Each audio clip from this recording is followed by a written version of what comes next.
Chapter 301. North Chi City. The sky was dark and gloomy, and the air was damp. The air was thick with the stench of blood and the sounds of battle. Shoot! The dark sky was covered by the rain of arrows. It whistled as it rained down, causing blood-red waves to form. The scaling ladders were broken and crushed. Jibeho's soldiers were like ants on the long ladders as they climbed up. Smash! Not far away, Jibeho's catapults were being reloaded. Following an order, huge rocks were shot out. Occasionally, huge rocks would fly through the air and smash into the walls of the city. Debris and debris flew in all directions, and dust billowed everywhere. The soldiers pushed the trolleys into the city and raised the planks. Count, Jibei's bandits are using catapults. A general beside Count Zhong Qin frowned. Order the catapults to locate the enemy's catapults. We shall retaliate and teach them a lesson. Yes, Count. The general acknowledged the order and turned around to make the necessary arrangements. Arrows rained down like rain, and the killing was intense. Huge rocks and boulders continued to fall from the sky. Jibeho looked at the city in front of him and laughed. High Duke, the catapults will break in another 4 hours. Before he could finish his sentence, a huge rock flew out from the city towards the catapults. One of the catapults was smashed into pieces. The general shouted, How can the catapults be so accurate? Quick, smash them back. The general shouted out in anger, as huge rocks were sent flying from both sides. The soldiers on the city walls were filled with vigor. Count Zhongqin did not speak as he watched from afar. Grand Princess Mansion. The Grand Princess had just returned to the Crown Prince's mansion. It was spring, and the flowers were blooming. As she walked along the corridor, she felt as though she was basking in the spring breeze. She held a piece of paper in her hands and was filled with joy. An old maid stood beside the Grand Princess and whispered, Your Highness, which courtyard shall we return to? The Grand Princess raised her eyebrows and said, That little girl, Qinya, must still be thinking about me. I shall go and console her. I wonder who she takes after. The old maid replied, The Canton Princess. If we were to ask who she takes after, I feel that she takes after you. What's so good about taking after me? The Grand Princess sighed and said, Let's go to the Canton Princess courtyard. Yes, Your Highness. Small courtyard. The Canton Princess sat in front of the zither while a maid boiled tea. The fragrance of the tea wafted through the boiling water. The young maidservant raised her fan and glanced at the young Canton Princess from time to time. The spring sun shone through the window with a carved paper lattice. It was so comfortable that she wanted to fall asleep. The little Canton Princess was a little upset. She stretched out her hand to play the zither. His fingers casually strummed the zither and only played one note. The Xiao Junju frowned. She had not even started playing the zither, but her heart was in a mess. She got up and started searching the bookshelf. The bookshelf was filled with books. The whole column was filled with books about wine is not empty. The young Canton Princess carefully found a book and sat down in front of the zither to read. At this moment, tea was served and the Canton Princess drank it while reading. Wine is not empty's book had a unique charm.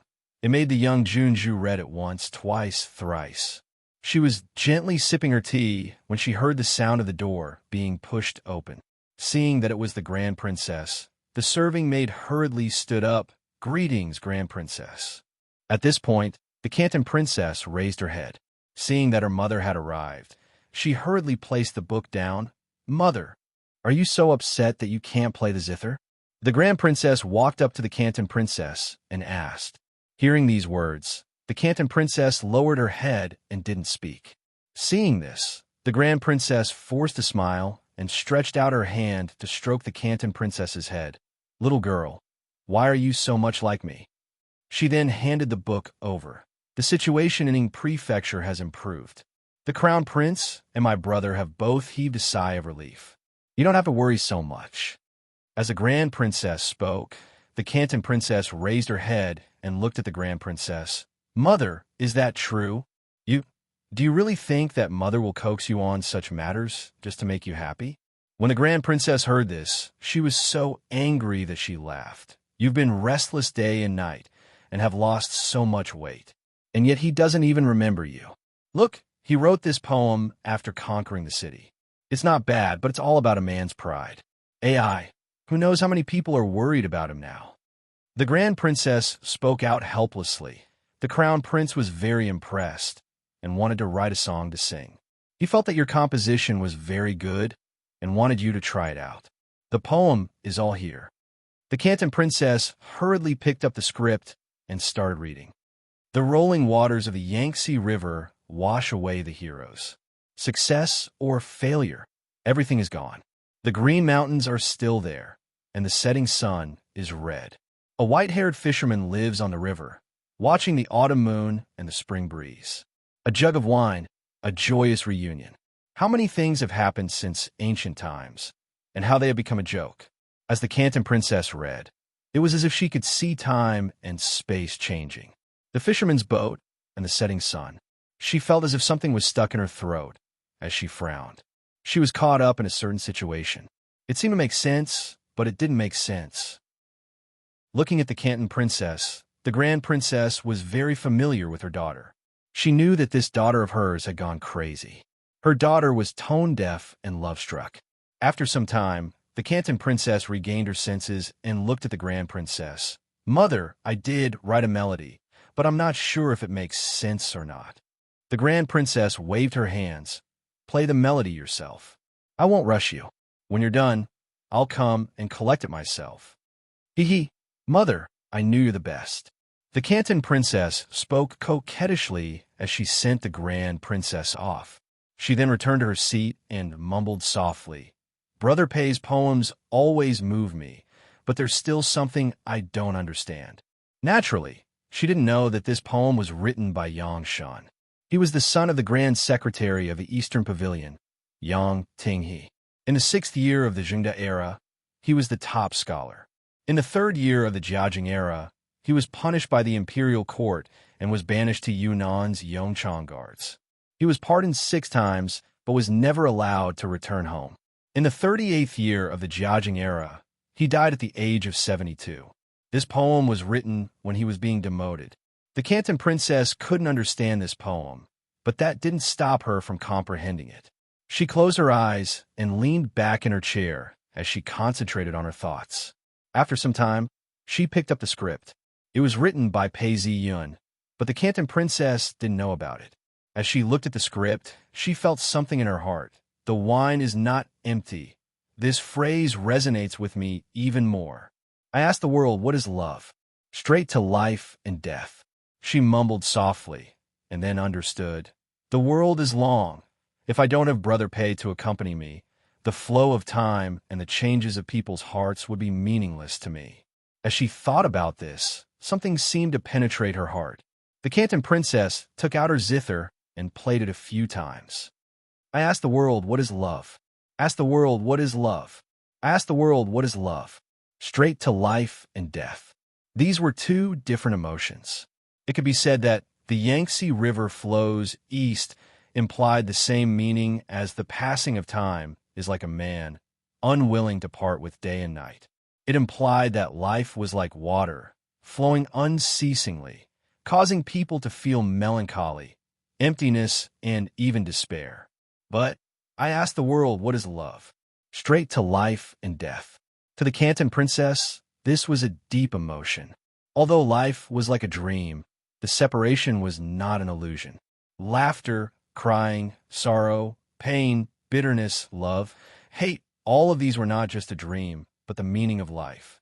This was not to numb herself, but the reality of the dream. Or perhaps, because the human body was like a dream, the true feelings were especially real. The Canton Princess came back to her senses when she heard the sound of the flute. She did not know how long she had been playing for, nor did she know if the flute really existed. She could only remember that the flute and her zither complemented each other perfectly.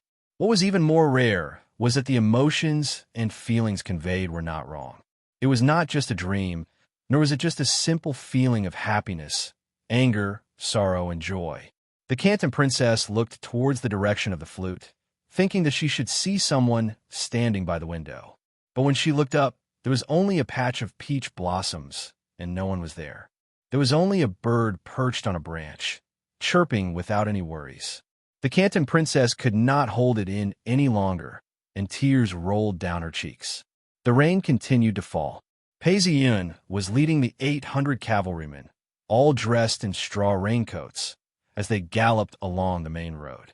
The rain continued to fall and gradually seeped into their clothes. Their entire bodies were wet and sticky, and they felt cold all over. Boom! The sound of spring thunder could be heard as the sky gradually darkened. He led the cavalry forward, and when he reached Pei Ziyun, he shouted, "Down, master, it's getting late, and the roads are slippery. It's a taboo to gallop at night. We need to find a place to rest." The rain continued to pour, and words could not be heard clearly. They had a shout. Pei Ziyun thought for a moment and understood. He then relayed the order and saw the officer beside him giving out orders. Before long, hundreds of cavalrymen pulled on the reins of their horses and stopped. Pei Ziyun wore his bamboo hat and looked around and saw a small town not too far away. There was a temple at the side of the town. Pei Ziyun frowned. "How many miles are we from Baoyang County? Where are we now?" "Dao master, we're about 80 miles away from Baoyang County. We're now at Qingping Town," the officer replied loudly. Pei Ziyun thought for a moment, repair the town, and set up camp. The order was passed down. Although it was raining, the cavalrymen set up camp on high ground. They took out their tents, spread out the camp area, and dug canals. Since the founding of the dynasty, the army was very strict. Very soon, a camp appeared in front of them. Smoke rose up from the chimneys as stoves were set up. Pei Ziyun looked around and saw that everyone was carrying water, cooking food, and feeding the horses were all done in an orderly manner. Pei Ziyun then led his personal guards into the temple. The main hall had 2 rows of rooms, and the windows were undamaged. A deity was worshipped in the main hall, but it was hard to tell what kind of deity it was. At this point, the personal guard entered and carried a few wild chickens. He then said, "There's something like this nearby. I've shot a few of them to add to the Dao master's meal." Pei Ziyun smiled and instructed, "Clean up the room. I saw some firewood in the room. Bring it over to dry your clothes. Also, use whatever you need. Just give me some money before I leave." As he spoke, he walked into the main hall and looked at the statue on the altar. He then bowed slightly and said, "This isn't a ruined temple. The statue still shines with spiritual light. I think it's just that there aren't any dedicated devotees in the temple. Since we've entered someone else's temple, no matter how big or small the deity is, we have to be courteous. Help me light some incense." Since their statuses were different, they couldn't light any incense as they pleased. "Yes," someone replied as they lit the incense and bowed to the deity. Someone started a fire in the middle of the hall, and the sound of the fire crackling could be heard. He then filled a pot with water and boiled the chicken. He then plucked the feathers and washed the chicken clean. As for the innards, they were all thrown out. Nobody bothered to take care of them. Salt and wine were poured into the pot, and the chicken began to emit a fragrant aroma. Pei Ziyun started a fire and used a wooden stick to poke at it.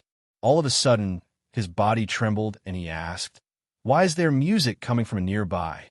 "Dao master, I didn't hear it." Everyone looked at each other. One of them scooped up some chicken soup and offered it to Pei Ziyun. He then smiled. "Or did I hear wrongly?" Pei Ziyun listened carefully, but he couldn't hear the sound of the zither. All he could hear was the sound of the camp. He couldn't help but wonder if he had heard wrongly. At this point, the plum blossom in front of him lit up. Pei Ziyun was startled and said, "This is too hot. I'll use it later." As he spoke, he stood up and walked along the corridor. He then called out softly, "System."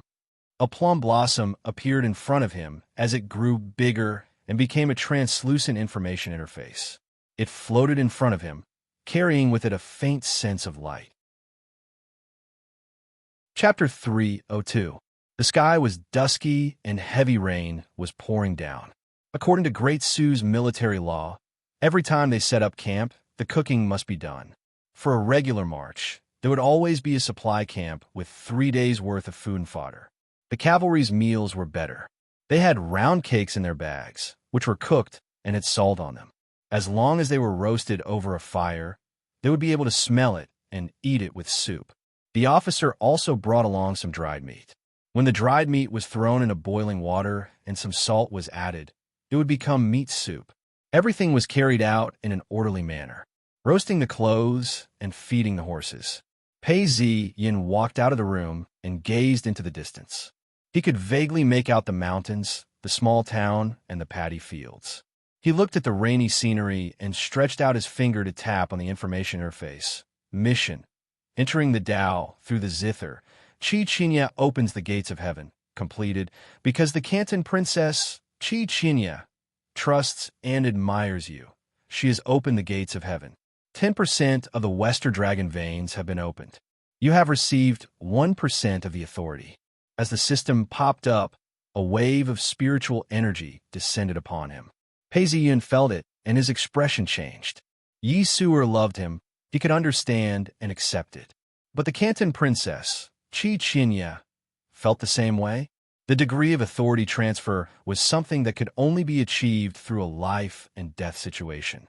The beauty's kindness is so great, I have no way to repay her. Although the Central Dragon veins had been opened by 10%, he had only received 1% of the authority. Fan Yongjie was already very grateful to him. But with this transfer of authority, the Canton Princess, Qi Qinya, is now one of the 3 leaves. That's for sure. The rest of the 3 leaves and 2 guas are clear. 1% of the Northern Dragon veins, 1% of the Western Dragon veins, 1% of the Central Dragon veins, and 10% of the permanent authority of free Cloud Sect Paradise. I feel that the amount of spiritual energy I have now is equivalent to that of the entire free Cloud Sect Paradise. And it's an exclusive type. Any paradise is shared with many disciples. Even my free Cloud Sect Paradise is shared with more than 10 patriarchs. If I don't build a Tao sect, I can enjoy it alone. But an Earth immortal can only live for 300 years. Once he dies, there will be no one to protect the paradise, and there will be no incense. Incense is the source of energy for the paradise. This is a dilemma. If I accumulate my spiritual qi for a long time, it seems that I can become a real Earth-level deity. Our free cloud sex paradise is considered an above-average paradise. I feel that we can at most cultivate an Earth immortal. Any more, and it would be a waste. Therefore, Tao sects have never produced an Earth immortal. It's not a matter of talent or Tao heart. It's purely because there's an upper limit. The Paradise sect might be more affluent, but how many Earth immortals can a sect as strong as the Dark Altar sect produce? Considering that we still have to support a large number of disciples and ancestors who have already died, 1 or 2 at most. As Pei Ziyin guessed, he suddenly realized that he was thinking too much. He had yet to receive the reward for the mission. Frowning, he tapped on the information interface once more and accepted the reward. The information interface blurred, and the plum blossom petals started to form and revolve in a mysterious pattern. A stream of information flowed in plum blossom easy. What did this have to do with changing plum blossoms? Predicting good or bad luck? The plum blossom in front of him continued to arrange itself, giving him a strange feeling. Pei Ziyin squinted his eyes and looked at it. Perhaps he could use his Een Master to look at it? As he thought of this, Pei Ziyin opened his eyes and looked at it. At that moment, Pei Ziyin saw a vast world. The plum blossom petals contained countless secrets, revealing the past and future. Just as he looked at it, Pei Ziyin groaned and took a step back. Blood flowed from his nose. Backlash, this plum blossom petals is not something I can look at yet. However, I can take a look at my new memories first. Pei Ziyin looked at the original owner's memories and frowned. In his memories, the original owner had divined many times, and it was very accurate. However, he could only do it once a month. Pei Ziyin then suppressed his urge to probe further and mumbled to himself, "Sooner or later, I will be able to gain full control of the plum blossom petals. Only then will I know the true secrets." At this point, the bodyguards and officers were all having their meals. Pei Ziyin looked at the courtyard and smiled at the system, Although the best prediction was that I would obtain all 5 petals, now that I have 4, I can give it a try. As he said this, he pointed at the plum blossom petals according to his memories. The floating plum blossom petals started to change, as though it was taking everything into account. After a long time, the plum blossom petals stopped moving and formed a hexagram. The petals of the plum blossom petals formed a hexagram, and a black aura emanated from it. Pei Ziyin looked at this, and his smile froze. An inauspicious sign? Pei Ziyin paced around and mumbled to himself. Jibeiho's army is being held back, and 3,000 soldiers are attacking Baoyang County. But I have 800 cavalrymen. Even if I can't defeat them immediately, I won't be in any danger. But the hexagram says that it's an inauspicious sign. Could it be that there's an ambush? Or is someone trying to take advantage of this opportunity to ambush me? Pei Ziyun's face was solemn as he looked into the distance. The sky was getting darker and darker, and the rain was getting heavier. His face grew darker and darker as he thought about it. At this point, a talisman lit up. It was a message from his master. Pei Ziyun pointed at it, and an image appeared in front of him. Ziyun, Jibeiho's army is attacking us. Initially, when we received your message, we were preparing to retreat deep into the mountains. Now that the magistrate has invited us to seek refuge in the county, the sect is hesitant. They feel that this is safer. What do you think? When Yu Yunjun saw Pei Ziyun, she immediately explained the situation to him. This communication talisman could not be maintained for long, hence she kept it short. The rain was pattering down onto the greenstone floor. Pei Ziyun paced around. If this was the past, he would have been careless. But now, Pei Ziyun's heart was clouded by a shadow. After thinking for some time, he said, "Master, don't reject me. Say that you need to prepare for the migration. Don't follow me immediately." After thinking for some time, he added, "Master, I've already led the elite troops back. Let's work together and head towards the county together. I want to see if there's anything wrong with the county." When Yu Yunjun heard this, her face fell. Could it be that there's some sort of secret here? Pei Ziyun sighed. It's hard to say for sure. We have to be careful. Understood. I shall make the necessary arrangements. If there's something wrong with the county, it's a small matter if we're in danger. What's more important is if we drag you down. Yu Yunjun said, "You've reminded me. Jibeiho has moved his troops to Baoyang, and the magistrate has invited you to enter the city. Perhaps he wants to capture you to threaten me. Just buy some time, and don't reject him. If you reject him, there might be a change in the situation. The enemy might even try to kidnap you. Like I said before, don't reject him. Buy some time. Of course, if anything happens, don't enter the city. Just run into the mountains. Although there are poisonous snakes and miasma in the mountains, there are also dense forests. We can hide deep within the mountains." Pei Ziyun said. When Yu Yunjun heard these words, she nodded her head. "That's a good idea. I shall follow this plan." After Pei Ziyun finished his communication, he returned to the main hall of the temple. He looked at the statue and noticed that it had completely calmed down. He signaled for his personal guard to light up some incense and pass it to Pei Ziyun. Pei Ziyun placed both his hands into the stove and bowed his head as a sign of respect. He then took a step back and finished a bowl of soup and half a chicken. He then stood up and looked into the distance. Smoke was everywhere, and the main army was still cooking. His personal guard had basically run out. He then called out, "Men, Tao Master." A messenger replied. Pei Ziyun looked at him and paced a few steps before instructing, "Pass down my orders.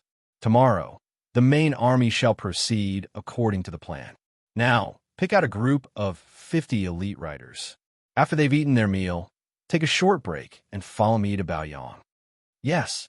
The officer acknowledged the order and relayed the order. Pei Ziyun paced back and forth. His eyes were cold. Free Cloud Sect Mountain, gate within the hall. A county official was drinking his tea and waiting for a reply. He sighed in his heart. He had heard about the previous disaster, but this time it was getting more and more magnificent. The main hall was surrounded by pine and cypress trees. The hall of welcoming incense was filled with incense. Although it was raining, there were still many people in the hall. The incense burned so hot that it made the cauldron look hot. Inside the hall, there were pavilions, stone tablets, and stone tablets. This monastery is said to have 1,000 mu of land. It's really a piece of good land. These Taoists are living a peaceful and comfortable life. The county official was deep in thought when he noticed several Taoists standing there without saying a word. Yu Yanjun was still deep in thought. He then urged her, "Elder Yu, the county official has sent me to tell you this. It's a good thing for both parties. Why are you hesitating?" Yu Yanjun and Pei Zi Yun discussed this matter and had some suspicions in her heart. However, she didn't say anything. She then sighed and said to the county official, "Jibei is really a disaster. I'm afraid that the moment I leave, our newly built mountain gate will be destroyed." "So that's the reason? That's human nature after all." The county official was very observant and said, "That's right. Ying Prefecture is in chaos, and Jibei is really a source of calamity. It's just that Dao Master Pei is in charge of military affairs and has already achieved victory. I'm sure victory isn't far away. It's just that we have to guard against people who are desperate enough to do anything." The county official looked at Yu Yanjun and saw that she was still deep in thought. He then added fuel to the fire. There are soldiers from the county within the city. With the defense of the city, Jibei's men wouldn't be able to break through. Besides, if the Taoists were to go, they would be able to support the soldiers. It's much safer than the mountain gate. I still stand by my words. As long as the people are safe, even if the mountain gate is destroyed, it can be rebuilt. But if the people are dead, they can't be revived. Besides, even if the people move away, they might not be able to exact revenge on your sect. If it's really destroyed, even if we don't count on the imperial court, the county would still have to pay for the reconstruction. Yu Yanjun nodded her head. "What you said makes sense. But such a big matter, I have to discuss it with the sect elders. I'll have to trouble you to rest for a while. Elder Yu, please. Such a matter should be discussed with the sect elders." The county official didn't rush her, but secretly observed Yu Yanjun's expression. He then saw Yu Yanjun turn around and walk out. When she returned, she smiled and said, "Thank you for your trouble. We'll make preparations today, and we'll enter the city tomorrow." Once Yu Yanjun said this, the county official hurriedly stood up and smiled. "That's good. I've finally completed the task that the county official has entrusted me with. Dao Master Pei is fighting on the front lines, and our master can finally put in some effort." These words were spoken with sincerity.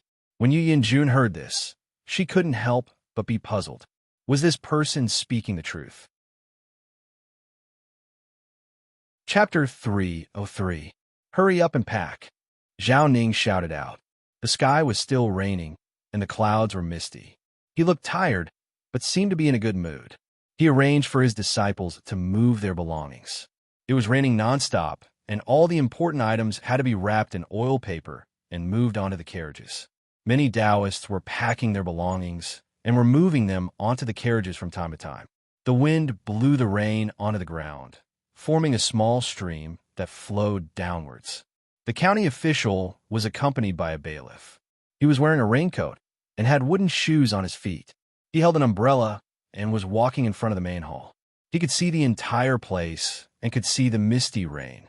The entire Free Cloud sect was shrouded in mist and looked like a smoky haze. The mountain gates, roads, and fields were all blurry, but the busy Taoists could be seen clearly. Each and every one of them were yelling out as they moved their valuables. "Looks like we'll have to wait until the afternoon." The bailiff said, "That's normal. Even you and I need a few days to move, much less a large sect like this." They didn't even bring most of their belongings along and sealed the mountain gates. Only a few ordinary Taoists were left to guard the place. The county official said as he gestured to the bailiff. When the bailiff saw this, he rolled his eyes and said, "Your Excellency, my stomach hurts, and I need to go to the toilet." Hearing these words, the county official revealed a look of disgust and scolded, "You're such a busybody. Go and find someone to ask. Find a toilet to squat in." "Yes, Your Excellency." The bailiff had a bitter look on his face as he found a Taoist to ask for directions. He then found a toilet and squatted there. When he came out, he found a small forest and looked around to make sure no one was around. He then retrieved a small seal from his neck. This small seal is really convenient. It can hide my Dao arts and even mimics the chi of an official. It's perfect to use it here.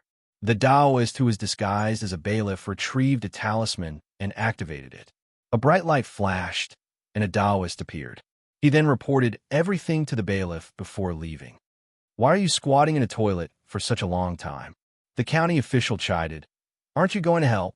"Yes, yes." The Taoist who was disguised as a bailiff hurriedly stepped forward to help. Baoyang County Government Hall. The county government office was also shrouded in the misty rain, looking like an ink painting. Xie Chengdong paced around in deep thought. Although the garden was not big, it was quite exquisite. The eaves of the pavilion were also half hidden in the rain. Standing here, he felt like he was the only one left. This concept is not bad, but it's a pity that it's not reality. Xie Chengdong suddenly thought of the Earth Immortal in his sect. He shook his head and sighed. If he stayed in his sect, he would never be able to break through to the Earth Immortal realm. Although he was confident in himself, he wasn't sure if King Lu would be able to succeed. He had complete faith in the blind Taoist as well. Of course, he didn't believe that the blind Taoist wouldn't succeed. This Pei Zi Yun was his tribulation, and he had no choice but to think of a way to get rid of him. But would he be able to do so? No matter how many schemes there were, success still depended on the heavens. After an unknown period of time, Xie Chengdong broke into a laugh and turned around. He turned around and saw that in the drizzling rain, dozens of black robe guards were coming in and out. Some of them were wearing straw raincoats and standing guard with swords in their hands. A Taoist came out to welcome him. "Young master, Free Cloud Sect has sent news that the matter has been settled. All the important members of Free Cloud Sect have moved. However, they won't be able to come today. They will arrive tomorrow." The Taoist reported to Xie Chengdong. Hearing this, Xie Chengdong was overjoyed as he clapped his hands. "Good, they're here. Our plan is half done." He took several steps forward before a dark cloud appeared in his heart. His expression turned serious. "I'm one step away from becoming an Earth Immortal. What's with this premonition?" Hua! The rain outside started to get heavier. Xie Chengdong looked out of the window and fell into deep thought. The Taoist who passed the news to him asked curiously, "Senior brother, why is your plan about to succeed, and yet you're so worried?" Xie Chengdong frowned. His expression was gloomy. "My plan is about to succeed, but I feel uneasy. You know, the stronger the Yin Master, the more sensitive my intuition is. Uneasy means something is wrong." Boom! The sound of thunder rang out as the rain started to pour. Xie Chengdong took several more steps as he pondered. All of a sudden, he gave an order to the Taoist. "We can't rely on the bailiffs.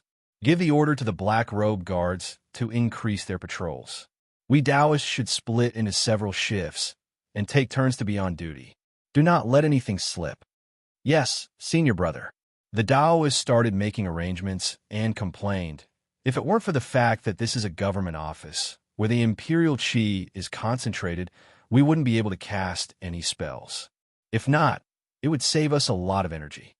The government office was originally patrolled by bailiffs. However, now that the black robe guards and the Taoists had set up a line of defense, the entire government office became much tighter. As the night grew darker, the heavy rain turned into a light drizzle as it landed on the trees. Some water droplets landed on the leaves of the trees.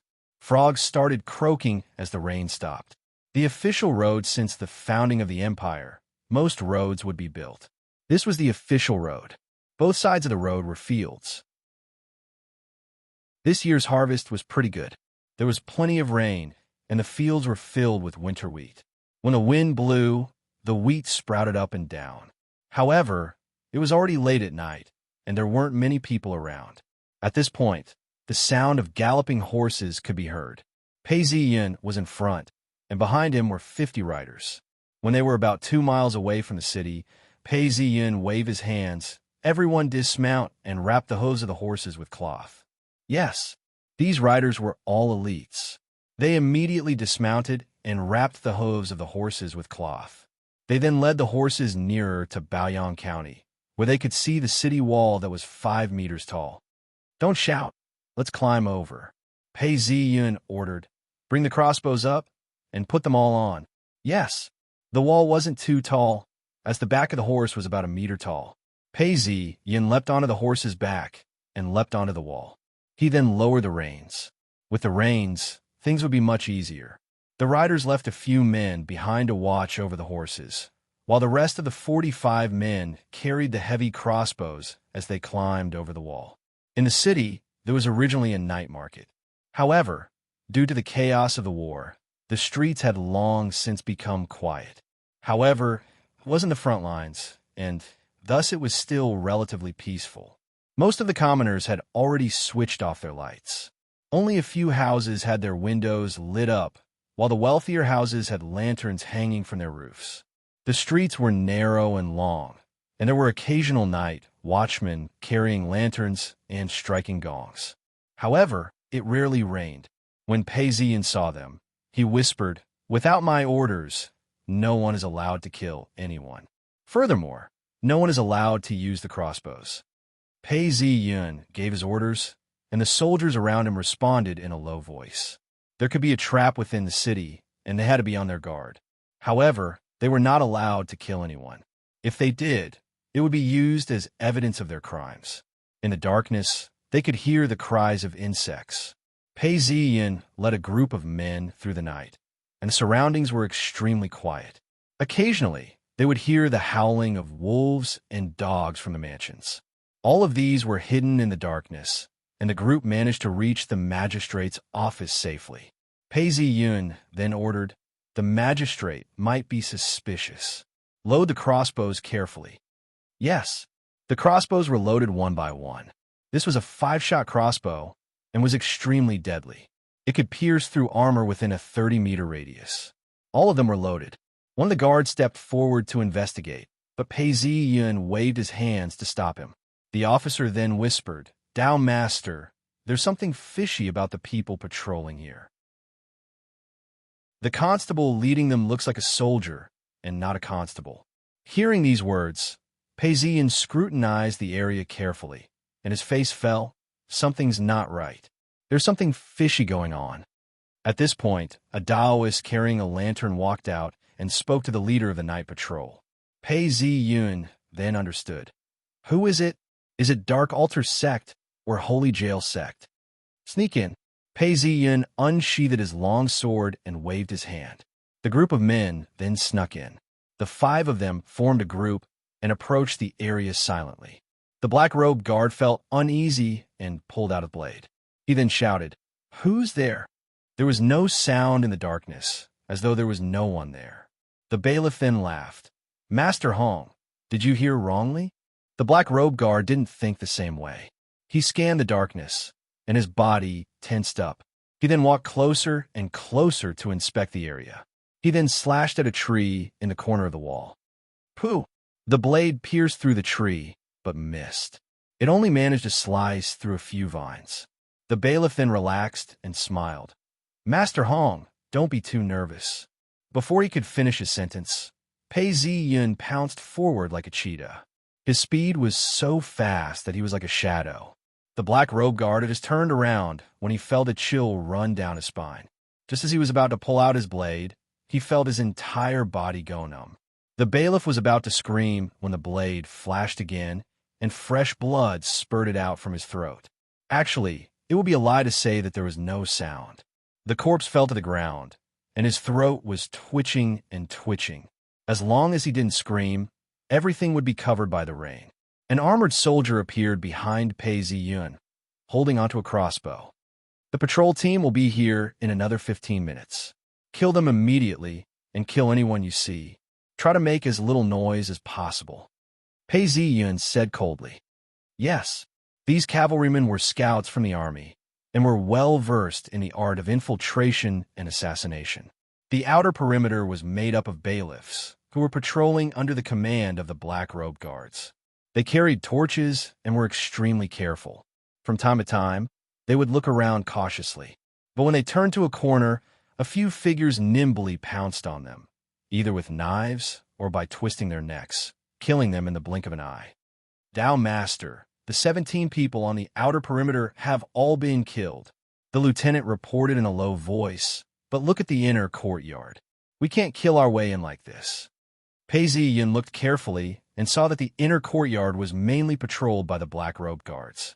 Not only had their numbers increased, but there were also Taoists inside. It was impossible to assassinate them. Pei Ziyin laughed. He had dozens of scouts. Why would he need to assassinate them?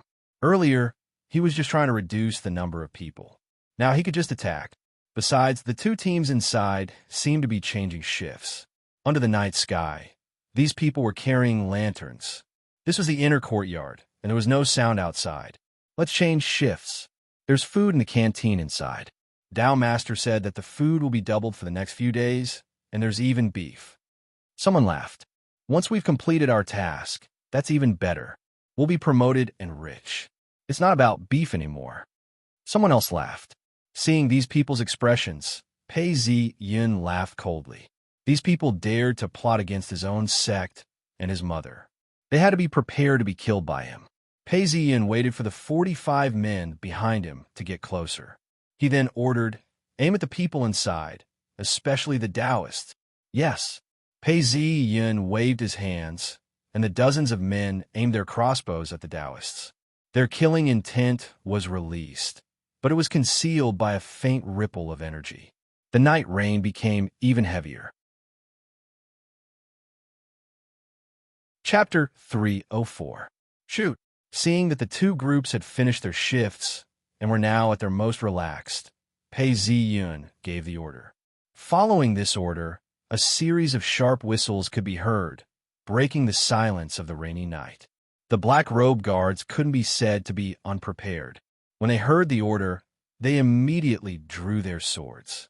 It was just that the speed of the arrows was extremely fast. In a split second, the arrows pierced through the crowd, causing blood to splatter everywhere. There's an enemy. 7 to 8 black-robed guards fell to the ground, their bodies riddled with arrows. One of the Taoists reacted slightly slower and was hit by 5 or 6 arrows. He turned into a porcupine, and no matter how many Tao arts he had, he couldn't execute them in time and died instantly. There was another Taoist who reacted extremely quickly. He touched the weapon on his body, and with a buzz, inscriptions appeared on his robes. A bright light flashed, and the arrow pierced through the barrier, causing a muffled sound. However, the arrow was deflected by an inch and carried with it an aura of death. The Taoist shouted out, "There's an enemy attack." As soon as he shouted out, his shadow flickered, and like a ray of light, a sword flashed. The protective barrier had already been broken by the arrow for the second time. This time, there was no resistance at all, and a head flew off his neck, spitting out a meter of blood. County magistrate, small halla gust of wind blew past, and the sound of the rain could be heard throughout the courtyard. It was quiet and secluded. The old Taoist then said, "Actually, Ji Bei-ho wasn't that confident. Although he and his 2 sons didn't make a move, his 3rd son and his grandson boarded the boat, and they even carried some silver with them." Oh, how much silver? Xie Qingdong was just making small talk, but his interest was piqued. Under the heavens, who didn't lack silver? Sometimes, he would listen to dramas where the emperor or a Taoist would give out 1,000 taels of silver. Xie Qingdong leaned closer to King Lu and read through the details. Land tax was 20 million taels, grain 7 million stones, farmland 500,000 taels, grain 3 million stones, palace grain 200,000 stones, salt tax 6 million taels, and the newly opened customs tax was 450,000 taels. The rest of the taxes from tea, gold, silver, copper, iron, land tax, and other taxes added up to less than 500,000 taels. There were 27 million taels of silver in the world, and they were used for the government officials, the army, and the construction of the imperial court. The emperor himself could only use 1 or 2% of it. Every year, the Ministry of Revenue had a surplus of 1 or 2 million taels of silver. Who could casually give out 1,000 taels of silver? As for Dark Altar sect, they only had a few tens of thousands of taels of silver. Hence, Xie Qingdong was very interested in them. The old Taoist laughed. We've had some dealings with Jibei Ho. Since we're trying to save face, we've received some news. I'm not sure of the exact figures, but it seems like they've moved tens of thousands of taels of silver. Tens of thousands of taels, that's not a small amount. Xie Chengdong sighed. King Lu only earns tens of thousands of taels a year. The old Taoist smiled. This is moving the treasury. It's fine if it doesn't succeed, but if it does, we'll have to move it back. Marching and fighting are all money. Xie Chengdong nodded. That's right.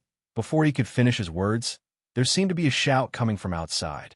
The bracelet on Xie Chengdong's body vibrated, and his expression changed. Something happened outside. A shout was heard, shoot. The courtyard was filled with screams and screams. Suddenly, a man covered in blood smashed through the door. He fell in, but did not die immediately. He shouted, enemy attack, it's heavy crossbows. What? Xie Chengdong and the Taoist were both shocked. Night fell. The lanterns hanging in the inner courtyard swayed in the wind, bringing with it a chill. Pei Ziyin stopped in his tracks. After the massacre, his body was boiling hot, and the water vapor was evaporating. Pu. Another black robe guard was pierced through by the heavy crossbow. Fresh blood dripped from his body as he was pinned to the wall. Pong! Pong! The sound of the crossbow hitting the wall could be heard. Another black robe guard and a Taoist were killed. None of them managed to escape. Pei Ziyin waved his hands, and the soldiers all took up their crossbows, forming the largest defense and attack range possible. Reporting, it's an attack from the army. They're using heavy crossbows. We've suffered heavy casualties. The captain of the black robe guards peeked out and reported. Xie Chengdong replied coldly. Get into formation, raise your shields, and gather all Taoists. Yes, young master. Young master, this could be an attack from the army. We cannot fight them head-on. We have to break out of the encirclement. A Taoist spoke out. His expression was one of panic. Xie Chengdong looked at him coldly. What's there to panic about? There's a large army. Why do we need to launch a sneak attack? Let's just charge straight in. Since they haven't launched a full-scale attack, it must be a small group. The old Taoist looked out and nodded his head. There's indeed some weak military chi. Although it's condensed, it can't defend against Tao arts. Looks like it's not a large army. The 30 black robe guards within the inner courtyard had already raised their shields and formed a formation. They had just been ambushed. Now that they were prepared, everything was different. Xie Chengdong looked at the Taoist and raised a hand. The army outside isn't important. There aren't many of them. Listen up, the government office can't suppress our powers. Let's use our Tao arts together. Don't be stingy and cooperate with the soldiers to kill them all. I want to see who dares to attack us. Tao Master, there's no movement inside. Outside the courtyard, the captain whispered. Pei Ziyin looked into the room and laughed coldly. He then purposely raised his voice. Killing these people is as easy as flipping our palms. Men, go and find some kerosene and prepare to throw it. Yes, these words were meant to scare them. However, the soldiers around him obeyed and went to search for kerosene. Within the room, Xie Chengdong's face turned ashen as he ordered, kill our way out. Pung! The black robe guards rushed out, and the scouts were just about to shoot at them. All of a sudden, a bright light flashed before their eyes. It wasn't just one ball of light, it was several balls of light that exploded in the night. At that point, all the scouts were blinded. The black robe guards did not attack immediately. Instead, they closed their eyes and squatted down, raising their shields to protect themselves. In prison, Xie Chengdong led several Taoists as they rushed out. Although the scouts were scattered throughout the courtyard, these Taoists were all Yin masters. Their spells were extremely powerful. With several of them, the dozens of scouts were immobilized. Shoot! The moment the light flashed, Pei Ziyin was shocked. He dodged to the side, but he didn't hear any screams or screams. Haha, it's you, Pei Ziyin. Xie Chengdong stared at Pei Ziyin and laughed coldly. I didn't expect you to walk right into the trap. Kill! Without waiting for Pei Ziyin's reply, the black robe guards didn't have any crossbows. With a shout, Their blades flashed like snow as they charged forward, intending to kill all the scouts who were immobilized. Imprison, imprison, imprison. Several Taoists followed suit, casting their spells. This was to prevent anyone from breaking free from the restraints of their Tao arts. The only one who could move was Pei Ziyin. He let out an evil grin as he fished out a piece of paper from within his robes. Seeing this piece of paper, Xie Chengdong's entire body trembled as his hair stood on end. He retreated hastily as he shouted, "Retreat!" Before he could even finish his sentence, the sound of a dragon's roar could be heard. The old Taoist was old and had been following behind. When he looked up, he saw 4 golden words in the air, as if the emperor himself has arrived. As soon as he heard the roar, he felt as if his Tao arts had disappeared, and he couldn't use them at all. Tears rolled down his cheeks. "Shoot!" Pei Ziyin shouted. The scouts, who had a look of shock on their faces, instinctively pulled the trigger and realized that they could move again. They then heard a sharp whistling sound, as the sound of arrows pierced through the courtyard. This type of crossbow could pierce through armor within 20 steps. The black-robed guard who was charging at the front saw the arrow pierce through his mouth. The tip of the arrow pierced through his brain, causing blood to splatter everywhere. The black-robed guard didn't even have time to scream before he fell to the ground, twitching uncontrollably. The remaining 7 or 8 black-robed guards screamed out in pain as they fell to the ground. "Shoot again!" The heavy crossbow had fired 5 shots in a row, and only 2 or 3 shots had been fired. Pei Ziyin ordered. One of the black-robed guards broke out in cold sweat as he raised his shield to block the arrow. The force of the arrow was so strong that he couldn't hold on to it any longer, and the shield flew out of his hands. "Xiao!" Another arrow pierced through his body, piercing through his internal organs, causing him unbearable pain. He fell to the ground as he screamed in agony. 3 shots, Pei Ziyin shouted. "Xiao, xiao, xiao." After 2 shots, more than half of the black-robed guards were killed, revealing the Taoists behind them. One of the Taoists in front of them burst into a mist of blood. He let out a groan as he flew through the air and slammed into a wall. He let out a heart-wrenching scream. The arrow pierced through his internal organs, and even the Taoist screamed in pain as he rolled on the ground. It wasn't just one Taoist. At least 3 Taoists in front of him died instantly. How is this possible? Xie Chengdong raised his sword and blocked the arrow. He retreated a few steps, his face filled with disbelief. As if the emperor himself has arrived? That's a token, not a seal. The black-robed guards in front of him had already died, and only a few were left. The Taoists who were charging at him were also left with only a few. At that point, the entire courtyard was littered with corpses. "Xie Chengdong, you're too ignorant." As if the emperor himself had arrived, it's a token, not a seal. However, I've borrowed it from the imperial court. Although the officials might not recognize it, it still carries some imperial qi. It's equivalent to at least a 4th or 5th grade Taoist. Pei Ziyin laughed out loud as he recalled the preparations he'd made before he left. Pei Ziyin was about to give the order to shoot again when the officer reported, "Tao Master, we've shot all the arrows." Pei Ziyin looked around and felt that it was a pity. Just one more round, and he would be able to kill everyone in front of him. He then ordered, "Throw away your crossbows and use your swords." Yes. The soldiers threw away their crossbows and pulled out their swords as they charged forward. At that point, the sounds of killing could be heard. Pei Ziyin didn't charge towards Xie Chengdong, but instead charged towards a Taoist who was howling in pain. Xie Chengdong was enraged. "How dare you!" Xie Chengdong charged forward, but it was too late. All he could see was the flash of a sword, and the howling of the Taoist was cut off. A head flew into the air as fresh blood splattered onto the wall. Zheng, zheng, zheng. Pei Ziyin had long been prepared for this. He turned around and struck out with his sword. All he could see was 2 shadows intertwining with each other. It was almost impossible to see them clearly. Moments later, the shadows separated and the sword aura dissipated. Xie Chengdong was several feet away, his sword held up diagonally. There was a slit on his right rib, and blood was oozing out. Pei Ziyin laughed coldly. Not bad, not bad. Xie Qingdong, it's been a while since I last saw you. Your sword techniques have improved again, but now you're dead. Pei Ziyin laughed coldly as he watched the remaining black-robed guards scream out in pain. They had all been slashed to death. The surrounding scouts surrounded them. All of them had cold expressions on their faces and were filled with killing intent. The officer in charge shouted, "Down, master! I'm here to help you. Kill this thief."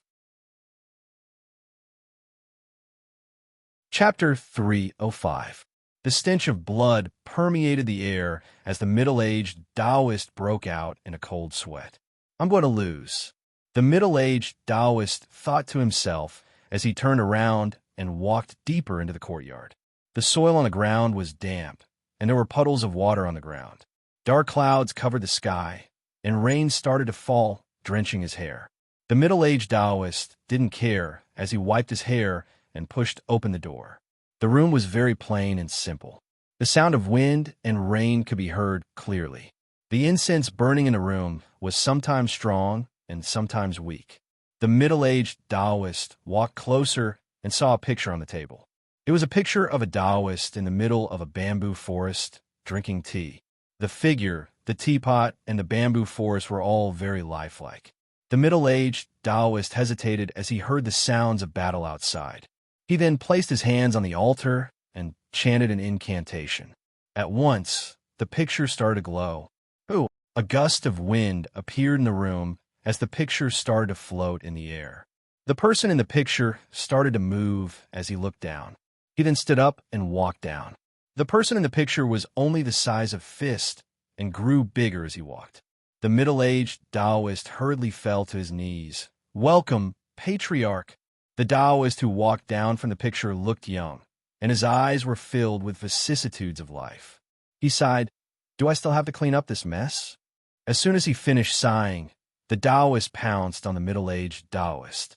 He screamed out in pain as his blood vessels started to expand. His entire body started to writhe in agony. Within the courtyard, Xie Qingdong turned around and retreated. At the same time, a pu sound was heard as the old Taoist stabbed out with his sword. One of the scouts fell to the ground. The old Taoist did not want to fight any longer and turned around to escape. The officer took a big step forward and shouted, "You kill my men and still want to escape?" A sharp sound could be heard as his sword pierced through the air. This was the sword technique of the army. It was the fastest and most accurate. The old Taoist could not retreat and turned around to face the officer. Pei Ziyin did not move forward and just watched. The old Taoist who took G.A.I. go away. Holy Jail Sect is involved too. Pei Ziyin thought about it and understood many things. He frowned. The officer raised his sword to fight, and the surrounding soldiers watched from the sidelines. Of course, once the officer was in danger, they would rush forward. The old Taoist was in a desperate situation, and his heart was filled with fear. If he was younger, he would have had a chance to escape, but now that he was old and unable to use his Tao techniques, he was forced to retreat. After a dozen or so slashes, the old Taoist was forced to the point where he could hardly use his sword. A blood-curdling scream was heard as the old Taoist's right rib was pierced. Fresh blood and internal organs spurted out as he fell to the ground. Although he was not dead yet, there was no way he could survive. Holy Jail Sect has already sided with Dark Altar Sect. Pei Ziyin asked coldly. The old Taoist knew that he wouldn't be able to live and didn't reply. Instead, he knelt down and used his sword to support himself. "Gua, I'm sorry," the old Taoist mumbled. "You'll have to depend on yourself from now on." As he said this, he threw himself at the tip of the sword. A pu sound was heard as the sword pierced through his abdomen and through his chest. By this time, the captain's saber had already chopped down. Seeing this, he suddenly stopped. The saber was less than half an inch away from the old Taoist body when he saw the old Taoist slowly rolling to the side. "Don't leave a single one alive. Kill them all." Pei Ziyin looked at the scene and sighed to himself.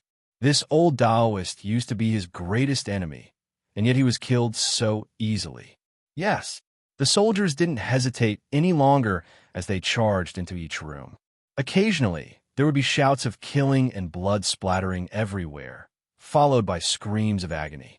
Separated by several rooms, Xiecheng Dong glanced out into the courtyard. His eyes were filled with anxiety, as if he was waiting for something to happen. Seeing that the soldiers were getting closer, the bracelet on his bracelet started to glow intensely.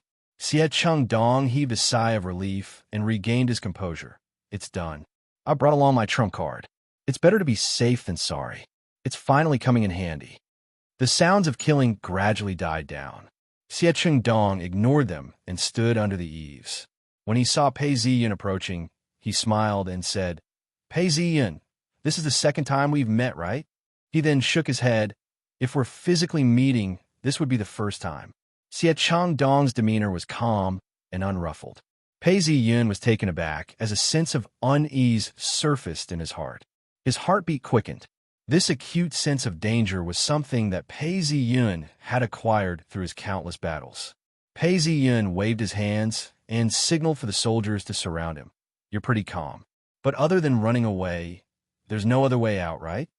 On my side, we've lost a few of our men, but we still have 40 battle-hardened soldiers. Furthermore, you can't use your Dao arts.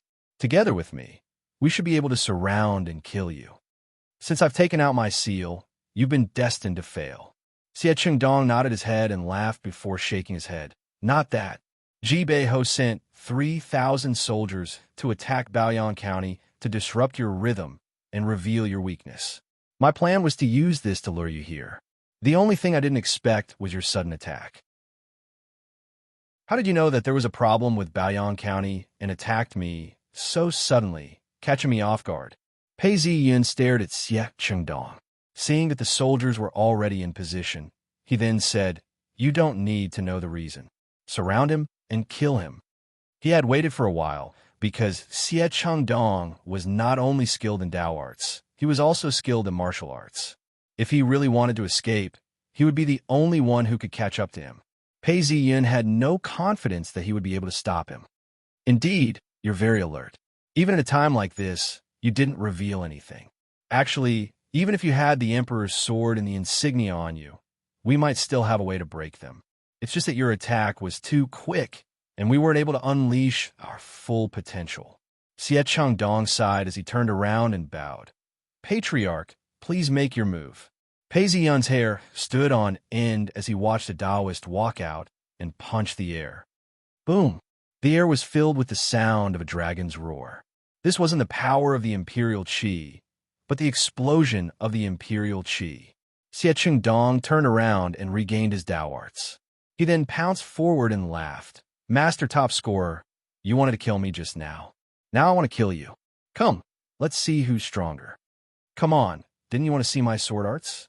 Xiecheng Dong laughed mockingly as his sword flashed. All of a sudden, 2 beams of sword light shot out. Zheng, zheng, zheng. The sound of swords clashing could be heard, causing one's hair to stand on end. In that instant, they were engaged in a battle of life and death. Both of them were masters of the sword. All sorts of tricks and tricks were useless against them. Every single sword strike was a fatal blow. With a loud clashing sound, the 2 of them retreated from each other. The distance between them was about 10 feet, and neither of them had the upper hand. At this point, 5 or 6 scouts had already pounced on the Taoist who had punched out. Their swords flashed as they slashed at him from all angles. "What a joke!" The Taoist laughed out loud. All of a sudden, there was a flash in the air. Pop-pop! A bolt of lightning flashed across the sky. This bolt of lightning wasn't considered strong, but the 5 or 6 scouts had no time to evade it. With a paw sound, they were burnt and unable to move. The Taoist stretched out his hand, and a sword that had fallen to the ground flew up into the air and landed in his hands. With a sweep of the sword, the 5 or 6 scouts were sliced in half. Fresh blood and internal organs sprayed everywhere. However, when the blood splattered on the Taoist's body, it seemed to have met with an invisible barrier. Not a single drop of blood could be seen. "This is impossible." Pei Ziyan could not believe his eyes. It was because he was proficient in Dao arts that he knew that this wasn't a Dao art, but a bolt of lightning. An earth immortal. When the mountains and rivers move, the wind and thunder will respond. You've guessed correctly, but there's no reward. That's why I asked, how did you know that there was an ambush? If you had fallen into my trap, even if you had the Emperor's sword and the command medallion, you might not have been able to suppress it. The wind and thunder of an earth immortal is not a Tao art. It's the true power of nature. Before he could finish his sentence, Xie Chengdong's sword flashed. Previously, it was like a bolt of lightning. Now it was strange and mysterious. The path of the sword was the exact opposite. The power of the sword did not increase, but it was more sinister and sinister. No, don't lie to me. Even an earth immortal cannot defend against the Emperor's sword and command medallion. If not, why would an earth immortal hide in his cave and not come out? Also, he's not a real earth immortal. Don't forget, I'm the sect leader of Free Cloud Sect. I know the inside story. This is obviously an earth immortal's possession. But how long can a normal Taoist last? You're right. You're too smart. I want to kill you more and more. Xie Chengdong pounced forward and struck out with his sword. Every strike was deadly, and Pei Ziyun was unable to escape. When the mountains and rivers move, the wind and thunder will respond. The middle-aged Taoist shook his head and sighed. He then took a step forward. A crackling sound could be heard as another bolt of lightning appeared out of thin air. The few cavalrymen who had charged forward felt their bodies tremble and were unable to move. What followed next was a bone-piercing sword chi. In the next moment, several heads flew into the air. Zheng, zheng, zheng, the sword flashed. Seeing this, Pei Ziyun felt uneasy. Speaking of which, an earth immortal's techniques weren't that rare. However, he didn't need to use any other techniques. All he needed was a single bolt of lightning to sweep through everything. Because he was distracted, he heard a pu sound as his shoulder was injured. Half of his long hair fell to the ground. Good sword techniques. Pei Ziyun's hair stood on end. He knew that if the middle-aged Taoist were to attack him, he would definitely die. Without hesitation, he shouted, "Wind form cloud body." All of a sudden, Pei Ziyun's speed increased by a few notches, and he miraculously slipped through the cracks. He then turned around and fled, shouting, "Cavalry battalion, stop them." When the lieutenant heard the order, he did not speak. He then shouted, "Brothers, follow me. Kill." As he said this, he pounced forward. The rest of the soldiers followed him. Pei Ziyun looked back. His heart was filled with mixed emotions. He did not slow down at all. With a flip of his body, he leaped past the magistrate's office. Get lost. The middle-aged Taoist was enraged. With a loud boom, the few soldiers who had charged forward were all killed. It was unknown what technique the middle-aged Taoist used, but before they could even get close, they exploded. Fresh blood and internal organs splattered all over the ground. My brothers, it's time for you to die for your country. At this point, the lieutenant was still fighting to the death. However, as he spoke, a cold light flashed in front of his eyes. His body trembled as fresh blood spurted out. In that instant, the lieutenant felt as if he had been submerged in ice. Fresh blood spurted out of his eyes, but he remained standing. The middle-aged Taoist then swung his sword. The lieutenant's lower body was still standing, but his upper body fell to the ground. Fresh blood and internal organs splattered all over the place. The rest of the cavalrymen were humans after all. They revealed looks of fear and stopped in their tracks. The middle-aged Taoist did not have the time to kill them. He looked at the direction he was heading and leaped up the walls of the magistrate's office. At this point, the sounds of battle had reached the ears of the surrounding residents. Their first reaction was to extinguish all their lights. The weather wasn't good, and the entire narrow and long alleyway was pitch black. The middle-aged Taoist did not seem to mind. He looked around and followed a path as he chased after the cavalrymen. Chapter 306. The alley was pitch black, but to a Taoist there were no obstacles. Pei Ziyun ran as fast as he could, using his Tao arts to increase his speed. Kill! Shouts could be heard from afar. It was the sound of soldiers being killed. Cold sweat rolled down Pei Ziyun's forehead. He did not expect an Earth immortal to be so terrifying. I cannot stop, Pei Ziyun thought to himself. Within the alley, he kept changing directions. As he increased his speed, his energy flowed faster and faster. Even his skin turned red. Pei Ziyun, you do not care about your subordinates at all. You are indeed cold-blooded. Xie Chengdong continued to chase after him, trying to shake his resolve. According to the laws of the Su dynasty, if the general dies, all his personal guards will be executed. For a general like me to bring disaster to his family, this is not just a personal matter. If they die for me, they can still receive compensation. If I die, not only will they die, their wives and children will be implicated as well. Pei Ziyun's head was steaming. It was obvious that he was running as fast as he could. However, he was only barely able to avoid being caught. However, on this matter, he had a clear conscience. In the age of cold weapons, wars were extremely cruel. In order to ensure the morale and determination of the army, military laws were set up to punish those who did not fight. The most important rule was that if the general died, all his personal guards would be executed. Not to mention warlords. Even the famous Yu Fei was the same. When Yu Fei fought with Chao Cheng at Moxie Pass, his general, Han Xuanfu, died in battle. Yu Fei then killed all of Han Xuanfu's personal guards and ordered Han Xuanfu's assistant general, Wang, to continue to lead the battle. When Gao Yang was conquering the barbarians in the north, a governor died in battle. Gao Yang immediately killed the guard who was responsible for protecting the governor and ordered his soldiers to eat the flesh of the guard who had failed in his duty. Hence, when Pei Ziyun saw that the situation was not right, he retreated decisively. He even ordered the scouts to go forward. Although the lieutenant knew that he was going to die, he had no choice but to do so. These were the rules.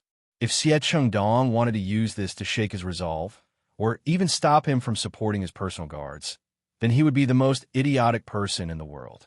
These thoughts flashed past his mind as he entered a small alley. The alley was narrow and dirty. As he walked past it, he could hear the barking of dogs.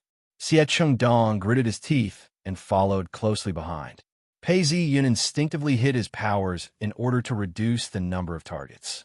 However, Xie Chengdong did the exact opposite. His powers surged forth to guide the Earth Immortal. Under the pressure of his powers, the barking of the dogs in the alley stopped. Instead, they started whimpering in fear. Xie Chengdong chased after him closely. If it weren't for the many twists and turns in the alleys, which slowed him down, he would have caught up with Pei Ziyun a long time ago. Cold sweat dripped down Pei Ziyun's forehead, which quickly evaporated under his burning hot skin. Damn it, damn it! Xie Chengdong's transcendence energy is indeed above mine. I've already pushed the wind form and cloud body to its limits, but I still can't widen the gap. If I am intercepted by Xie Chengdong, an Earth Immortal can kill me. Pei Ziyun looked at the distance and suddenly pulled out an object. He didn't have the time to light it up, but he blew on it with his mouth. With a pa sound, the fuse was lit and started burning rapidly. Boom! A firework soared into the sky and exploded. The word Pei was written in large letters. Not good. Pei Ziyun might have reinforcements. Seeing this, Xie Chengdong was furious as well.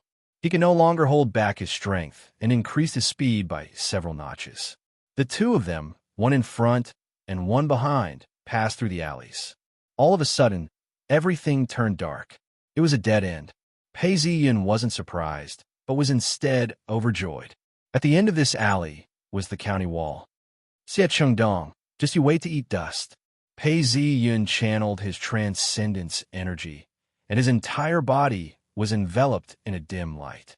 His body was as light as a swallow. With a tap of his foot on the ground, he stepped onto the roof of the house and pounced towards the county wall. This time, when I escape, I must activate my wind form and cloud body. Pei Ziyun had already landed on the wall and was about to leap down when all of a sudden, his vision turned dark. It was as if he and the heavens and earth had disappeared. Following that, a cold light exploded and turned into a sky full of shooting stars flying towards him. It's a sword technique. It's an Earth Immortal's sword technique. Pei Ziyun was shocked. He knew that even if it was an earth immortal, his speed would not be much faster than his own. Their sword techniques might not be as profound as his own, but this was a divine technique that interfered with his senses. If he could not break free from this illusion, even if an earth immortal did not know any sword techniques, he would still be able to kill Pei Ziyun easily.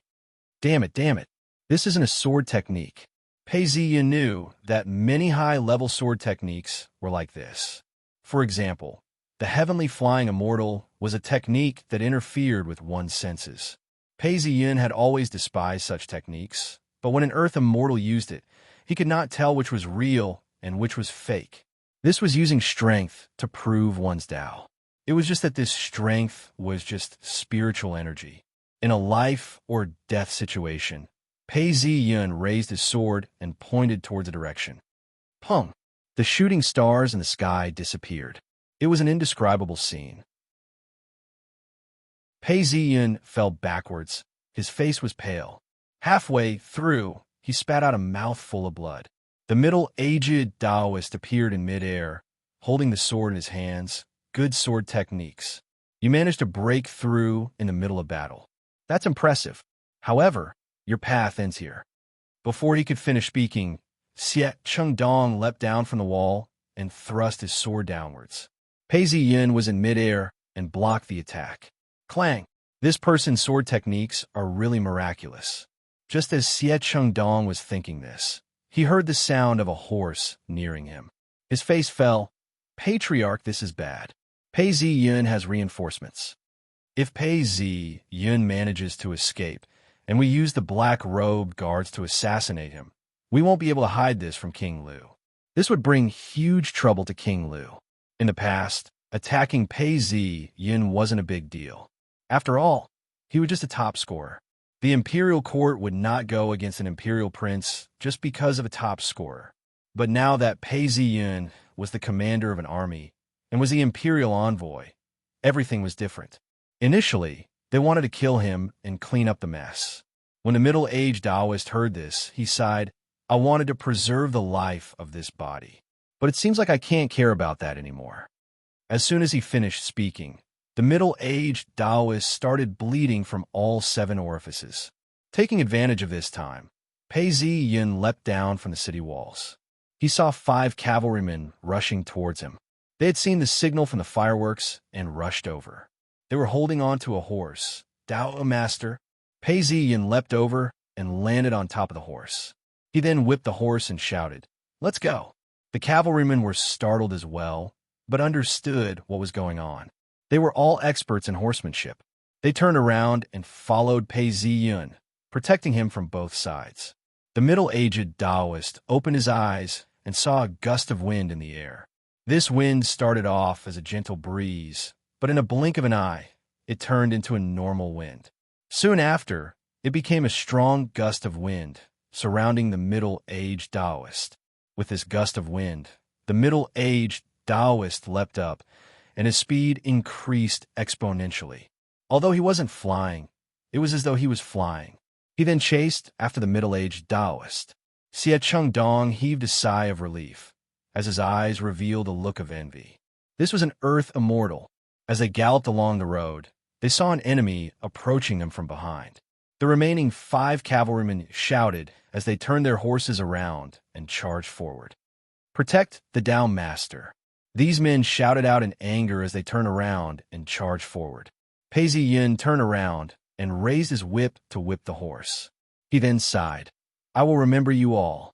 The earth immortal was enraged. Go to hell. Pung! A bolt of lightning flashed across the night sky, followed by the flash of a sword. The man's head and the horse's head flew into the air as fresh blood spurted out. At this point, Pei Ziyun had managed to increase the distance between them by another 100 meters. Hypnosis technique. He then slapped the horse and heard a pipa sound. The horse neighed and sped up. The earth immortal had killed the 5 of them, and the wind had dissipated. He looked at Pei Ziyun as he ran further and further away. His face was no longer calm and composed. He then gave a cold hum as the wind picked up again, carrying his body forward. Pei Ziyun turned around and saw that the wind was still surrounding the Taoist's body, carrying him forward. Although he wasn't flying, he was moving at an extremely fast speed. Furthermore, he had the same amount of strength as the horse. After half an hour, he reached a bend. The horse could no longer take it, as it neighed and knelt down. Pei Ziyun fell down. Go to hell. The Earth Immortal, who was 100 meters away, was bleeding profusely, and his face could no longer be seen. It was obvious that he had used up all his energy. When he saw Pei Ziyun, he leapt forward in joy. Pei Ziyun's heart sank, and he was about to fight to the death. At this point, he heard the sound of horses galloping. Someone shouted, "Who is it?" Pei Ziyun saw a few cavalrymen approaching. He was overjoyed. "It's me, come quickly." As he said this, he looked up into the sky, and a bright light appeared. It wasn't an attack, but rather a way for the cavalrymen to see clearly. He then ran towards them with all his strength. It's a real person. When the cavalrymen saw this, they closed in on him. The Earth Immortal increased his speed as well. Seeing that he wasn't going to make it in time, he threw out his sword. Pooh! A cold light flashed, and Pei Ziyun instinctively ducked. The sword passed through his hair, but when it was in front of him, it turned around and stabbed at him. Dharma, origin spirit. Pei Ziyun was shocked and instinctively stabbed his sword forward. A zheng sound rang out, and a huge force struck him. Pei Ziyun fell to the ground. Kill! Immediately, more than 20 men dismounted from their horses and raised their shields to protect Pei Ziyun. Pei Ziyun calmed down and saw the cavalrymen charging towards him. Crackle! Lightning flashed, but the cavalrymen in front stopped. The cavalrymen behind continued to charge forward. Wherever the Earth Immortal's sword struck, there would be casualties. No one could stop them. However, the cavalrymen continued to charge forward, suppressing the Earth Immortal. In the blink of an eye, there were corpses everywhere. Kill! Use the crossbows, raise your shields, and press forward. The officer behind shouted out orders, and more cavalrymen charged forward, only to be turned into corpses. Even so, the Earth Immortals were not unscathed. After a while, there was a flash of lightning. Wherever the sword flashed, several cavalrymen were decapitated. The middle-aged Taoist in the middle was covered in wounds. He let out a sigh, and a beam of light flew out from his head, disappearing into the night. Indeed, although the Earth Immortal is unafraid of the Imperial Qi and is able to follow the wind and thunder, the Earth Immortal is still human and has its limits. Seeing that they had lost half a company of cavalry, and yet they had still won the battle, Pei Ziyun's entire body was drained of energy as though he was about to collapse. He then commanded, "Clean up the battlefield," and rushed to Baoyang County. Chapter 307. June Camp after the rain. The sky was clear and bright. As the sun rose, its rays formed a thin layer of mist. The army camp was lined up neatly, with soldiers patrolling the area. Ah, hey! The soldiers were pulled out for training as they laughed. The ground was still damp, and smoke could be seen rising from the chimneys nearby. Someone was cooking. Pei Ziyun has taken over Baoyang County. All the men that Xie Chengdong brought were killed in battle. Only one survived. When this news reached the main tent, it was dark and gloomy. Outside, it was as dark as night. When the lieutenant finished his report, he stood there with his hands by his sides. Zhao Yuan's face was contorted, and his muscles were twitching, making him look extremely terrifying. Zhao Yuan paced around the tent several times before he managed to suppress his anger and fear. He couldn't help but think of Ji Bei Ho's warning. Zhao Yuan had followed Ji Bei Ho for many years. Before the rebellion, he was just a barracks officer and was even being reduced. He had fought for over 10 years, and even though he didn't have any merits, he had still worked hard. Yet he was being demoted. His heart was filled with anger. His old superior, Ji Bei Ho, had rebelled. Not only had he not been reduced, he had even been promoted to a UG general. Others didn't know how he felt, but he had been loyal to the king. At this point, he could vaguely sense that it wasn't just his master. King Lu had people who wanted to get rid of Pei Ziyun as well. His own mission was to work together to kill Pei Ziyun and even take down Baoyang County. But now that Xie Chengdong's men were all dead, this plan was useless. He took a deep breath before asking, "What's the situation like now?" There are still people hiding within the county. From the looks of it, there are 700 cavalrymen. Baoyang County has 1,500 men. 500 are from the county, while the other 1,000 are from the county. Their numbers are lower than ours, but with their cavalrymen, they won't dare to fight. The lieutenant pondered for some time before reporting. Furthermore, they've set up camp outside the city. It seems like they want to fight us in the open. General, what do we do now? Should we retreat or advance? After a long time, the captain asked in a low voice. UG General was the lowest ranked general. Below him was the captain, who was actually his assistant. Naturally, he could ask about it. When Zhao Yuan heard this, he was a little hesitant. Right now, his army was still 30 li away from Baoyang County. They could advance or retreat at will. They had 3,000 men, while the enemy had 2,700. However, the enemy had 700 cavalry. If the enemy defended the county, there was no way they could take it down. Now that the enemy had left the city to fight in the wild, it was hard to make a decision. Zhao Yuan paced a few steps as he pondered. This person is the greatest threat to the Lord. If I can kill this person, the Lord's great cause will be accomplished. How can I retreat from the great battle?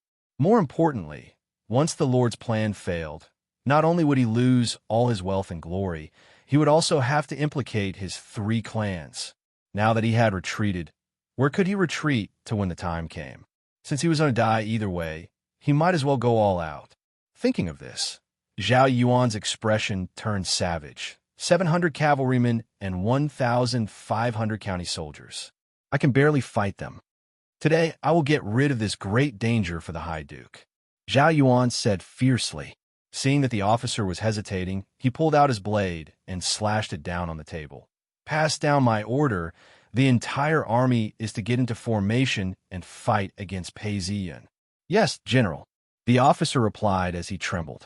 Following Zhao Yuan's order, the bugle horn sounded, and the entire army camp was filled with killing intent. Before long, the entire army started marching towards Baoyang County. Along the official road of Baoyang County, there was a piece of flat land where a huge camp had been set up. Although it was a temporary camp, it was still very orderly. It had only been 10 years since the founding of the dynasty, and the laws had not been relaxed yet. Regardless if it was the imperial army or Ji Beiho, they had set up their camp in an orderly manner. In winter, they would erect fences, and in summer, they would dig trenches. Inside the tent, Pei Ziyun was seated on the main seat when a scout reporting, Zhao Yuan has led his army to a location 10 miles away from our camp. Good. Pei Ziyun stood up and said, pass down my order. The entire army is to get into formation. The bugle horn sounded. Soldiers continuously poured out of the barracks in an orderly manner, following the squad leader out of the barracks. After 3 rounds, the military formation was completed. Pei Ziyun looked around and noticed that although the army was orderly, most of the county soldiers were trembling in fear. He shook his head and ordered, Pan Hu, here.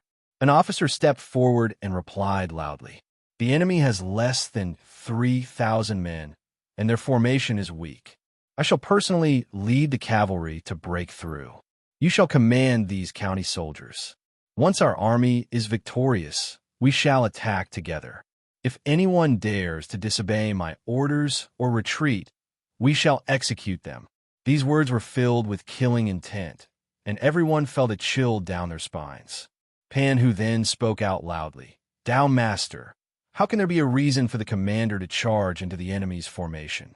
Dao Master, please sit down. I shall charge into the enemy's formation, and if I fail to break through, I shall be executed. Pei Ziyun nodded. What you said is reasonable. However, the enemy has some elite soldiers as well. I have to end this battle quickly and not let anything go wrong. You don't have to say anything more, just listen to my orders. If this was an army, Even if Pei Ziyun had said this, the general would not have agreed. However, the highest-ranking officer in the army was only an officer. Although he felt that it was inappropriate, he did not dare to argue any further. He swallowed his saliva and replied, "Yes." Before long, the army approached slowly and stopped 300 steps away. The atmosphere was tense. Within the enemy's formation, Zhao Yuan was clad in armor as he watched. He was surprised and asked, "What is this?" Pei Ziyun is the imperial envoy, and yet he is personally leading the cavalry? After receiving confirmation, Zhao Yuan threw his head back and laughed. "This man is crazy. Even if it's bait, I shall swallow it. Tell the entire army that whoever kills this man will be promoted by 3 ranks. Pei Ziyun is the imperial envoy and is in charge of 100,000 soldiers. If he dares to make such a bet, how can I retreat? If anyone dares to retreat, kill them. Today, even if I have to risk my life, I shall take a bite out of him." Following his order, the entire army charged forward. The moment the army moved, Pei Ziyun moved out as well. 700 cavalrymen followed Pei Ziyun. At the first 100 steps, the horses galloped slowly. After 100 steps, the horses began to move faster and faster, forming a line of steel. The sound of hooves thundering could be heard, and the ground seemed to tremble. Zhao Yuan's expression changed. His old army was disbanded, and with one look, he knew that something was wrong. His new soldiers would not be able to defend against this. Archers, forward! The horses were moving too fast. By the time they moved forward, the cavalrymen were already in front of them. They were so dense that they could even see the faces of the people in front of them. Release! Pew pew pew! A rain of arrows rained down, and at that moment, more than 10 cavalrymen fell to the ground. However, it was too late for a second volley of arrows. Main camp, forward, spears leveled. Wah, a sound was heard. There were only 200 of them, but as soon as the spears in their hands were lowered, they formed a row of long spears, gleaming with a metallic light. This was Zhao Yuan's true strength. Hold the crossbows, release. Pei Ziyun's words could be heard clearly from the charging cavalrymen. The front of the cavalry pulled out their crossbows and shot horizontally, while the back of the cavalry shot diagonally upwards. Pew pew pew! A rain of arrows rained down, as the opposing main camp's spearmen screamed in pain, as many of them rolled down the slope. Throw your crossbows, pull out your swords, and kill. The cavalrymen were extremely fast, and by the time the words were spoken, they had already reached the spearmen. Kill! Indeed, it was the main camp. Although they had been ambushed, they were flustered, and their faces were pale. However, they gritted their teeth and gripped their spears tightly. As the spears pierced forward, the sound of spears piercing through flesh could be heard. The cavalrymen in front of them were riddled with holes, as blood spurted out from their wounds. It was a tragic sight to behold. However, the horses that were charging at them from a few hundred meters away bore down on them. At that moment, the main camp was filled with screams of agony. Kill! Pei Ziyun thought to himself. Many people worshipped the spearmen, but in truth, there had never been a case of a spearman being able to defend against a cavalryman, much less a spear formation. The secret lay in the fact that the charging cavalrymen and horses had a momentum of several tons.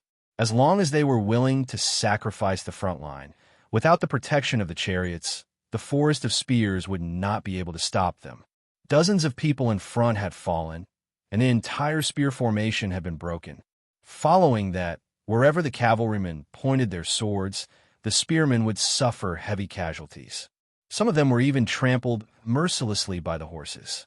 Some were even trampled to death on the ground. Some were not trampled to death and were still struggling and screaming in pain. The stench of blood was so strong that it made people want to vomit.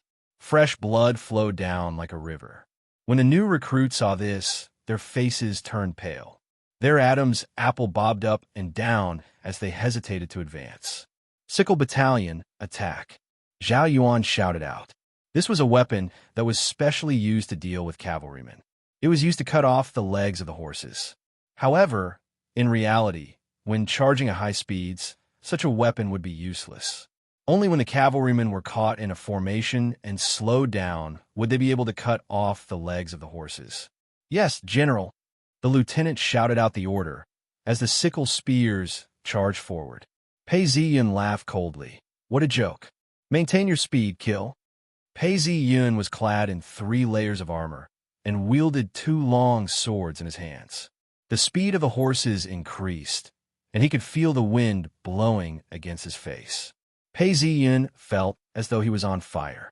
Even if an ordinary person was born with great strength, how could he compare to a Taoist who had trained his body to the peak? Even if I were to wear 3 layers of armor, even if I were to weigh 10 kilograms, I would still be able to withstand it.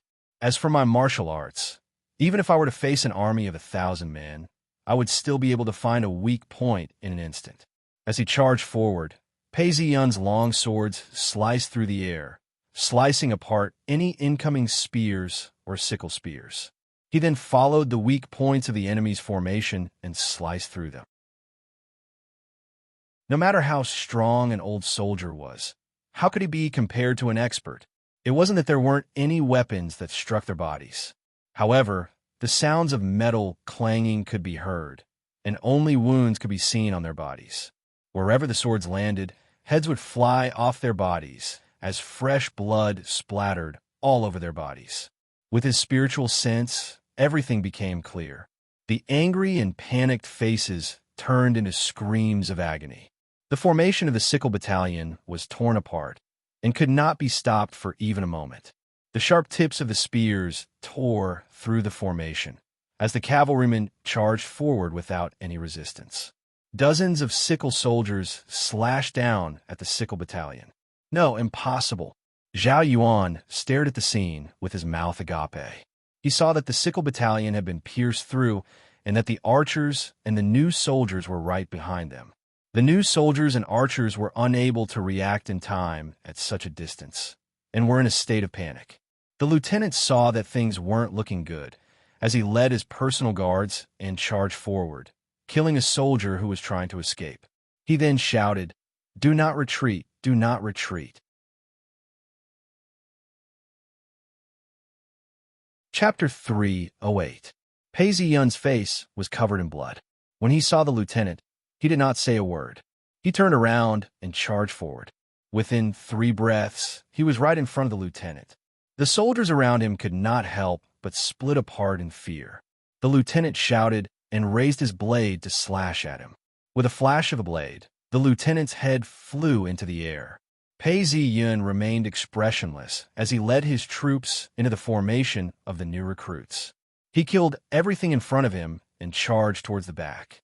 There were still 100 meters left. The long blade sliced through the air. The new recruits finally broke down. They threw down their weapons and shields as they cried and ran in all directions. Their cries and screams filled everyone's ears. Under such a terrifying situation, many of them lost their minds and tried to escape. Some even brandished their blades at their own people. The county soldiers watched on in shock. Pan, who was elated and pulled out his blade. "Advance, kill the enemy, kill." The county soldiers were new recruits and could only fight when the wind was blowing.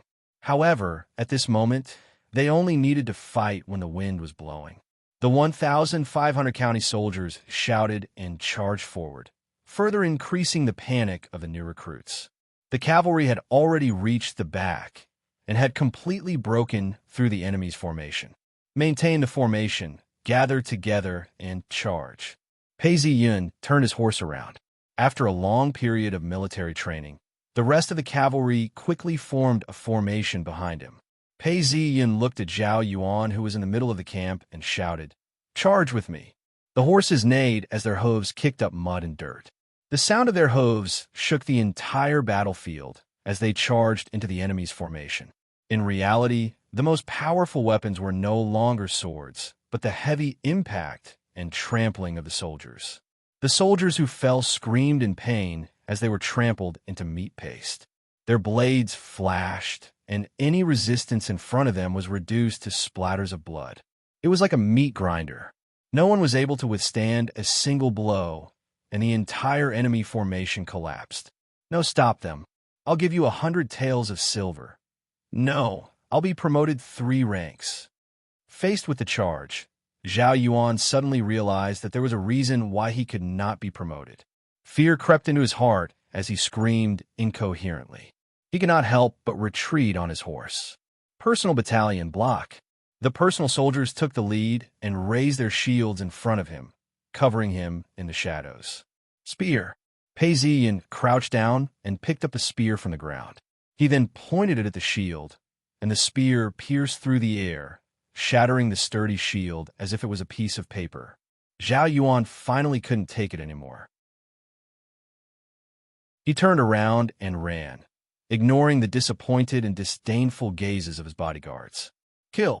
The cavalry easily tore through the last line of defense and rushed towards Zhao Yuan. Star Shift. The 3rd level, which was also the highest level of the technique, was unleashed. Pei Ziyan felt his entire body loosen up, as though the army's qi that had been restricting him on the battlefield was now much lighter. Although he could not use Dao techniques on others, he could already use it on himself and the horse. Hypnosis. Pei Ziyan patted the horse and heard a peepus sound.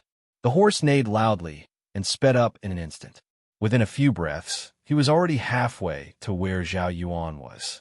Realizing that he had nowhere else to run, he turned his horse around and shouted out, "Die!" Hearing his enemy's cries of despair, Pei Ziyan nodded his head calmly. In the next moment, his blade flashed, and Zhao Yuan's head flew into the air. Fresh blood spurted out, and his headless corpse fell to the ground. The enemy general is dead. Those who surrender shall not be killed. Pei Ziyan raised his arms and shouted, "The enemy general is dead. Those who surrender shall not be killed." The entire cavalry followed suit and shouted. Soon after, all the soldiers on his side shouted as well. Hearing this cry, the soldiers who were on the verge of collapse started to kneel down and surrender in large numbers. Pei Ziyan then heaved a sigh of relief and looked at his long blade. He shook his head slightly. His long blade was full of cracks and holes. He then took off his armor and threw his long blade to the ground. The cracks on the blade could no longer be used. A loud clap of thunder could be heard in the sky. Dark clouds started to gather, and some rain started to fall. Pei Ziyan wasn't shocked, but instead he welcomed the rain with his face, washing away all the blood.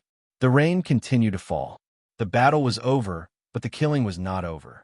Soldiers were seen walking to and fro, cleaning up the battlefield. The soldiers were wearing straw raincoats, dragging the corpses of their comrades and their enemies. They then put the corpses of their fallen comrades together and placed them under the newly erected tents. The air was filled with a nauseating stench, as well as faint moans that rose and fell one after another. The footsteps back and forth crushed the lush grass, and they kept stabbing at the place where the moans were. This kind of sound was palpitating, and it was accompanied by a trickle of red that flowed down silently. The rain continued to fall. War was merciless, and the killing of iron and blood was the main theme of the battlefield. Not far away, a captive was digging a hole. This was not the killing of a captive. In this era, if the enemy was lightly injured, they could still live. But if they were severely injured or crippled, there was only one outcome, which was to kill them on the spot. Not to mention the enemy, even if it was one's own people, under the current state of medical care, the outcome of a serious injury could be a final stab or even death within the tent. A gentleman does not approach the kitchen. Pei Ziyan allowed the rain to wash off the blood on his body and did not continue watching. Before long, Pan Hu appeared, clad in his armor. He walked over to Pei Ziyan and bowed. "Down, Master, the results of the battle are out. Our army has lost 171 men, with 360 injured.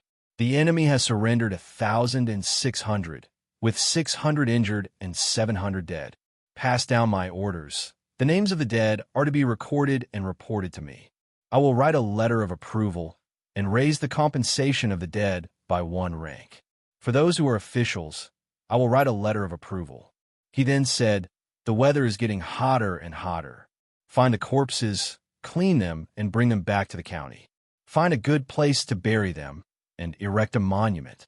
Do this immediately, and I will write a letter of approval to build a memorial here. Yes, thou master. Pan, who was extremely gratified. Raising the compensation of the dead by 1 rank was already very generous. Erecting a monument was even more rare for them. Pei Ziyin looked at the rain and the battlefield. His expression was solemn. He remembered that the main culprit behind all of this was Xie Chengdong. He squinted his eyes and looked afar.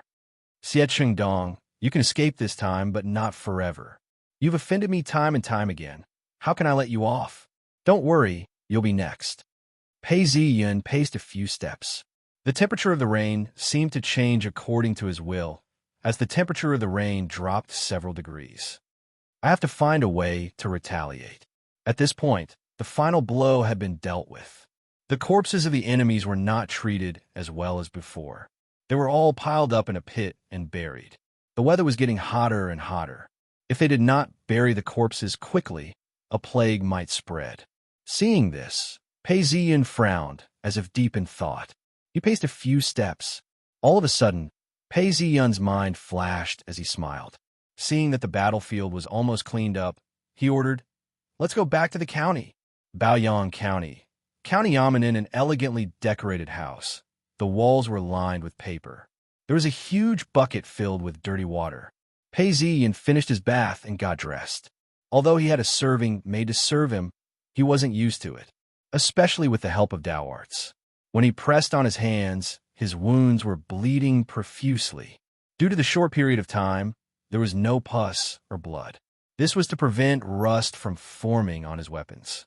Since he was wearing 3 layers of armor, even if he had been hit by a weapon, the wound would not have been too deep. Hence, he did not need to sew up his wounds, nor did he need to leave a small opening to expel pus. Ancient weapons and arrows were not made of stainless steel and would rust easily. Many soldiers have been injured, and not only did they not die on the spot, they also died of high fever after 10 days. Pei Ziyin had to be careful and complete his task. His wounds are all cleaned up, and even the surface had healed. All that was left was a red line. He wore his Dao robes and walked out. The corridor was filled with trees and pears. Although it was raining, it was spring and full of life. Pei Ziyin laughed as he stretched out his hand to catch the raindrops falling from the roof. At this point, an armored soldier rushed over and bowed to Pei Ziyin. "Dao Master, Free Cloud Sect's carriages have arrived." "They're here?" Pei Ziyin smiled and said, "Open the gates and welcome them." The magistrate was the center of power within the county. The main gate, main hall, second hall, and the zither hall formed the central axis. On the west was the garden and the study room, and on the east was the courtyard. There are also 3 guards who live there. At this point, the armored soldiers and guards had all gathered. When they saw the ox cart, they knelt down. Yu Yanjun brought Pei Qianshi and Liao Qingyi down from the ox cart and was shocked. Pei Ziyin stepped forward. "Mother, please come down slowly." He then smiled as he carried Liao Qingyi, the little girl, in his arms. Liao Qingyi did not recognize him as a stranger and allowed Pei Ziyin to carry her. She then sniffed, "Brother, your body smells good, but there's also the smell of blood." When Pei Ziyin heard this, he laughed. "You're such a sharp little girl. Luckily you were careful. If not, our sect would be in big trouble," Yu Yanjun said as she helped Pei Qianshi down from the carriage. Pei Ziyin did not dwell on this topic. He reached out and patted Liao Qingyi's head. "Master, Qingyi is about 9 years old now. She should be able to practice Dao arts now. I intend to keep her in the sect. Master, why don't you take her in and become her junior sister?"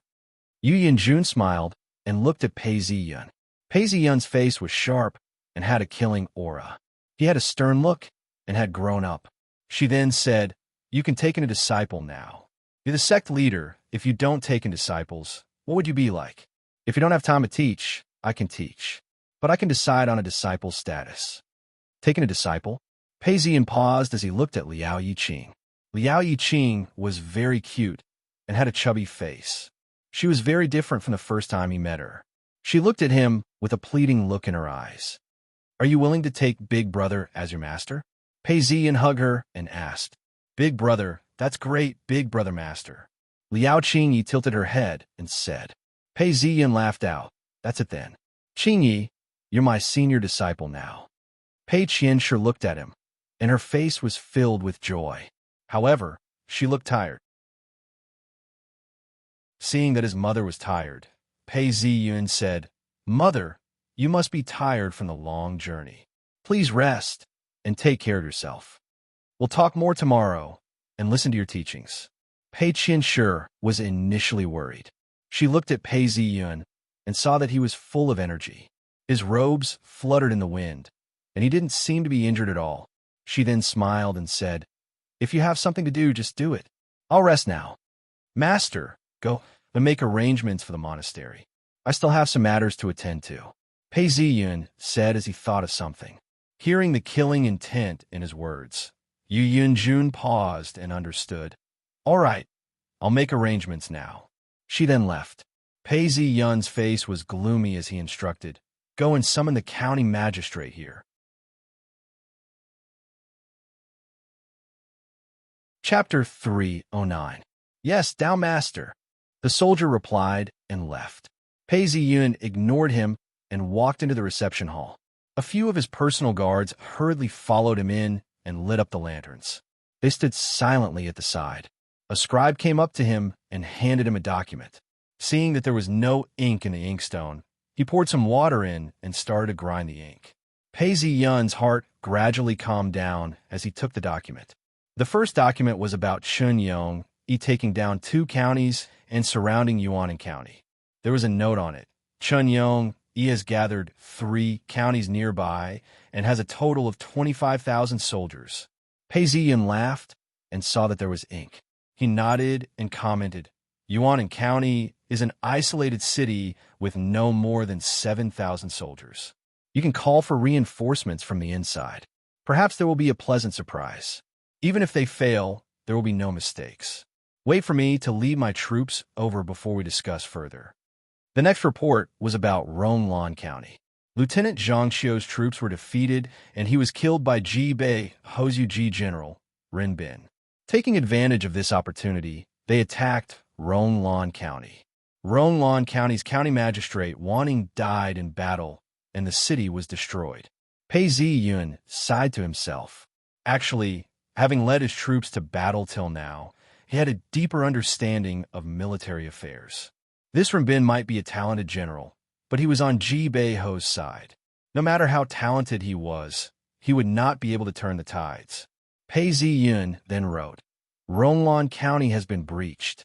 Guan County must be extra careful. Wan Ying's death in battle must be reported. Next, he talked about how 3,000 dawn of rations have been transported over. This was a good thing, but it also made people sigh at how much resources have been expended in the war. He then placed his hands down, not intending to read any further. He walked to the window and looked out. Although it was raining, it was still exceptionally beautiful. He could faintly see armored soldiers patrolling the area. Pei Ziyun's gaze was gloomy, and his thoughts were no longer on Ying Prefecture. Ever since he had been reborn, he had been entangled with Xie Chengdong. Some of the developments had been the same as before, but most of them had been separated from the original owner's memories.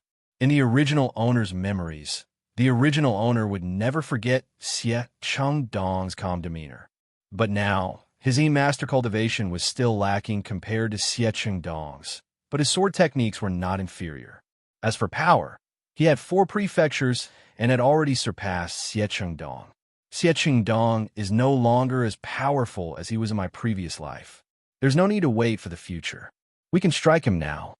Thinking up to this point, Pei Ziyun was enlightened and made up his mind. At this point, the magistrate arrived with his soldiers, his face covered in cold sweat.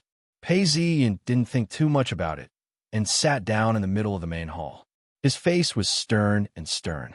Several soldiers stood in a row, holding long blades in their hands. When the magistrate entered the hall, he could feel that something was amiss. His face turned pale, and his forehead and palms were sweating profusely. He then knelt down. Tao Master, why have you summoned me?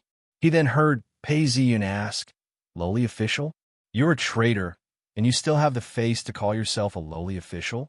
Men, remove this person's official hat. Yes. The two bodyguards answered and knocked off his black gauze hat. The county magistrate's face immediately turned pale. According to the rules of the imperial court, being stripped of his official position was the same as being stripped of his official position. In the past, he had a seat in front of Pei Ziyun, but now he could only kneel.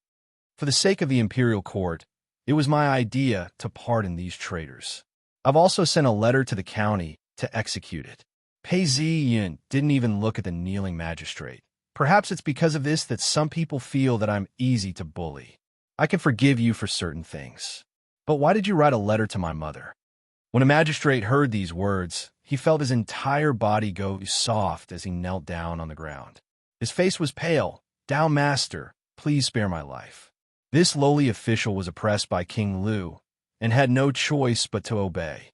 This lowly official doesn't dare to argue. "Please spare my life. Since you weren't the mastermind, do you dare to point out the mastermind?" Pei Ziyan asked in a cold tone. Hearing these words, the magistrate hesitated. He couldn't even speak properly. This lowly official. He stuttered. Seeing the magistrate in such a state, Pei Ziyan laughed coldly. He then turned to the soldiers beside him. "Magistrate of Baoyang County, you falsely accused a king and colluded with traitors. Your crimes cannot be forgiven. Drag him out and execute him on the spot." Yes. The guards fiercely pounced on him and dragged him away. The county magistrate panicked and screamed, "Taoist master, please spare my life. Please give me a chance. Give me a chance." Pei Ziyun waved a hand. "Wait." Even though the county magistrate knew that this was a political maneuver, he was still drenched in sweat. His heart raced, and he knelt on the ground. In just a minute, the county magistrate's face turned pale, and his glabella turned black. His eyes were filled with fear, anger, and helplessness. He kept kowtowing. "Jinren, please don't kill me. I'm willing to confess." The county magistrate's forehead was already swollen after just a few hits. When the killing intent descended just now, he truly felt the fear of death. He didn't dare to hesitate any longer. "Do you know who the person is?" Pei Ziyan asked. The magistrate kowtowed. "I only know that it's a Taoist. The person in charge is Xie Chengdong." Pei Ziyan cleared his throat as he stood up and glared at Xie Chengdong. Xie Chengdong is an elder of Dark Altar sect. "I shall give you a chance to prove to the imperial court that King Lu had colluded with Jibei Ho and sent Dark Altar sect to fight for him." When the magistrate heard this, he raised his head and looked at Pei Ziyun, who was filled with killing intent. He then lowered his head helplessly and replied, "Yes." Tears flowed down from the corners of his eyes. If he were to accuse King Lu, he would be caught in the crossfire between the princes of the dynasty. The consequences were unfathomable. If he didn't agree, he would die immediately. Seeing that the magistrate had agreed, Pei Ziyun regained his composure and picked up his black hat from the ground. "That's more like it. Come, put this on and think about how to write a report." Yes. The county magistrate took back his black gauze hat, felt slightly relieved, and retreated. Pei Ziyun then turned towards the meeting hall. At this point, the rain had stopped, and the dark clouds had been blown away by the wind. The setting sun was like blood, and the sunset glow was like fire. The sky was dark and gloomy. Within the meeting hall, several black-robed guards and Taoist corpses were lined up in a row. The mud and blood stains on the corpses had not been washed off. A strong stench of blood and stench permeated the air. Pei Ziyan couldn't help but frown as he endured the stench. Pei Ziyan squinted his eyes as the bright red rays of the setting sun shone on the corpses. The atmosphere was oppressive and depressing. He couldn't help but laugh out loud. 100 black-robed guards and a Taoist master. They wanted to kill me, and even had an earth immortal possessing them. How impressive. If I were to die, even if they succeeded, and even if there were traces of evidence, no one would pursue the matter. But if I'm not dead, things would be different. Pei Ziyan then pointed to the corpses and armors. "The corpses of these black-robed guards are all here. If we check the records, we can see everything clearly. This is the best evidence. The Taoist did not appear out of thin air, especially the Een Master Taoist. He was the backbone of his sect, and Dark Altar sect has no way of tying him to them. These people are lawless and out of control. In the future, they will pay for what they have done. Yu Yanjun was terrified. If it weren't for Pei Zi Yun's warning, Free Cloud sect would have been destroyed. Pay for what they have done in the future. I want to pay for what they have done now.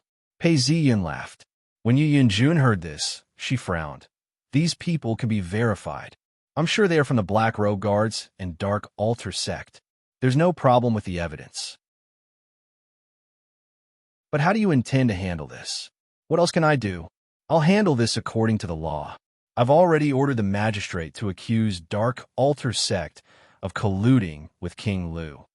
Pei Zi Yun spoke coldly as he raised his eyebrows. Now is the crucial time to kill Ji Bei Ho, and yet King Lu sent people to assassinate me. Do you believe me if I say that they didn't collude with him? Furthermore, I have all this evidence. Accuse King Lu of colluding with Ji Bei Ho. This wasn't a small matter. If they were to accuse King Lu of colluding with Ji Bei Ho, it would be a huge shock. Yu Yanjun thought to herself as she felt uneasy. She then sucked in a breath of cold air and mumbled, Dark Altar sect is one of the 10 great paradise sects and has deep roots. King Lu is the emperor's beloved son.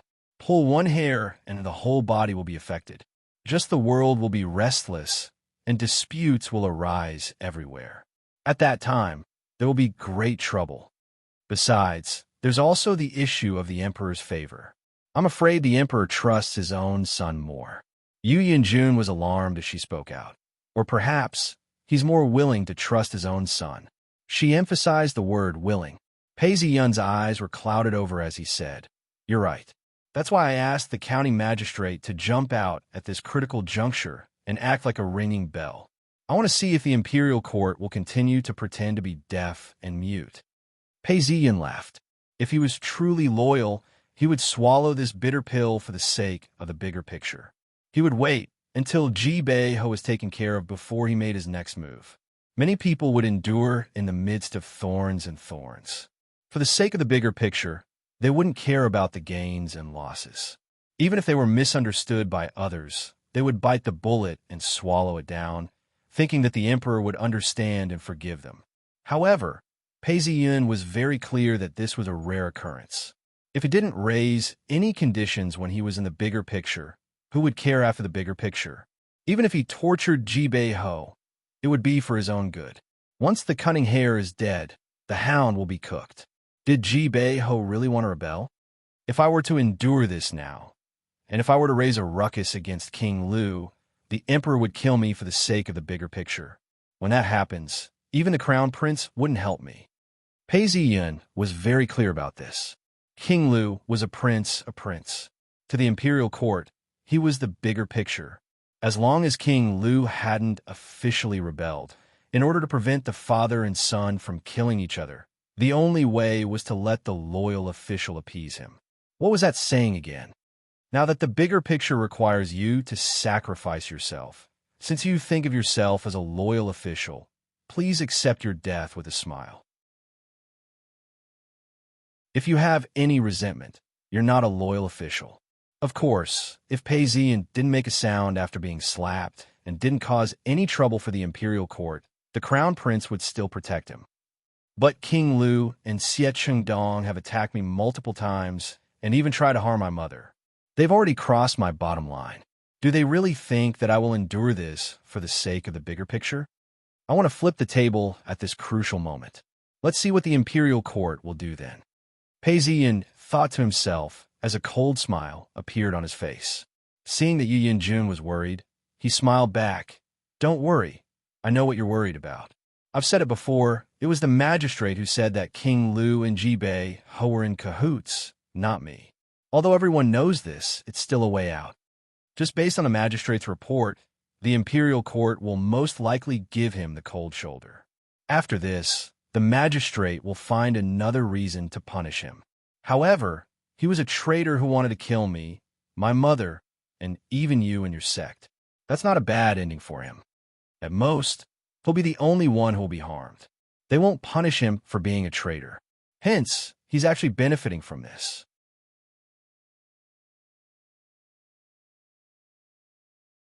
Chapter 3:10. Seeing Yu Yun-jun staring at him in shock, Pei Zi-yun straightened his robes and laughed. But he's just a pawn in the river, serving as a catalyst. There's a great helper that will automatically help. Yu Yun-jun had a suspicious look in her eyes as she looked at Pei Zi-yun. The rays of the setting sun shone into the room, illuminating the room with a fiery red glow. Seeing that Yu Yun-jun was still confused, Pei Zi-yun then said, "Actually, Ji Bei-ho has a chance of becoming a dragon. I didn't just think of it today. If I were Ji Bei-ho, I would have announced on the day of the uprising that I was acting on King Lu's orders. King Lu has always been ambitious. It's fine if we don't investigate some of his actions, but if we do, we'll find that there are many loopholes in his plans. Since Ji Bei-ho has said so, the imperial court should investigate this matter thoroughly, right? There are indeed traces of rebellion. The crown prince won't let this go, and neither will the officials. The best outcome would be a demotion of his title. This time, it won't be as simple as demoting him to a duke. He will be demoted to a commoner, or even imprisoned. King Lu is a proud and arrogant man. How could he accept such a result? Most likely, they will have no choice but to swallow this bitter pill and officially mobilize their troops. With both the North and the South rebelling at the same time, King Lu would still have some authority. But what would happen to the world? That's why I said that Ji Bei-ho has a chance of becoming a dragon. Pei Zi-yun said plainly, causing Yu Yun-jun to feel dizzy listening to him. She could only feel that Pei Zi-yun's schemes were too deep, causing her to feel terrified. Xie Chengdong and King Lu have tried to kill me time and time again.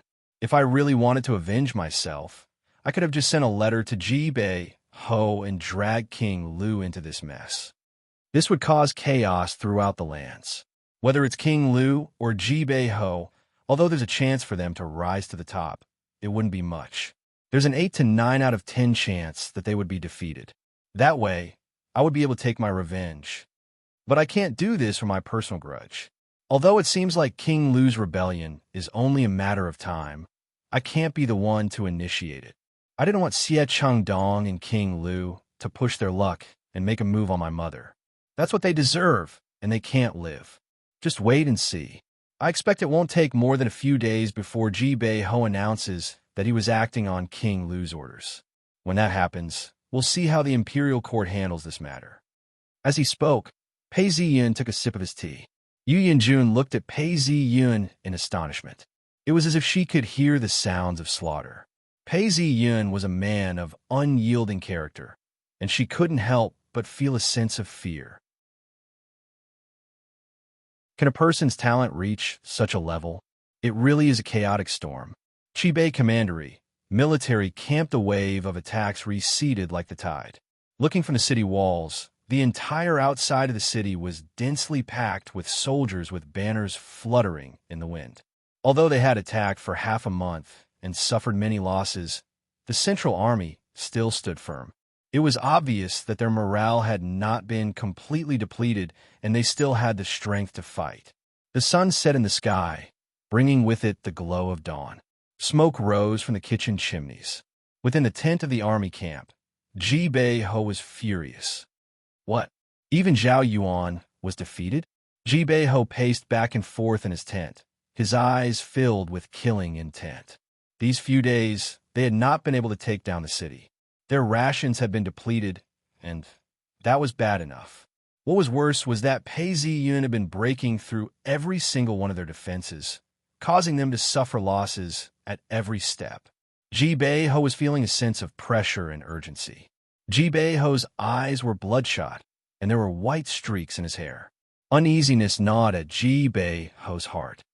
Ji Bei-ho was about to explode in anger when a wave of fatigue washed over him. He leaned back on his chair and let out a long sigh. It was as if he had lost all of his vigor. He then said, "Mr. Shun, what you did at the 8 Palace Island was very much in line with my wishes. We have to prepare for a rainy day. If I'm defeated, the people will be terrified. Even if Third Son wishes to ascend to the throne, nobody will respond. Now that I've ascended to Ji-Bei-Ho's position, I can at least calm the hearts of the people. This is a way out. Actually, you don't have to rush back. Just focus on assisting Third Son. My lord, I don't dare to follow your orders. I was originally a scholar who had fallen from grace. It was my lord who promoted me and praised me. A scholar would die for a bosom friend. I'm working for Third Young Master because of my lord's orders. That's not where I should be loyal. Being here is where I should be. Shenji stood by the side and spoke plainly.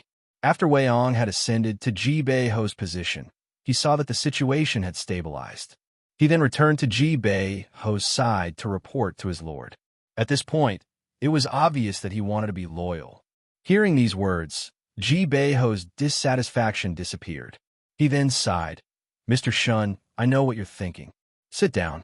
Given the current situation, do you have a solution? When Shun Ji heard Ji-Bei-Ho's sigh, his body froze. Under Pei Ziyun's relentless pressure, he didn't have any good ideas.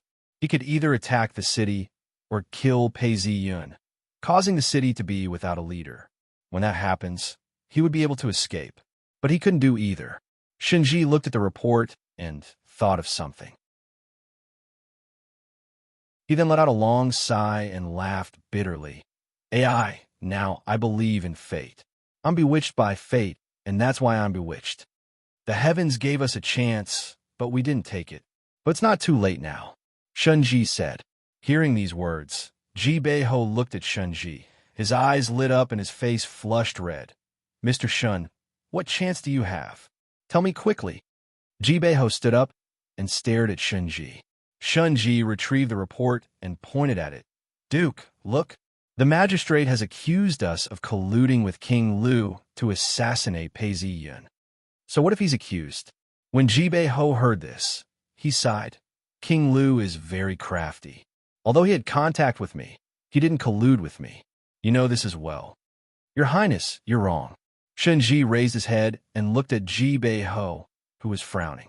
His face was filled with worry and worry. He looked like an old man and had lost all traces of his former glory. Shenji couldn't help but sigh. Seeing that Ji-Bei-Ho hadn't come to his senses, he then said, But with such good teamwork, who would believe that we didn't collude with him? Even if we denied it, people would believe us. Whether it's true or not isn't the point. The point is whether the people believe us or not. Think about it. If we had said that we were acting on King Lu's orders to rid the emperor of his evil ways. King Lu has always been ambitious. He formed his own faction, secretly amassed his own army, and even recruited his own men. Once we investigated him, we would find him guilty. What do you think the imperial court would think of King Lu? AI, if that's the case, King Lu only has one path to take. That's to rebel with us. Before he could finish his sentence, Ji-Bei-Ho had a sudden realization. He stood up excitedly and said, You're right. Why didn't I think of this at that time? At this point, he felt extremely vexed. That's right. King Lu has long had the intention to rebel. Why would he allow himself to be captured and become a prisoner to explain himself to the imperial court? He's definitely rebelling. With the North and the South rebelling at the same time, this is a chance that the heavens have given us. When the world is thrown into chaos, do you think we'll be the only ones who want to rebel? Who knows? Master Ho might be the first to mobilize his troops. Since you're the first to seize the initiative, you'll have a chance. It's a pity that we were under the influence of Qi and didn't expect this to happen. That's why we reacted. But it's not too late now. You're right. We know that King Lu didn't collude with us. However, the people of the world don't know about this. Even the imperial court doesn't know about this. Ji-Bei-Ho paced several steps before regaining his composure. We have to make our move on this point. Shunji nodded his head. That's why as long as we falsify evidence and say that we rebelled under the orders of King Lu, at least half of the people would believe us. The most important thing is that King Lu has the ambition of a wolf. There are too many traces left behind, and we can't afford to investigate further. Hence, even if the people of the world don't believe us, it doesn't matter. Once the imperial court sends people to investigate, King Lu would have no choice but to rebel. Once we force King Lu to rebel, we'll have some breathing space. Ho paced several steps. His face was flushed red as he spoke. King Lu has been in power for many years. His handwriting isn't lacking, and it won't be difficult to falsify it.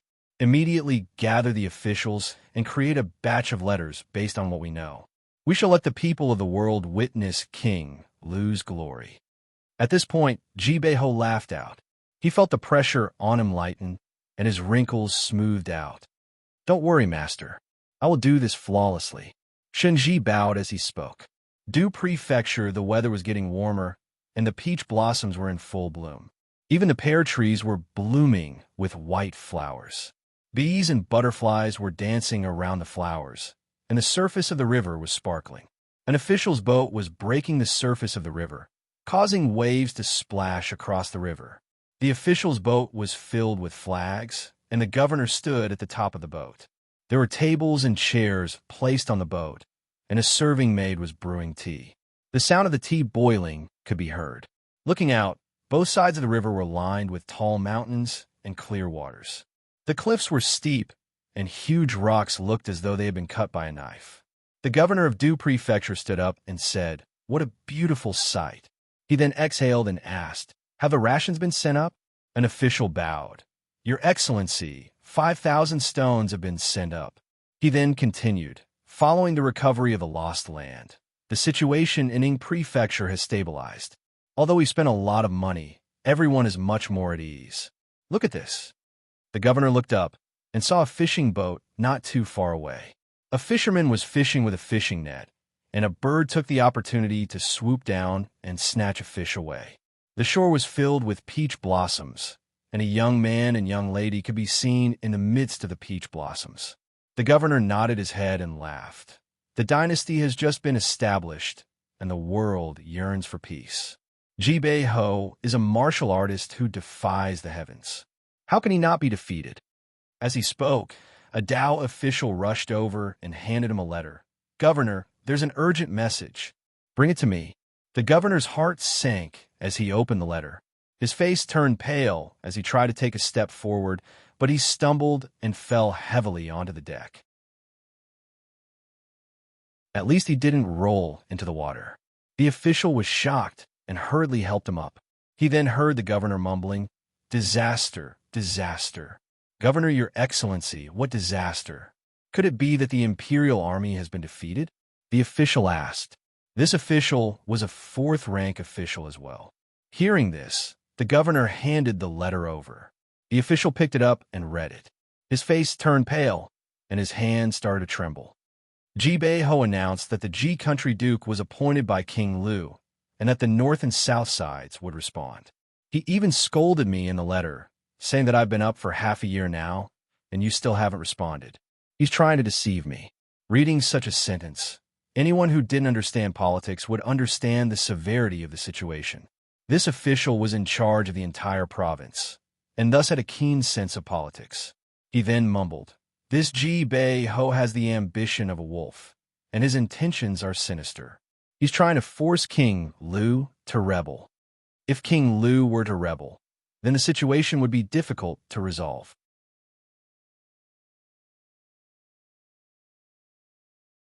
Chapter 311. As the sun rose, the willows of Tai Ming Lake rested on the surface of the water. Lotus leaves began to emerge from the lake. A few egrets could be seen pacing in the water, occasionally pecking at the fish in the water. Swallows could be seen flying across the lake, leaving their shadows behind. As the mist rose, the emperor felt better. He held 2 jade balls in his hands and spun them around. The red-robed eunuch spoke beside him. "Your Majesty, this year's Heavenly Birthday Festival has been organized by the Crown Prince. He's currently inspecting the music and dances." The red-robed eunuch reported. He left early in the morning. Hearing this, the emperor revealed a relieved smile. These days, good things had happened one after another. The sun was even brighter than before. He then asked, "What's the Crown Prince's music?" The red-robed eunuch thought for a moment before replying, "Your Majesty, it's music of peace." The emperor smiled and nodded his head. There were more than 10 different kinds of music that could be played. Music of peace was more elegant and refined. It was performed by a group of 30 15-year-old girls. The emperor stopped and looked up at the sun. Some distance away, a palace maid was collecting dew from the flowers in the garden. The weather is so good. The emperor spoke as the red-robed eunuch smiled. It's all thanks to your majesty that we are able to enjoy such a beautiful day. You're really good at kissing ass. It's just that I'm not stupid enough to think that I can do anything as the emperor. This weather is not my strength. Your majesty is wise to see through me. The red-robed eunuch replied. You followed the crown prince yesterday. Did anything important happen? The emperor asked.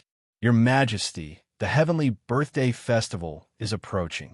All the prefectures have sent their regards. The situation in Ying Prefecture has turned for the better, and Qi Yuan County has been conquered. Now Pei Ziyun is attacking Yuan County.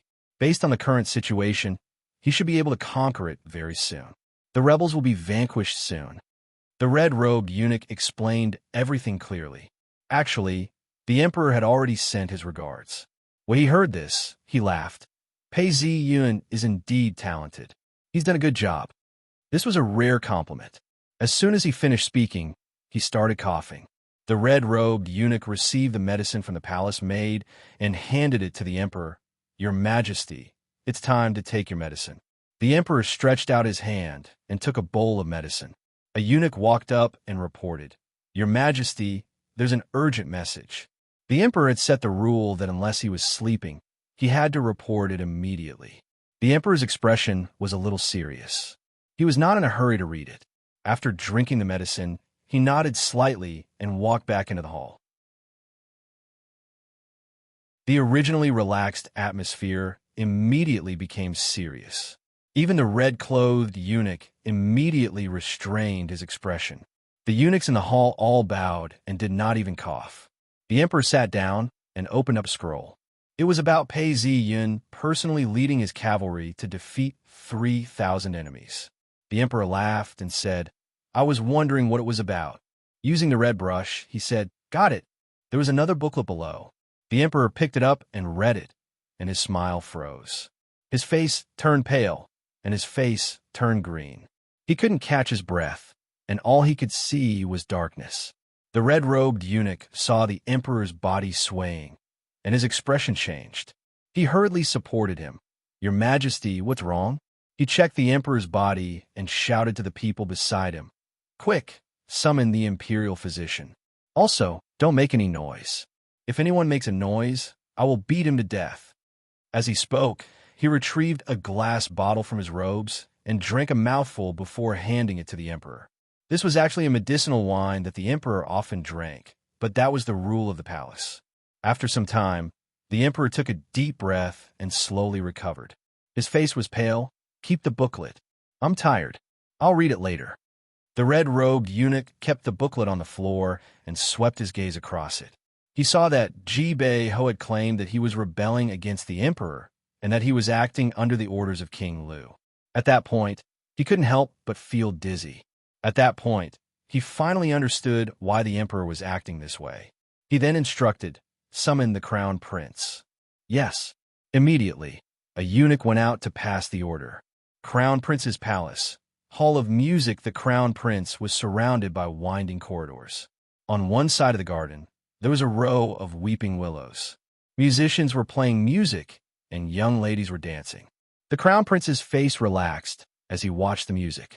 The imperial concubine was by his side, and the crown prince gently held her hands.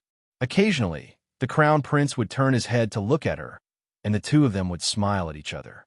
It was a loving gesture. This was because the imperial concubine had given birth to a son for the crown prince, and the crown princess was pregnant. The crown prince was finally at ease. The crown prince was enjoying the music, and his eyes were filled with worry. The female singer tossed her sleeves up and down, and when the song was over, the crown prince laughed. The sound of the guqin isn't as good as Chinya's. The imperial concubine laughed as well. That's natural. The princess has been practicing the guqin very hard. It's not easy at all. The last time I went to see the grand princess, I heard her playing the guqin. The crown prince nodded his head before sighing.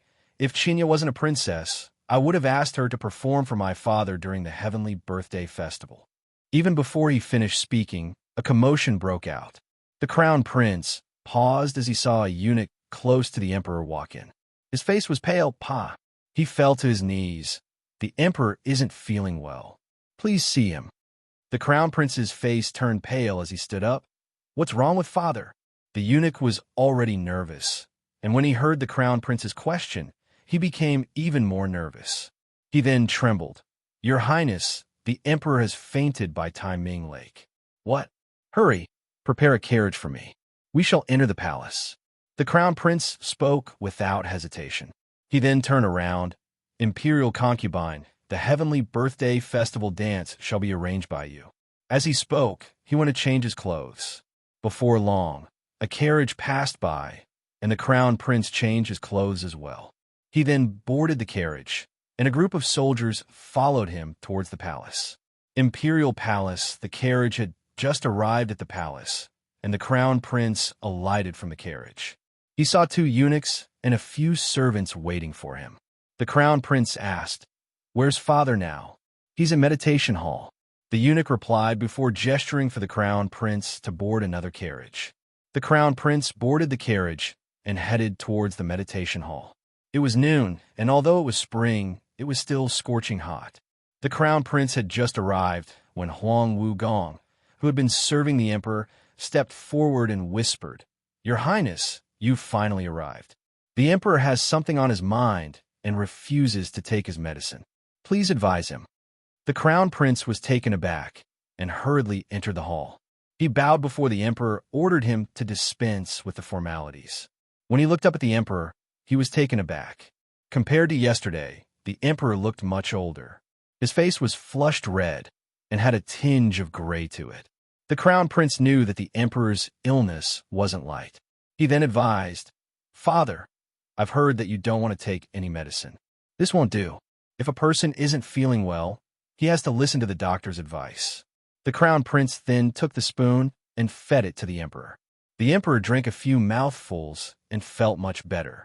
There was still half a bowl left, and he shook his head in rejection. The emperor's breathing was heavy, and his forehead was sweating profusely. He leaned against the pillow and spoke weakly. I'm fine. It's just that I'm getting old and can't take it anymore. Just a little bit, and I'll get sick. AI. Just as the crown prince was about to console him, the emperor smiled and said, Crown Prince, I dreamt of your grandfather and great-grandfather. They saw me and said that I've opened up new lands and became the emperor. They've been a good job. They even invited me to a banquet. When you came, I woke up. As the emperor spoke, his voice was drifting as though he was sleep-talking. When the crown prince heard these words, tears started rolling down his cheeks. This was an ominous sign. He couldn't stand it any longer and kowtowed. Father, you drew your sword and swept away the bandits. Who dares to say that your achievements are inferior to those of the previous emperors? Your son can still remember the way you fought on the battlefield. Your body has always been strong and healthy. This time, it's just a small illness. In the future, you will recover and live to a ripe old age. Hearing the crown prince's words, the emperor laughed. Crown Prince, life and death are decreed by fate. It's not like your father doesn't know this. Since ancient times, which emperor hasn't died? This is all destined. As long as the empire is stable and stable, when I see your grandfather in the future, I'll be able to rest easy. Those who seek longevity are the ones who lose their lives. Remember, you must never give up on the path of greatness to pursue petty tricks. Seeing that the crown prince had agreed, the emperor seemed to be in better spirits. He then said, Jibei Ho said that he rebelled under King Lu's orders. Is that right? The emperor's words were emotionless, as though he was asking a normal question. When the crown prince heard this, he felt goosebumps all over his body as his heartbeat quickened. He then remembered what Pei Ziyun had said before he left. He hurriedly kowtowed. Father, Jibei Ho said that he rebelled under King Lu's orders. Your son feels that this is the ambition of a wolf, and that he intends to bring chaos to the world. As the crown prince spoke up to this point, he regained his composure and raised his voice. "Father, your son believes that King Lu is my younger brother, and also your son." Ji-Bei-ho rebelled, and saw that he was about to be wiped out. "That's why he's like a cornered beast, trying to drive a wedge between us. Such accusations cannot be taken seriously. It's just that in order to avoid arousing suspicion, I have to announce my younger brother's return. This way, I can show my innocence to the rest of the world. He can also accompany my father, as a sign of filial piety. I plead for my father's judgment." Ji-Bei-ho's rebellion had caused a huge change in the world. The crown prince finally understood that it was a mistake for him to release King Lu. Furthermore, Ji-Bei-ho had publicly announced that he was obeying King Lu's orders before he rebelled. Regardless of reason, he had to recall Ji-Bei-ho for investigation. If the crown prince continued to be unreasonable, it would seem like he had other intentions. Cough, cough, the emperor coughed twice. When he heard the crown prince's words, he stared at the crown prince. He then sighed. "You're right, we should investigate." The emperor fell silent for some time before closing his eyes, as though he was deep in thought. After some time, he spoke. "Send someone to relay my orders. Investigate King Lu thoroughly and decide what to do with him." As soon as the words were spoken, the emperor's heart started palpitating violently. He then sighed. "You may leave." Seeing the crown prince leave, the red-robed eunuch whispered, "Your Majesty? Ai, it's really King Lu. I shall act personally and strip him of his title and imprison him. That's better than brothers killing each other. If not, King Lu might not even be able to keep his life. Besides, if I act personally, King Lu's descendants can still inherit the title of Canton King. I can't allow them to die together with King Lu." The emperor mumbled as he fell asleep. "Your Majesty." The eunuch couldn't help but whimper. Seeing that the emperor had fallen asleep, he took off his shoes and patrolled the entire hall.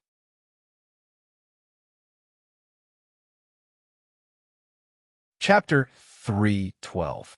In the afternoon, a gust of wind blew past, bringing with it some heat. Several eunuchs cleared the way as a group of imperial guards guarded the carriage. Within the carriage, only the crown prince could be seen seated. The matter of Baoyang County's magistrate reporting on King Lu had already been reported to the crown prince a few days ago. Now that Ji-Bei-ho had declared that he had to listen to King Lu's orders, the news had spread far and wide and could no longer be suppressed. The crown prince squinted his eyes as he suppressed his uneasiness, sadness, and even happiness. He knew that this happiness wasn't right, but he still felt it in his heart. Suppressing the news was for the sake of the bigger picture. However, Ji-Bei-ho had raised the flag of King Lu, which forced the imperial court and King Lu to make a decision. Reputation, the fate of the nation, and the brotherhood of King Lu. All of these weighed heavily on the crown prince's heart. Although he wanted to suppress the news, he didn't want to bear the reputation of killing his own brother. Furthermore, Ji-Bei-ho had rebelled and claimed that King Lu was the instigator. His father had ordered him to investigate. This was a good opportunity and also a test. Father wants me to do this, and this is actually a test for me. I can't use a cruel and merciless person to investigate. Even if it wasn't a big deal, it would still be a big deal. The crown prince thought to himself before gritting his teeth, I have to invite someone who is neutral and kind. With father around, I can't do anything to King Lu. But there are suspicions. Regardless of whether this is true or not, it's still a stain on his reputation.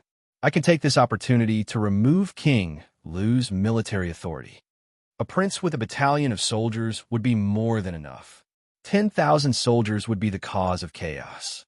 Within the carriage, he could hear the footsteps of the imperial guards, as well as the voices of the crowd outside. The crown prince thought to himself as he suppressed the happiness in his heart. Father, I think it's better for you to rest soon. Crown Prince's mansion. Your Highness, the Crown Prince has returned. Liang Ti was waiting within the hall when a eunuch entered and reported. He went straight to his study and didn't come out. The harem was not allowed to meddle in politics. Liang Ti then instructed, Has the Crown Prince eaten lunch? If not, prepare the kitchen. The weather is getting warmer, and the Crown Prince isn't paying attention today. Serve me some vegetable soup. It should have a stronger flavor. Yes. Someone immediately went to get it done and came back after a while. The crown prince hasn't used it yet. However, he used it in a hurry and is still busy. When night fell, the crown prince was still meeting people. It was not easy to hear that everyone had left. Liang Si could not bear it any longer and went over. At this time, the night was getting dark. The crown prince was sitting upright in the hall. 3 candles lit up the hall, and a small cauldron was burning incense. The imperial concubine has arrived. The voice of a eunuch rang out. Come in. The interior of the hall was brightly lit, and the walls were decorated with paintings and paintings. The entire hall was filled with elegance and elegance. The concubine pushed the door open, and the crown prince looked at her. His earlier frustrations had all dissipated and no longer showed on his face. He then saw that it wasn't just the concubine who entered. There was a palace maid following behind her. She was holding a platter of dishes in her hands. The crown prince couldn't help but laugh. It's already so late, and you're still thinking about food. Here's some memorials. I shall eat once I've read them. The concubine bowed and said, You didn't have a good meal this afternoon. It's best that you eat on time. As for the memorials, I can't say much, but you can read them after you've eaten.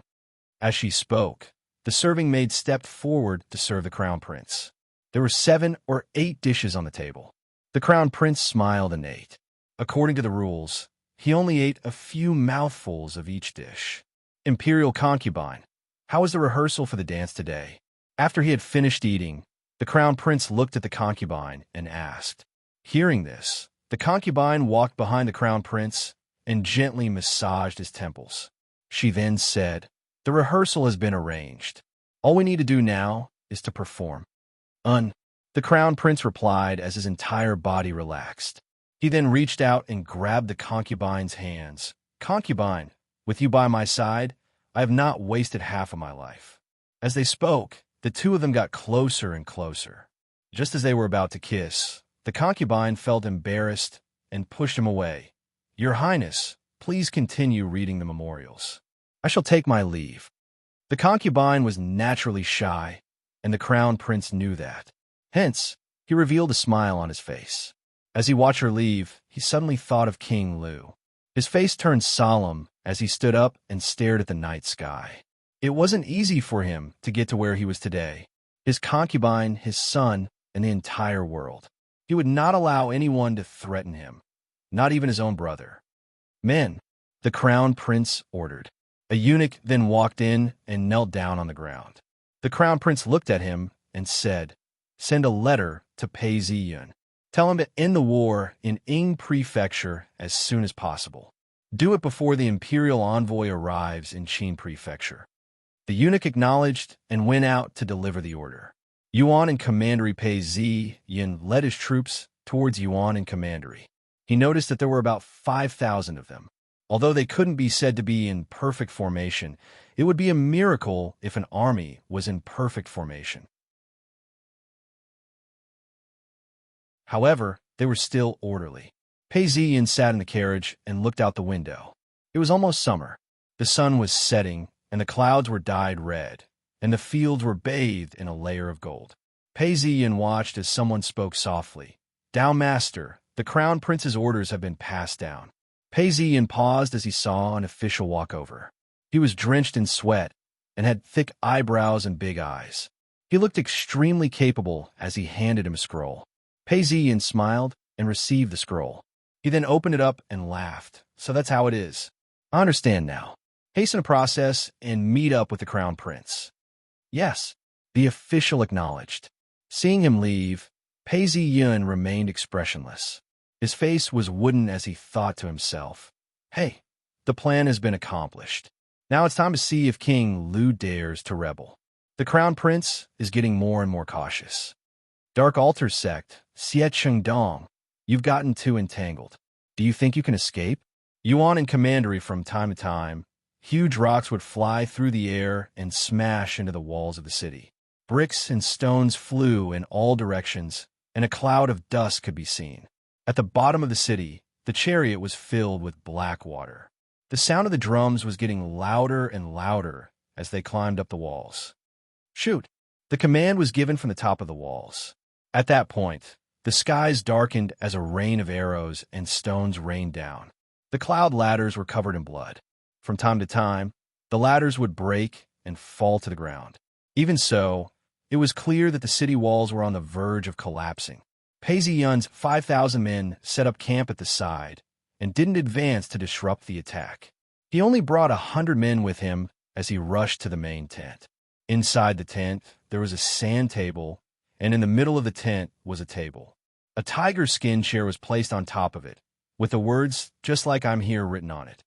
The moment he entered, he could feel a strong, killing intent emanating from his surroundings. Pei Ziyun sat down and saw Chun Yong kneeling down on one knee. "Greetings, Tao Master. Just now I was the commander of the army and didn't welcome you.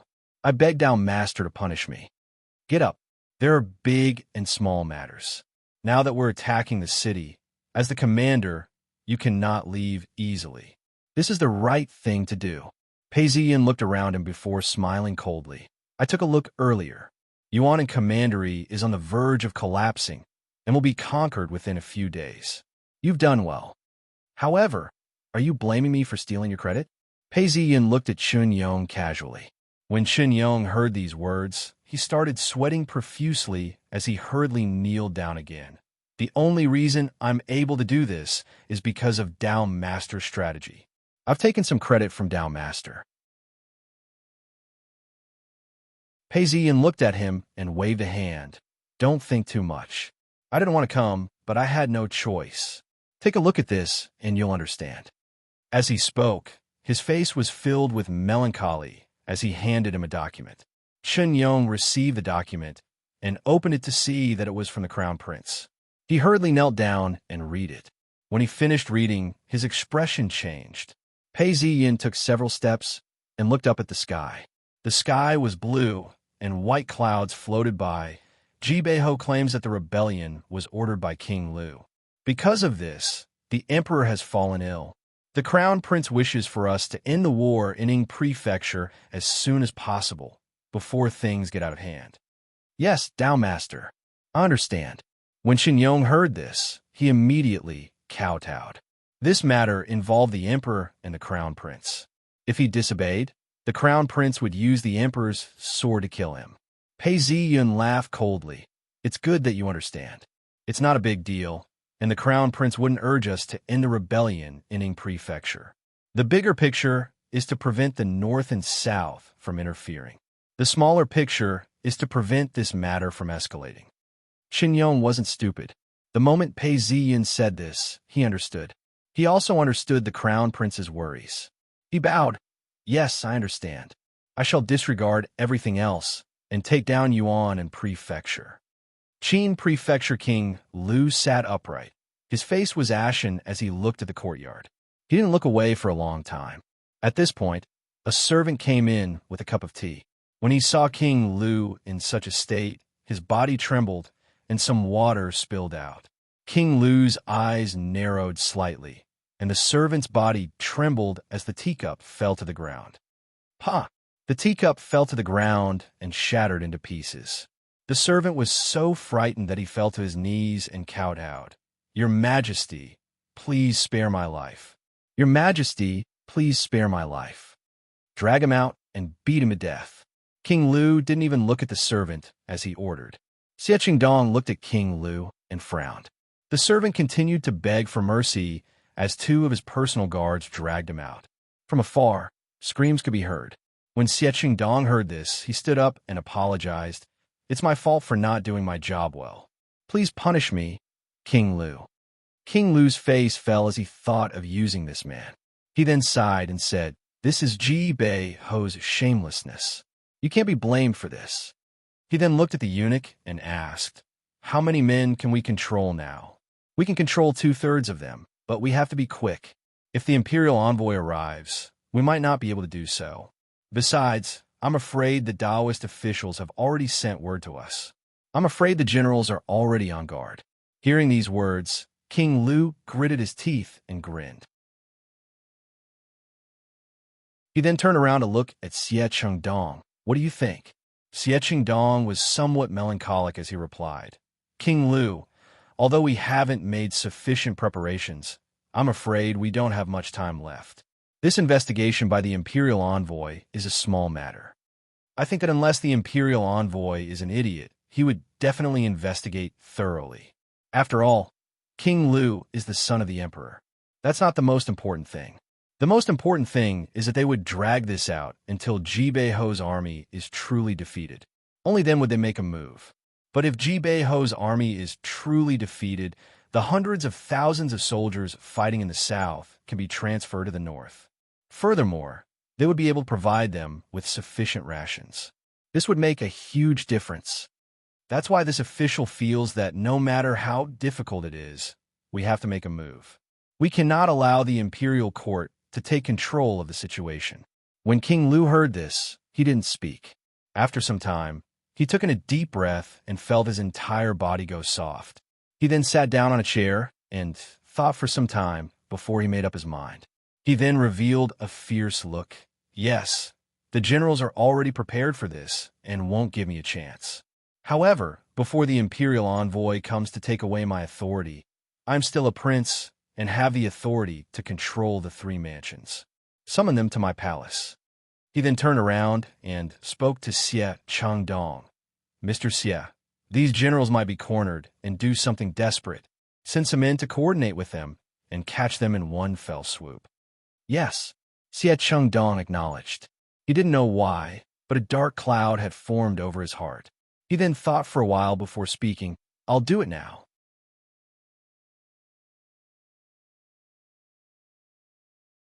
Chapter 3:13. Holy Jail Sect Paradise was Dongling Mountain. Actually, it wasn't far from where people lived. The mountain wasn't wide, and the mountain was shrouded in mist. Outsiders wouldn't be able to see much of the mountain's unique features. There was a spring running down the mountain and a lush green forest. If one were to talk about scenic spots, it would be the aerial terrace, hidden stone pines, and cloud viewing pavilion. In the early summer, there were unknown wildflowers blooming on the mountain. Halfway up the mountain, there was a building. There were many bamboos around the building. There was a table in front of the building. There was a tea set and a tea set. The teacups were still steaming, but there was no one around. A voice came from the building. Senior brother, be gentler. You're hurting me. The sound of a bed swaying could be heard. Senior brother Zhou, something bad has happened. Footsteps and voices could be heard, causing the people in the building to be alarmed. Everyone fell silent. What's the matter? Zhou's voice could be heard from the building. Previously, he was reprimanded by the old Taoist and reported it to the sect leader. The sect leader had no choice but to transfer him back. Since then, the sect leader didn't value him as much. Now that he was in bed with his junior sister, he didn't expect someone to disturb him. Senior brother, Senior Uncle Zheng, is dead. The news has just reached us, and the entire sect is in shock. The Taoist reported from the door. Zhou paused and stood up immediately. The junior sister on the bed was no longer wearing her robes. She had pulled down her robes, revealing her shoulders and perky breasts. Her face was flushed red, and her eyes were filled with dissatisfaction. She snorted, Senior brother, what has Elder Zheng's death got to do with us? The junior sister moved closer to Zhou, wanting to cling on to him. I have other matters to attend to. Zhou pushed her away and hurriedly put on his robes and left. The junior sister paused, feeling humiliated. She threw herself onto the blanket and started crying. How did that old fogey die? Zhou ignored the cries and asked the moment he was outside. The Taoist who reported the news was about 20 years old. He had a delicate and pretty face. When he heard the question, he paused and hurriedly said, Dark Altar Sect followed us and sent their Elder Zheng over. Who would have thought that even after sending their Earth immortal clones, they still couldn't kill him? All of them died in Baoyang County. Only Xie Chengdong managed to escape. The Taoist glanced at his senior brother and explained everything in detail. Zhou did not speak for a while and just looked at the bamboo forest. The bamboo forest was quiet and secluded. A few new bamboos emerged. They were young and pretty, swaying with the wind and making rustling sounds. Zhou suddenly laughed loudly. He laughed until tears came out. This old man is finally dead. Who is Gai was backer now? At the thought of this, Zhou's mouth became dry. Gai Gua has entered the Xuanji cave and is about to open the divine gate. It was fine if elders and old Taoist was supporting her from behind, but now that there's no one, she's just meat on the chopping block. No. If I open the gate of heaven for her, I can't just do as I please. Senior brother? Senior brother? The Taoist saw that Zhou's expression was not right and hurriedly shouted. When Zhou heard this, he came to his senses and took out a banknote and handed it over, saying, "You did well. This is for you. If you have any problems with your homework in the future, feel free to look for me." Thank you, senior brother. Wasn't this the reason why the Taoist was so attentive? He hurriedly accepted the banknote and thanked him before retreating. Watching the Taoist leave, Zhou paced back and forth in the bamboo forest. Gradually, a sinister smile appeared on his face. Gai Gua, you're finally going to be mine. I have a feeling that as long as I can obtain your primordial yin, I can immediately open the gates of heaven and even go one step further. Not only me, but the disciples of the other elders are also eyeing you covetously. A single thought is immortal, and a single thought is mortal. If I don't become a yin master, I'm still immortal. Since I want you, why don't you just give it to me? The sun shone down on the bamboo forest, making it look like a myriad of colors. The wind blew past, causing his robes to flutter. Zhou's expression was ferocious as he muttered to himself. He then walked towards the kitchen. There were more than 100 disciples in Holy Jail sect, and the rules were not small. The kitchen was not small either. It was a courtyard with a large open house on both sides. There were 4 long tables in the main hall, and the food had already been laid out. According to the rules of Holy Jail sect, the elders had their own food boxes specially prepared for them. They could even order their own dishes. The core disciples who had opened the gate of heaven were of a higher class. Once again, only the sect leader and the elders had not opened the gate of heaven. As for the other ordinary disciples, they could only eat in the large canteen. Zhou relied on his status as the sect leader's disciple to enter the kitchen. Looking at the dazzling array of dishes, a disciple walked up to him with an honest smile on his face. He bowed. "Senior brother, what would you like to eat today?" Actually, if Zhou was just the sect leader's disciple, he wouldn't be considered very respectable. However, he came from a wealthy family. His father, Zhou Chong Xian, had donated 3,000 taels of silver to Holy Jail sect. Zhou had a few hundred taels of silver in his hands. Not only did the sect give him many opportunities, the kitchen was even more hospitable. If he had money, he would be able to get special treatment. Zhou nodded and looked around. Cucumber scrambled eggs, black fungus mixed with green onions, a plate of beef, and a plate of prawns. "That's it. Send it to me." As he spoke, he casually threw a string of coins. The outer sect disciple hurriedly smiled. "I'll get it done for you." As he spoke, the outer sect disciple packed the food into the boxes. Zhou pretended to casually point to one and asked, "Which elder's box is this?" "Oh, this is Senior Sister Chi's box. She entered the Jade Formation Cave, and the sect rules dictate that we deliver it to her." The outer sect disciple glanced at the box and replied. Zhou was speechless, and the outer sect disciple went to pick the boxes. Seeing that there was no one around, Zhou took out a small paper bag and opened the box. He carefully opened the paper bag and poured the medicine into the food. He then walked out of the kitchen. The Jade Formation Cave was not far away, and there were many stone steps along the way. Zhou walked up the stairs and arrived at the entrance of the cave. He saw that there was a pavilion just outside the entrance. He looked around and saw that there were many trees all around. It was very quiet. He then hid behind a tree. After some time, someone jumped into the Jade Formation Cave and picked out the same box that he had used the last time. 15 minutes, 30 minutes, the medicine should have taken effect. It wasn't easy for me to obtain this restrictive spell. It also has a hallucinogenic effect. It's specially made to deal with female cultivators. Joanne's heart warmed as he stepped into the cave. The cave was divided into 2 levels. The outside was a stone room. The stone room was very clean and had a stone table and chairs. There were food boxes on top of the table. Joanne looked inside and saw that half of the food had been eaten. He then smiled. Near the entrance was a large stone door. He tried to push it, but it wouldn't open. The J Formation Cave was a place where Taoists would attempt to break through the gates of heaven. It was a forbidden area and had its own restrictive spells. Joanne took out a silver token and pressed it against the door. The door lit up, and the spell was activated. The door opened slowly. Although there was a restrictive spell, Joanne was the sect leader's disciple. He was favored and had money. He had his own ways of obtaining it. After entering the door, there were 2 rows of stone rooms. There were only 6 rooms, and one of them was occupied. Joanne's heart skipped a beat. He could hear the sound of rapid breathing. The medicine is taking effect.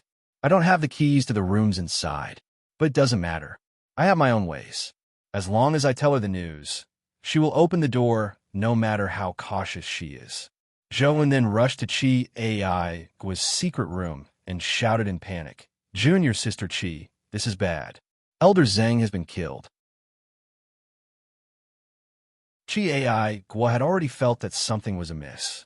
She felt her body heating up and was suspicious. Seeing that someone was coming in, she was cautious and did not open the door. As soon as she heard this, she was shocked. A strong sense of foreboding welled up within her. It was the same feeling she had when her parents passed away.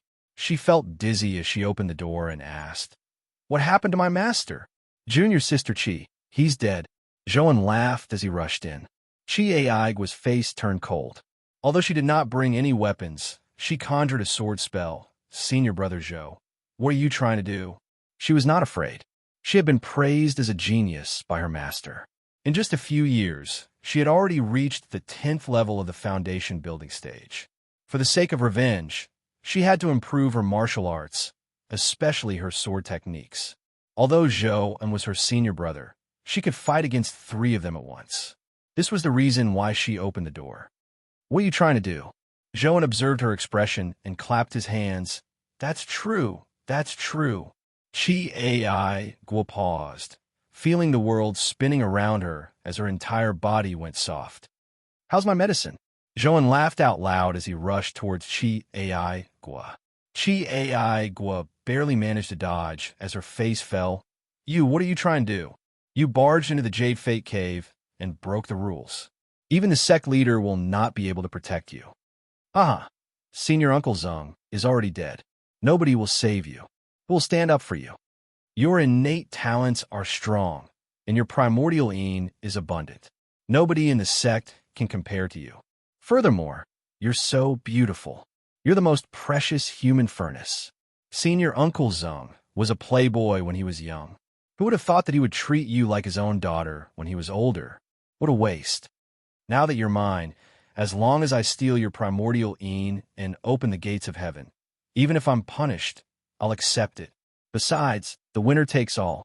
As long as I have you and open the gates of heaven, even my master won't punish me severely." Joanne's eyes were red as he spoke, as he grabbed Chi Ai. Chi Ai stretched out her hands to push him away. Her face was flushed red from the exertion of force. She had been poisoned, and yet she resisted. Seeing this, Joanne felt a sense of satisfaction in his heart. "Master, save me." Chi Ai struggled as tears streamed down her cheeks. Countless thoughts flashed through her mind. Her father was dead, her mother was dead, and then her master was dead. Now, even she couldn't escape. They died because of me. I'm the main culprit. Joanne grabbed her collar and tore it open with a chi sound, revealing the red bra underneath. Half of her perky breasts were exposed, and his imagination ran wild. His fingers pinched the strap of the bra, wanting to break it. Chi Ai was in despair. Her eyes were filled with madness as she screamed out loud. Following this scream, there was a loud boom as a gust of wind blew through the stone room. Spiritual energy gathered around her as her powers surged. Joanne was shocked as he took a closer look. His expression changed, not good. Chi Ai Gua is about to break through the gates of heaven. I can't retreat. Once she breaks through the gates of heaven and becomes an master, she can inherit senior Uncle Zhang's position and become a core disciple or even an elder. When that happens, my days will be tough. Zhou spun several times and saw that the vibrations were getting stronger. He steeled his heart and pulled out his sword. Junior sister, consider yourself unlucky. As he said this, he stabbed at her. Pooh! The sword pierced through. However, his hands were trembling as he stabbed her. He missed the mark. Zhou pulled out his sword as fresh blood spurted out and splashed onto his face. He shouted out in anger as he tried to boost his morale. He then stabbed Chi Ai Gua in the chest.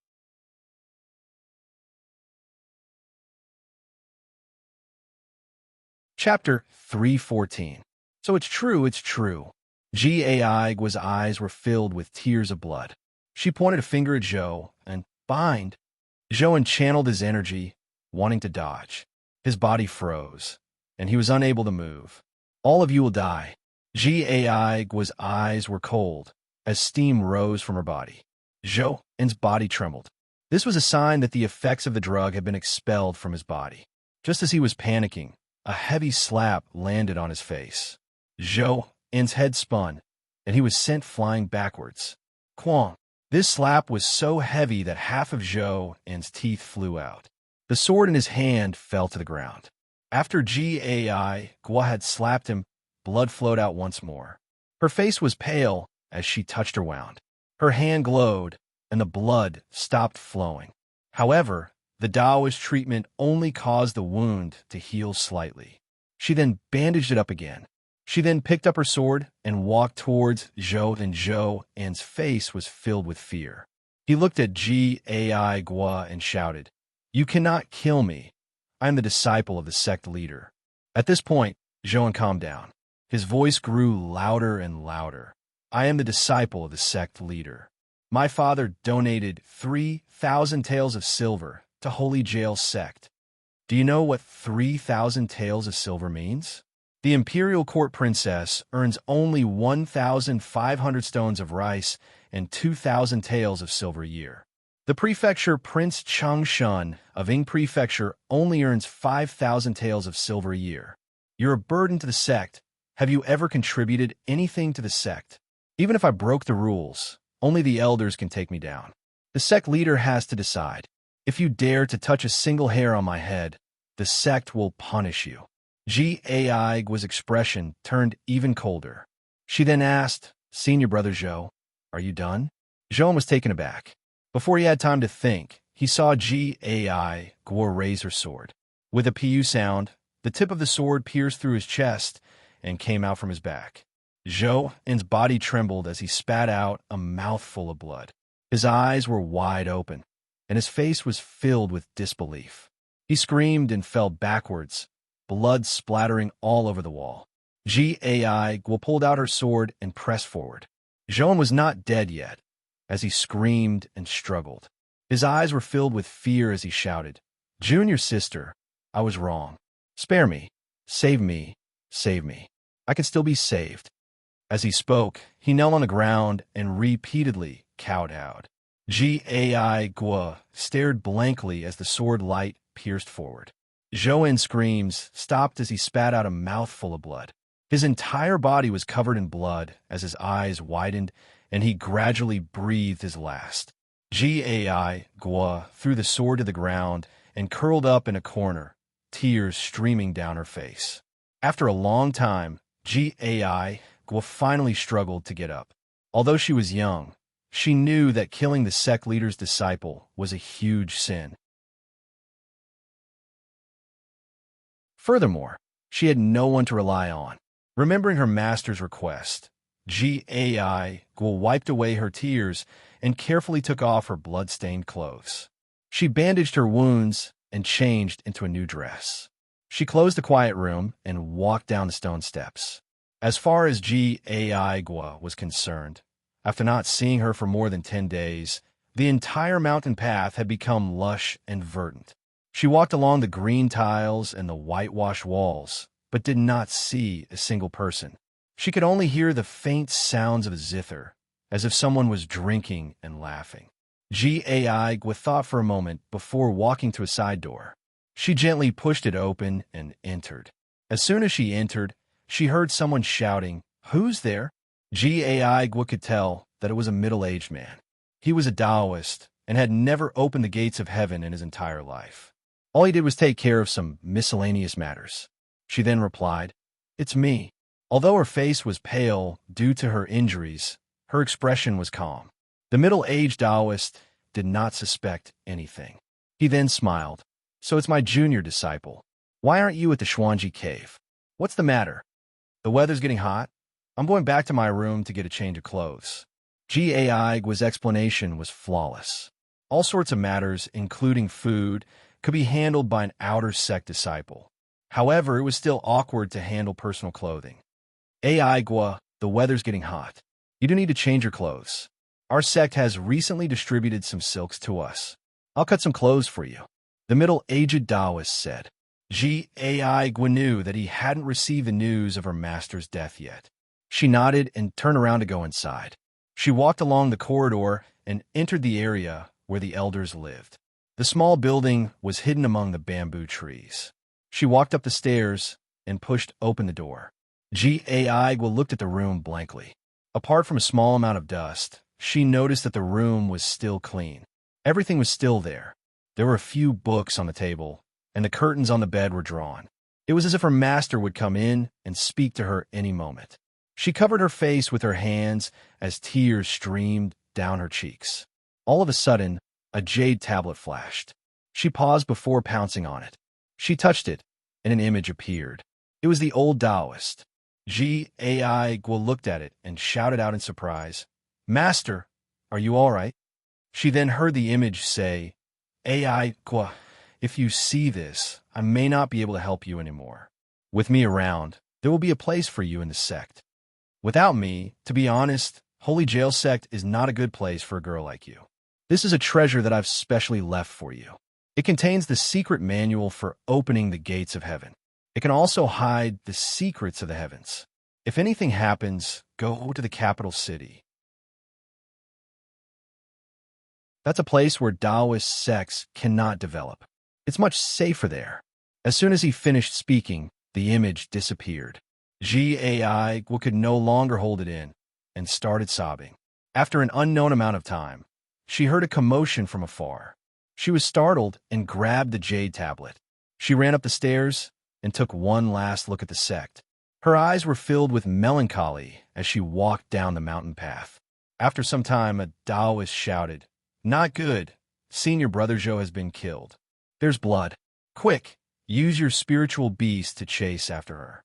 Someone shouted in anger, "She can't have gotten far." Yuan and County huge rocks were flying through the air. All of a sudden, a loud boom could be heard. A part of the city wall could no longer withstand the bombardment and was finally breached. The soldiers of the imperial court rushed in like floodwaters. In the past few days, the soldiers had tried their best and used all sorts of methods. Although there were many casualties, they still managed to break through the city wall. This was completely out of Pei Ziyun's expectations. It was as though King Lu had agreed to their demands. However, fighting spirit wasn't everything. The city wall was finally breached. The soldiers clashed against each other as they slashed and slashed at each other. Within seconds, hundreds of people had fallen to the ground. Fresh blood stained the ground. Tao Master has given his orders. Those who do not surrender are to be killed without mercy. Someone shouted out. Hearing this order, the enemy soldiers had no choice but to fight to the death. Their bodies were riddled with wounds as they struggled to hold on. However, as the soldiers continued to fight, they were drowned in more blades. Corpses continued to fall from the sky. Within the city, cries and screams could be heard. Smoke and fire could be seen everywhere. Pei Ziyun climbed up to a part of the city wall that had been cleared of enemies and watched silently. Tao Master, the enemy soldiers have been defeated. As long as you surrender, the battle will stop. Such a massacre not only kills many soldiers, but also harms the citizens. The county magistrate, Wei Yu kowtowed profusely. Pei Ziyan didn't even look at him as he laughed. Maybe it's because I'm kind and merciful that I've pardoned so many people. That's why there are so many people who are willing to try their luck. Let's not talk about the enemy soldiers for now. Everyone has their own master. The officials and the wealthy families within the city have been blessed by the emperor for a long time. If the enemy soldiers were strong, then so be it. But now that they're weak, they're not willing to take the risk of betrayal. That's strange. If the enemy soldiers can kill people and wipe out entire families, why can't the imperial court do the same? If we were to follow the military laws during wartime, we would have to cleanse the city for 3 days to let everyone know the consequences of resisting. Pei Ziyan looked at Wei Yu and said, "However, things are different now, and we shall not allow the soldiers to fight for themselves. You and the rest of the county magistrates shall lead a group of people to search for the officials and wealthy families within the city. All males above the age of 10 shall be beheaded." "Thou master, you mustn't do that. You mustn't do that. This is a disservice to the imperial court." When Wei Yu heard this, he immediately shouted out, "You're not following orders?" Pei Ziyan spoke through gritted teeth, causing everyone who heard him to shiver in fear. Wei Yu felt a chill run down his spine, but he had already spoken out loud. This is worse than killing prisoners of war. It's a disservice to the heavens. This lowly official cannot follow orders. Good. You're so loyal to the emperor now. Since you're loyal to the emperor, why did you betray him? Men, behead this person as a traitor. Pei Ziyan was enraged as he shouted out. His personal guards pounced on him and knocked his official hat off his head before dragging him away. "How dare you? How dare you?" The county magistrate Wei Yu shouted. "Why wouldn't I dare? Drag him away and execute him." Pei Ziyan laughed evilly. After some time, a scream could be heard. A moment later, a severed head was presented to him. It was the head of Wei Yu. The surrounding magistrates trembled in fear. Pei Ziyan laughed evilly and asked again, "You're not following orders?" This lowly official is following orders. The few magistrates bowed down together before Pei Ziyan regained some of his composure. He then turned to an armored officer and said, "Send some soldiers to follow the magistrate and search his house. Every squad will follow a civil official and record the amount of silver that was seized. Not only do you have to distribute the silver to the soldiers, you have to hand it over to the imperial court. You're the officer that the imperial court sent here to wield the emperor's sword. It's best that you take part in this." "Yes." The officer remained unmoved as he received his orders. Before long, squads of soldiers marched out and entered the city. There weren't many soldiers in each squad, but it was more than enough to search the houses. Zhang Mansion boom. A loud sound could be heard as the doors of a mansion burst open. A squad of soldiers swarmed in. The people inside the mansion were shocked and angry. A middle-aged man walked out with his servants and forced a smile. "I'm an official in the imperial court and have contacted the imperial court before. Is there a misunderstanding?" Before he could finish speaking, one of the soldiers laughed out, "The Tao Master has given his orders." At this point, anyone who refuses to cooperate with the imperial court is a traitor and will be killed without mercy. As soon as he finished speaking, he pierced his long blade through the air. A loud "pu" sound could be heard as the middle-aged man screamed out in pain and fell to the ground. He was no longer breathing. His eyes were wide open and his face was filled with disbelief. "Ah!" The servant screamed out in pain. "Kill, kill, kill!" The soldiers swarmed in and slashed their blades. Dozens of people fell to the ground. Apart from women and children, they killed everyone they saw. A low-ranking officer looked on coldly and shouted out, "You're not allowed to be promiscuous. You're not allowed to keep any gold or silver. The Tao Master has said that everything will be handed down to our brothers. Anyone who dares to extend their hands at this point will be killed without mercy. Do you understand?" "Yes." As soon as he finished speaking, the sounds of killing gradually died down. The magistrate sighed. He knew that the resistance of the traitors was over. What followed was a massacre of all the officials in the city. For traitors, The imperial court, to forgive them is a grace. Not forgiving them is a matter of course. Nobody can say that they've done anything wrong. Although this was what he said, looking at how the officials were treated, he couldn't help but sympathize with them.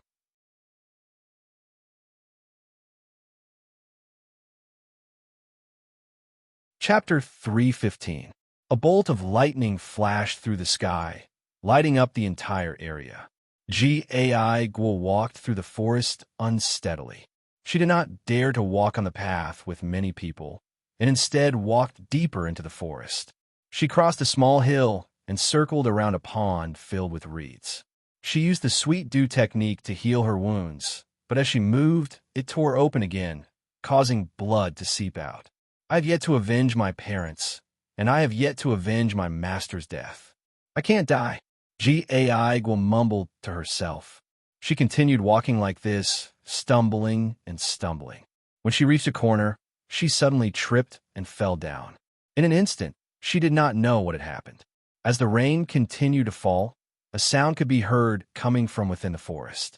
A fox leaped out, its eyes scanning its surroundings.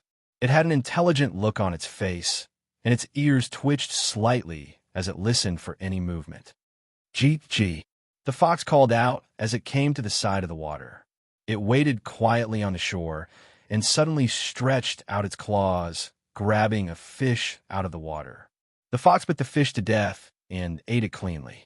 It then began combing through the water, looking very delicate. All of a sudden, it stopped moving and its ears twitched. The grass grew thickly in the mountains, and the fox looked in a direction cautiously.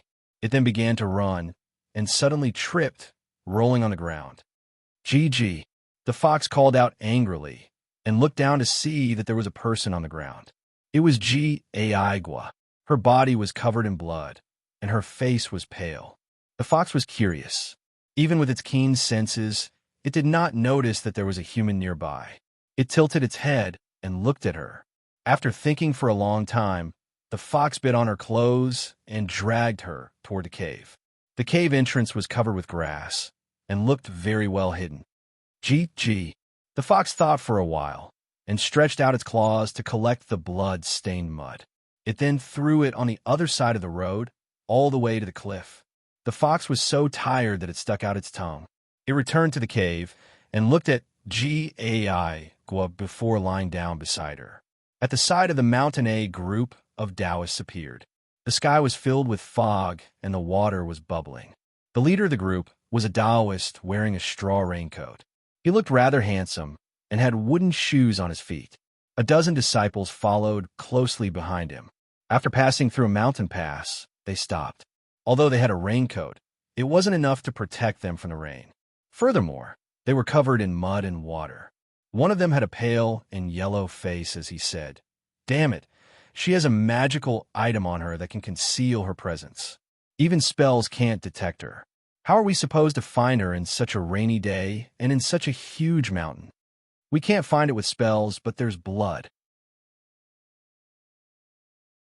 Let the spirit beasts follow." The Taoist in the lead furrowed his brows because he couldn't find them for a long time. After a moment of silence, he said, "When we return, we can reward these spirit beasts with some meat and bones." The so-called spiritual beast was actually a dog. For some reason, a person said, "That's all there is to it." As he spoke, he commanded the dog to sniff the air. They continued forward until they reached a cliff. Looking down, they saw a large river. The river was turbulent, and the current was rapid. Under the rain, the water splashed up to 30 meters high. No Taoist dared to jump down. The Taoist in the lead looked at her and laughed coldly. "I didn't expect this woman to be so resolute.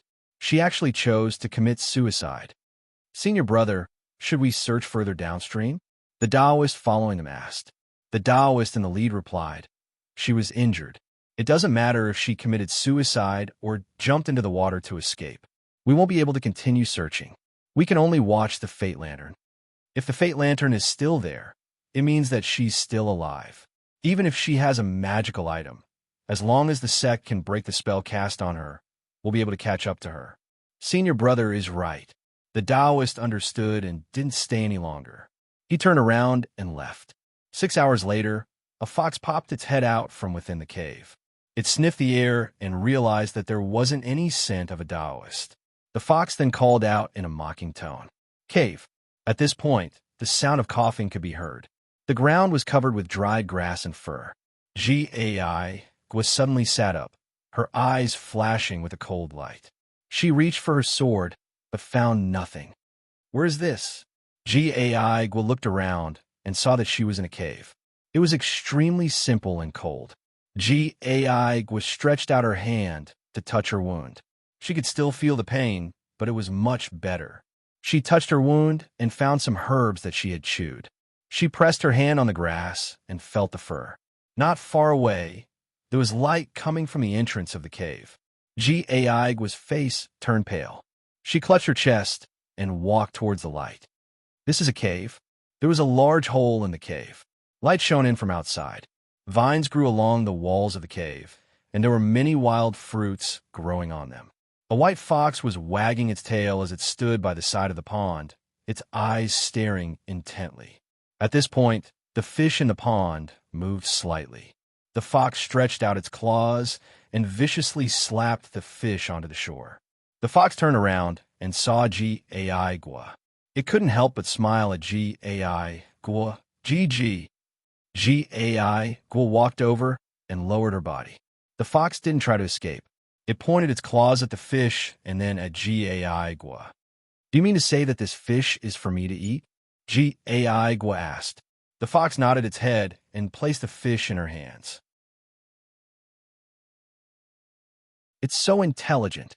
Gai paused as she saw the fox turn around and run away. "Don't go.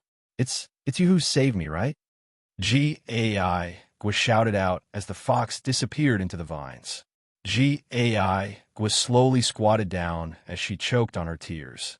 All of a sudden, she felt something rubbing against her cheeks. Looking down, she realized that the fox was holding a fruit in its mouth and was rubbing its face against hers. Gai hugged the fox in her arms as tears flowed down her cheeks. The peach was small and sour, but she still ate it. Gai was from a fisherman's family and knew how to prepare it. She gathered some firewood and used her Tao arts to light it. She then sliced the fish and roasted it before eating. The white fox ate the roasted fish happily and continued to fish in the pond. The fox was very fond of Gai and would always cling to her. After eating, the white fox pulled Gai out of the cave. At this point, the rain had stopped and the sky was clear. The night was cold and refreshing, and the moon hung high in the sky. When the moonlight shone down on the ground, the white fox finally let go of her and stood up. "Gigi, do you want me to learn?" Gai couldn't help but laugh. Her master had clearly said that there was nothing in this world that could be absorbed. Just as she was thinking about this, the fox seemed to have found the right posture. It sucked in the air and saw the silvery light from the moon falling down into its mouth. The fox trembled as it swallowed, causing Gai to stare at it in shock. After some time, she said, "Demon, I've heard my master say that although there are legends of demons, there have never been any." The fox ignored her and only stopped after a long time. Its eyes were filled with intelligence. After thinking for some time, it pounced forward and dug out a few herbs before turning around and returning to the cave. "I'm the one who healed you." Gai took it, and suddenly tears rolled down her cheeks. The white fox seemed to understand Gai's sadness, and it moved closer to her, gently cupping her. The fox meowed a few times before she hugged it. "Fox, you're the best. My mother is gone, my father is gone, and even my master is gone. I only have you now." Pinga County, the sun shone down, bringing with it a scorching heat. An army of 30,000 was marching towards them. Their banners covered the sky, and they could not see the end of the army. According to the rules of the dynasty, all of them were armed and donned in armor. Pei Zi Yun arrived at the foot of the city and noticed that it was impossible to maintain their formation. This was something that no army could do. However, when they arrived at the foot of the city, they raised their banners, and more soldiers regrouped. Very quickly, the majority of the army arrived and gathered 2 miles away from the city. Under the banner of the main army, more than 30 officials followed the army. Their demeanor was extremely respectful. They had conquered Yuan County and raised their blades. In one breath, they had raided 300 houses and killed many people. When the news spread, even before the main army arrived, all the counties had surrendered and responded to the summons of the imperial court. The magistrate of Praise Lake County, Lu Jian, was sweating profusely. He said, "Tao Master, I see that the army is at its peak. This Pingu County would not dare to resist the imperial army." Pei Ziyan looked at them and couldn't help but admit that these people were despicable. Once they started killing, they would naturally become docile.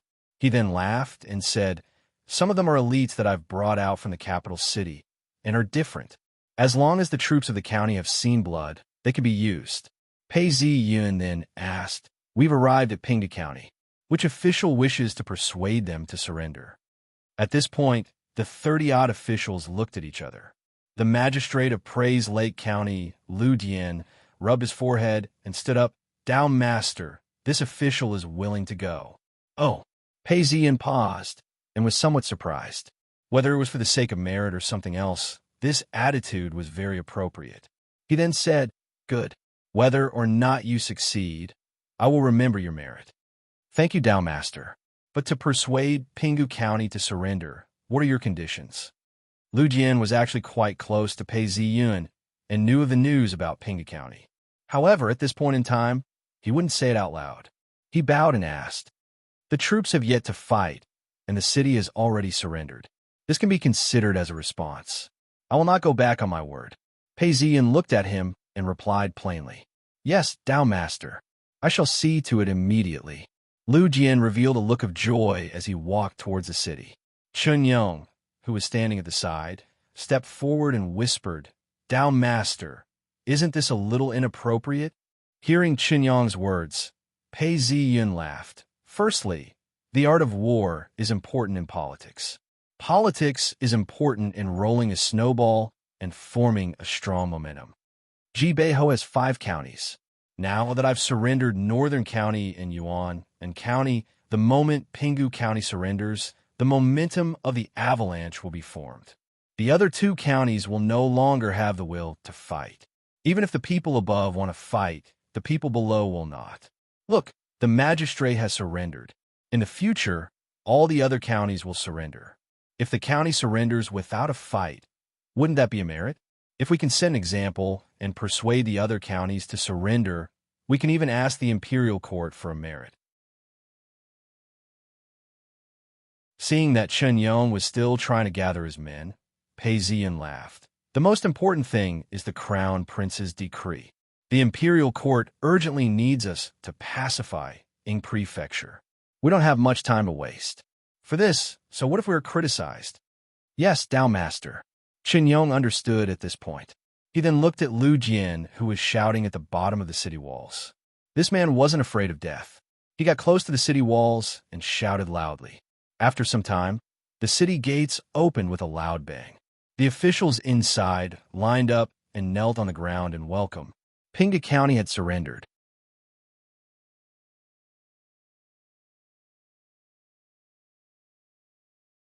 Chapter 316. The void world, the sky was filled with clouds. The clouds were burning red, dyeing the entire sky like it was on fire. Occasionally, lightning would flash, followed by the deep sound of thunder.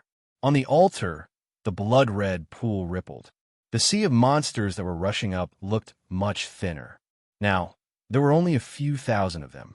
The 3-faced giant's 6 eyes were stained with blood as he looked at the sparse demons descending from the sky. He saw the last batch of demons with distorted forms. They were forcefully pieced together as they continued to rush up the stone steps of the altar. When they reached the altar, a red light enveloped the demons. The demons screamed in bliss as their bodies exploded, turning into a blood mist that surged towards the center of the altar. After an unknown period of time, all the monsters were dead. There were only 1 or 2,000 humanoid monsters left. These monsters' eyes were filled with intelligence. Some of them had yet to completely transform into human form. These monsters knelt on the ground. Strangely, as the monsters died, the world gradually calmed down. The lightning in the sky gradually weakened. The meteorites that were constantly falling also gradually calmed down. As if it was a signal, there was a huge flash in the sky. Following that, there was an earth-shattering explosion of thunder. The fiery clouds gradually turned into thick, dark clouds. The three-eyed giant looked at the sky and stretched out his hand. The rain fell. It's finally raining again after 300 years. The three-eyed giant muttered. The thousands of humanoid monsters on the ground also danced and sang along with the rain, laughing happily. Boom! A bolt of lightning struck down, landing on the ground nearby. The three-faced giant looked at the sky and muttered, "Is it for me to leave? It's been 700 years. The battle has finally ended. I've won. I'll head on to the next journey." The giant raised his head and looked along the metal chain into the sky. The metal chain seemed to extend to the end of the sky. "Your Majesty, are you leaving?" Among the humanoid monsters below, a monster with goat horns that looked exactly like a human stepped forward. He pressed his body against the ground and said. The three-faced giant lowered his head and looked at the monsters below the altar. He sighed, "Yes, I'm leaving. I descended into the world. Demonic aura enlightened all things. The demon race was born, and we demons usurped the world. The world retaliated. This natural disaster is the embodiment of the world's retaliation. When most of the monsters died, the retaliation stopped. The world is very weak." As the three-faced giant spoke, the demons in the rain listened quietly. Their deaths were worth something. Their demonic aura will be transmitted to the next world. That world will give birth to a new demonic race and undergo their next rebirth. That's right, they will be reborn in that world. The three-faced giant squinted his eyes as he spoke. It's been 700 years. All the races born in this world have been wiped out by our demon clan. You people are the most perfect combination of demon chi in this world. The day that belongs to you has finally arrived. The world will not accept all of you at once. It will give birth to flowers, plants, trees, and other living beings. You will be few in number, so you will continue to reproduce and survive, secretly controlling the world. Do not recklessly destroy it, because the world is extremely weak and cannot endure too much destruction. However, with each epoch, the old and new life forms will be eliminated and developed, while you people will always exist. One day, the world will truly acknowledge you people, and then this world will become the world of the Yao race. This rain is proof of that. The sky is no longer sending down meteors, nor is it directly targeting you all with fire and lightning. This rain has brought new life, the three-faced giant said. Long live the Demon Emperor, long live the Yao race. We will definitely conquer the world. Thousands of demons shouted loudly. One day, a demon emperor will appear among you, and you will be able to advance into the new world. Look, this is my final lesson for you all. The three-headed giant stepped onto the altar. I will transform into the purest form of power and infuse it into the new world. The foolish new world will accept me because it has obtained a large amount of energy. It will attempt to destroy my consciousness, but that is exactly what I wanted. I will automatically disperse. My power will transform that new world. The three heads correspond to heaven, earth, and man. An intense war will sweep through the world. When we win, I will be able to reunite and advance into the next world. As he spoke, the three-eyed giant transformed into the purest form of blood and rushed out. This blood instantly fused with the metal chain and flew into the distant space. As the three-faced giant disappeared, so did the metal chain. All that was left was an empty altar. Boom! It was also for this reason that the mist covering the altar was completely dispersed. Heavy rain poured down, and lightning flashed in the dark clouds. An unprecedented circular lightning bolt struck the altar. Boom! A mushroom cloud appeared, and the entire altar was completely destroyed. The remaining demons scattered in disarray. Amidst the rain, strands of grass stubbornly dug their way out. Dark altar sect, monastery at the foot of the mountain. Strangely enough, the rain here almost never stopped since the beginning of spring. Sometimes it was heavy, sometimes it was light. Sometimes it was light, and sometimes it was light. Sometimes it seemed like the sky was about to clear up, but in less than half a day, the thick dark clouds came pressing down again. When night fell, a few guards were patrolling the area. The leader of the guards placed his hand on the hilt of his sword as he looked up at the dark skies. Today's patrol has been completed. You all can rest now. I shall go in and take a look. Yes, all the guards acknowledged as the leader entered the side hall. The door was ajar, and the lighting within the hall was very dim. There was only a single lamp, which emitted a faint green glow. From the location of the metal chain, there seemed to be an endless amount of red and black energy being emitted. This energy could only be seen within the room and could not be seen outside. The blind Taoist seemed to be resting, and the leader hurriedly knelt down in front of him. Tao Master, young Master Xie has been defeated. Pei Zi Yun has escaped the pursuit of the Earth Immortal's incarnation. The leader revealed a respectful expression as he reported all the information he had gathered. The blind Taoist's eyes flashed with a hint of a smile before he retracted it. This was the leader of the patrolling guards, and he had used the soul confusion technique on the metal chain to control the blind Taoist. He then said, "All right, I understand. You may leave now. Be careful, and do not reveal any flaws." "Yes, Tao Master." The leader acknowledged the order and left. Everything seemed to be going smoothly, but for some reason, the blind Taoist suddenly felt a sense of unease. The blind Taoist's face darkened as he paced around the side hall. He stretched out his fingers and calculated. After some time, he furrowed his brows.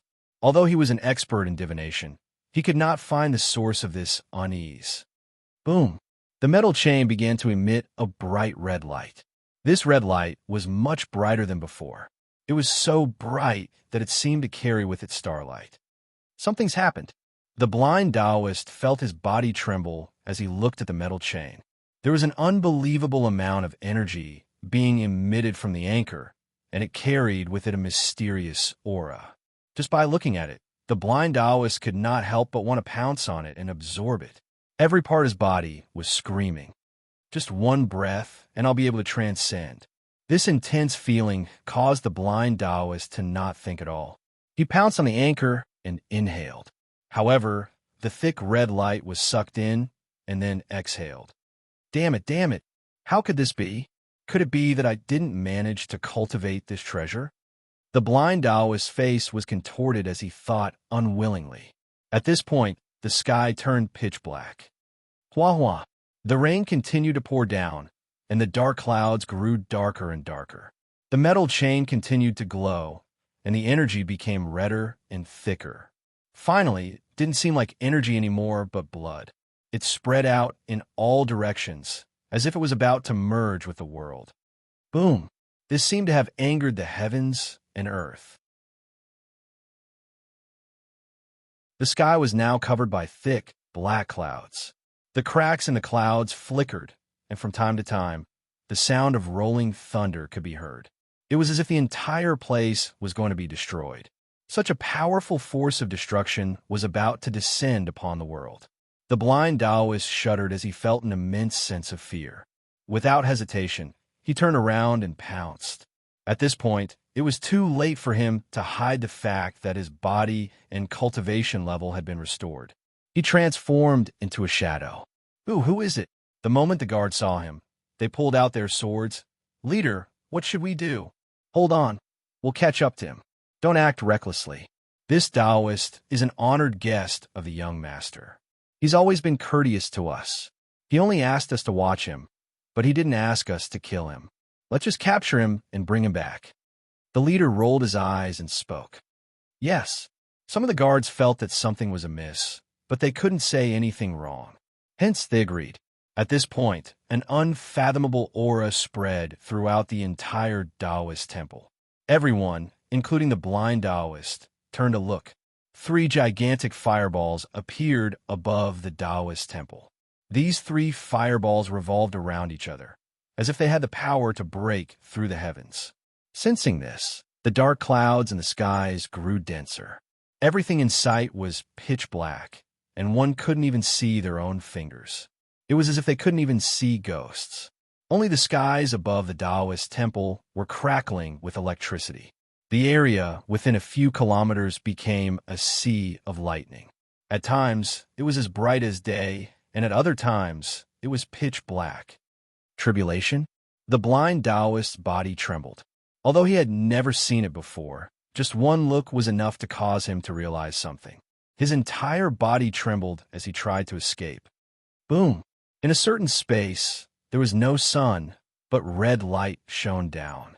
A gentle breeze was blowing, and the mountains and rivers were filled with spiritual energy. The grass and trees were quiet, and the pillars of the heavens were propped up. The stream was so clear that one could see the bottom of it. The water wasn't flowing rapidly, and it rose to the banks. Nearer to the mountain, the scenery was even more beautiful. Flowers surrounded it, and it looked like the clouds. In front of the mountain, there was a patch of grass. There was a zither table, a jade stool, a chess table, and a few other things to sit on. There was a 5-colored stone path that led to the palace. Within the palace, there was a jade archway. The design was exquisite, and the atmosphere was solemn. The words Dark Altar Palace were engraved on it. Within the palace, there was a chain of palaces with corridors connecting them. There was a tall platform in the main palace. Below the main seat were several seats, and below it stood a row of armored soldiers. There were also tens of Taoists standing there. They were all dressed in feathered robes and had their hair tied up in a bun. They were extremely beautiful, and yet they all had looks of panic on their faces. There were faint thunderclouds in the sky of the grotto heaven, and a kind of terror instantly engulfed the entire grotto heaven. Every living being in the grotto heaven trembled. Only those in the palace had a water mirror that clearly reflected the thunderclouds and the 3 fireballs above the Taoist temple. Someone stepped forward and asked, "Patriarch, the heavenly thunder is so strong. Although our paradise is not in the mortal world, the aftershocks of the thunder are causing us to feel uneasy. Why is that?"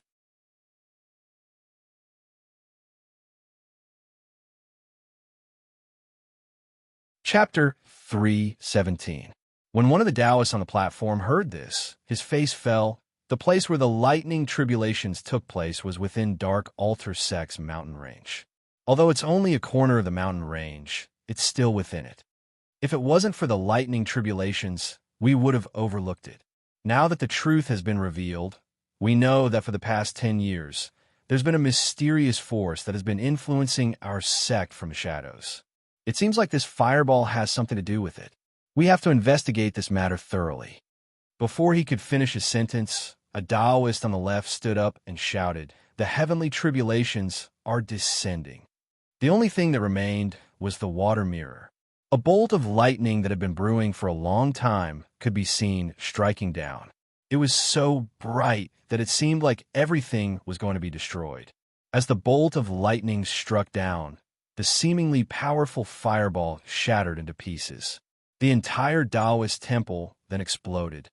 Boom! Although it wasn't directed at the paradise, the entire paradise shook violently. The red light that had been raining down from the sky was extinguished. After some time, the light returned to normal. "Quick, report the damage," the Taoist in the middle shouted out. Although it wasn't directed at us, the paradise was affected. "Patriarch, please take a look." The water mirror lit up once more. Within the paradise, numerous cracks had appeared. Black chi seeped into the cracks, carrying with it the aura of the underworld. "Quick, repair it. We cannot let the chi leak out." The few Taoists on the platform made their decision. A beam of red and yellow light shot out from the top of the mountain, turning into a thin mist that dissipated. The cracks on the ground started to repair themselves. After the repairs were completed, They looked around and saw that the sky was calm. The red light in the sky was getting brighter as well. One of the Taoists bowed down to the Taoist on the throne. Sect leader, although it's been repaired, we've expended much of our energy. We have to investigate this matter thoroughly. The Taoist who was addressed as sect leader looked like a young man. At first, his face could be seen clearly. However, when they looked closer, they couldn't see him clearly. He then spoke out, "Chong Xian, we're no longer alive. The yin and yang barrier is too strong, and it's hard to interfere. Are you alive, or are you an earth immortal? Why don't you investigate this?" Chong Xian stood up and replied, "Yes, sect leader." A bright light flashed across the sky, followed by the sound of thunder. Rain started to pour down. The blind Taoist had been unconscious for a few minutes before he woke up. He turned around and saw that although it was raining heavily, the fire in the Taoist temple had yet to be extinguished. He also saw a few charred corpses and thought to himself, "The people inside are dead. I'm afraid even their souls are gone." But he was still unwilling to give up. Seeing that the heavy rain had dispersed a lot of the dark clouds, he gathered his courage and approached the side hall. He saw that the side hall had almost exploded and was almost razed to the ground. Only the foundation was char-black, and there were a few things left. He searched the ruins for a while and only found a fragment of an iron anchor. A sense of foreboding welled up in his heart. The blind Taoist knew that he was in trouble. He looked at the direction of dark altar mountain and gritted his teeth. He then picked up the fragment and walked away. The rain continued to pour down as the blind Taoist stumbled along the mountain path. All of a sudden, a muffled sound could be heard. The blind Taoist wiped the rainwater off his forehead and turned around to look. He saw a ray of light in the distance. His heart skipped a beat as he hurriedly retracted his gaze. He didn't dare to look again and continued to walk away. Pinga County Magistrate's office several days later. The last resistance in the city had been extinguished. Things had come to an end, and the entire city had regained some of its liveliness. The magistrate's office had a signboard on the wall, and a drum was hung on the main door. Soldiers were everywhere, and yet the interior was lit up with colorful lanterns. As for the banquet inside, although it had been through the chaos of battle, it was still more than enough. Pei Zi Yin walked out and walked along the corridor of the pavilion in the middle of the lake. The generals and officials of the 7th rank and above entered the main hall. The rest of the people were seated at the bottom of the stairs. Needless to say, the dishes were plentiful. The prefecture governor who had surrendered sat on one side, while Chen Yong sat on the opposite side. The prefecture governor was Tian Min. He raised his cup and congratulated Pei Zi Yun. The Taoist has quelled the rebellion. It's only been 2 months, and the 3 counties have been conquered. The rebel leaders have been defeated. This is all thanks to the Taoist strategy. I wouldn't dare. This is the fortune of His Majesty, and the fortune of our dynasty. Pei Zi Yun replied humbly as he downed his cup.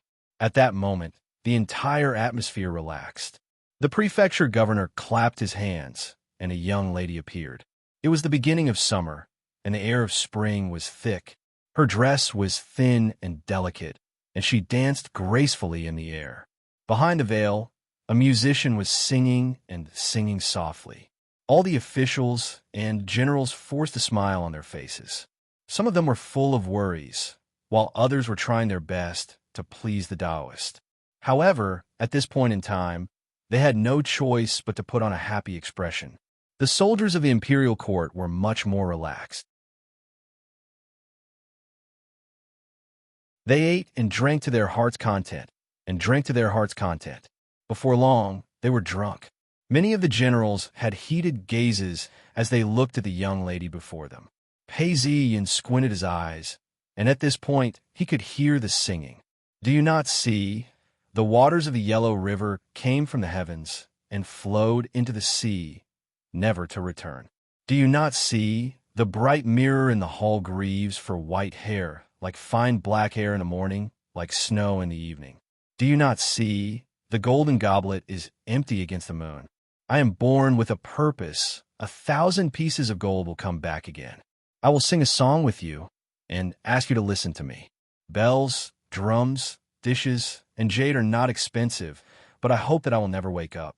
Since ancient times, sages have always been lonely.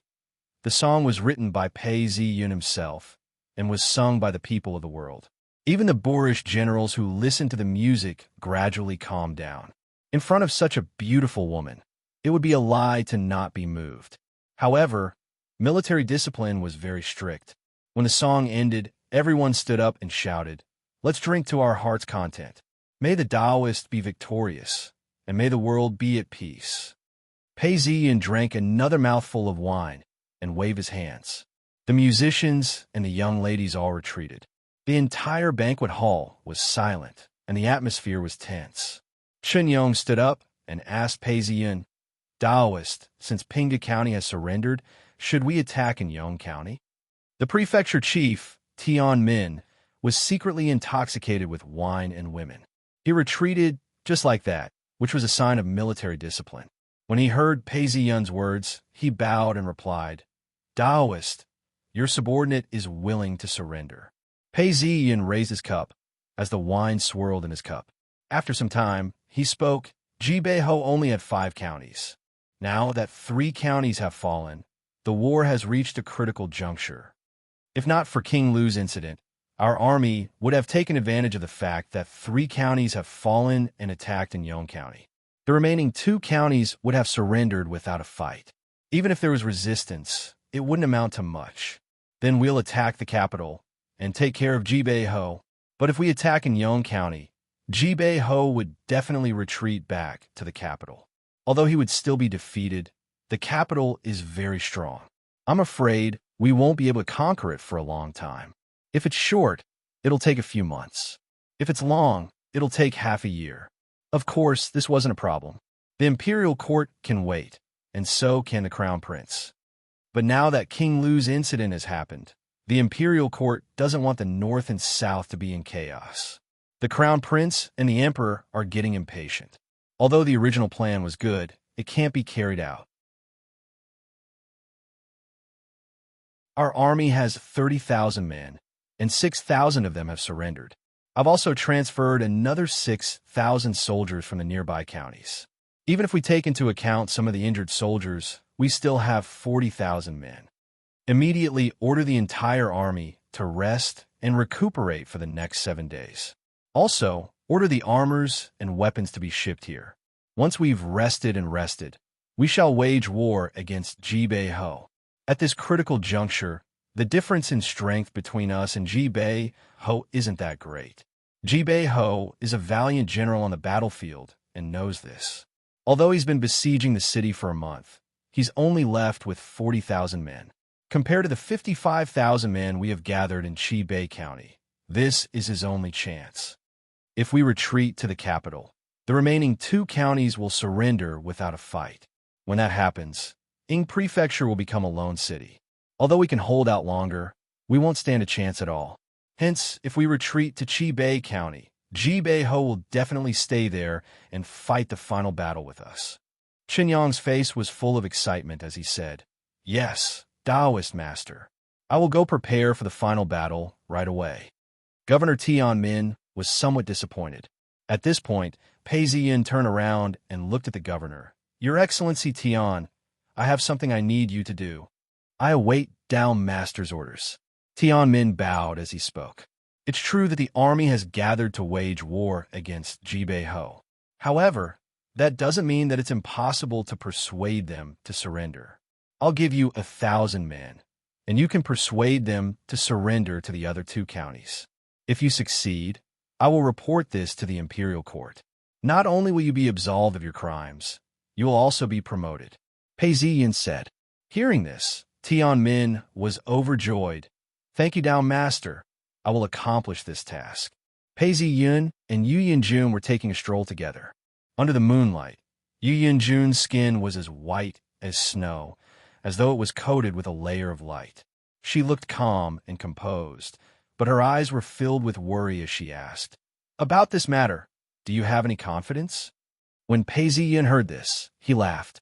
"Of course I'm confident. Now that the 3 counties have fallen, Jibeiho's power is gone.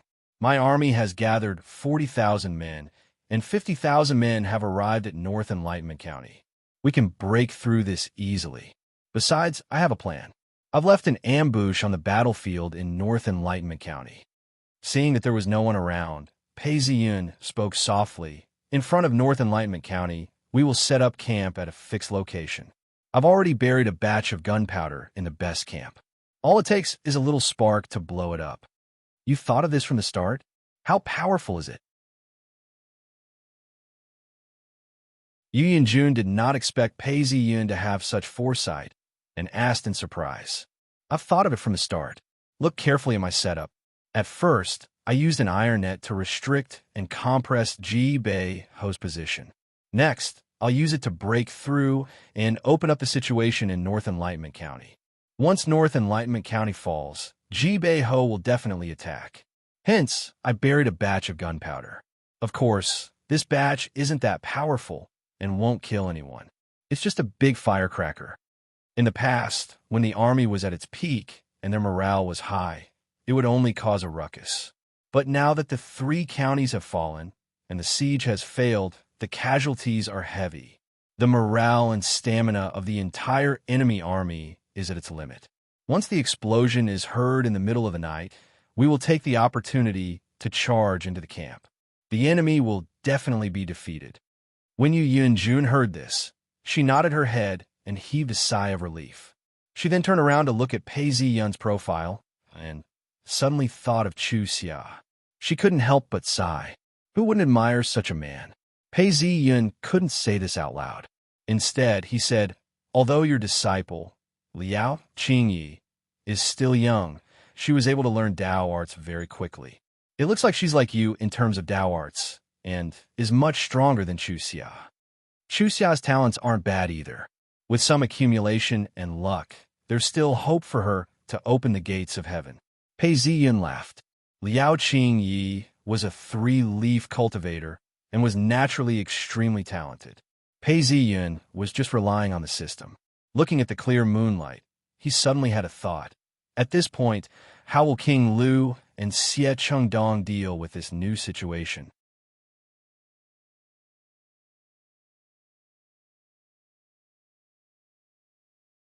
Chapter 3:18. Qin Prefecture. King Lu's palace general Su Guang was a middle-aged man of about 40 years of age. His eyebrows were straight, and he exuded a strong, killing intent. At this point, he led a dozen of his personal guards towards King Lu's palace. He had a determined and slightly tanned face as he looked ahead. King Lu's palace was right in front of him. This used to be the Lu Palace of the previous dynasty.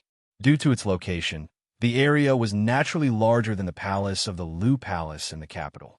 The courtyard was thick and dense, with cobblestone roads. Between the shadows of the trees and the shade of the flowers, the pavilions and pavilions were all hidden within. The palace walls were continuous, and one could faintly see the armored soldiers inside.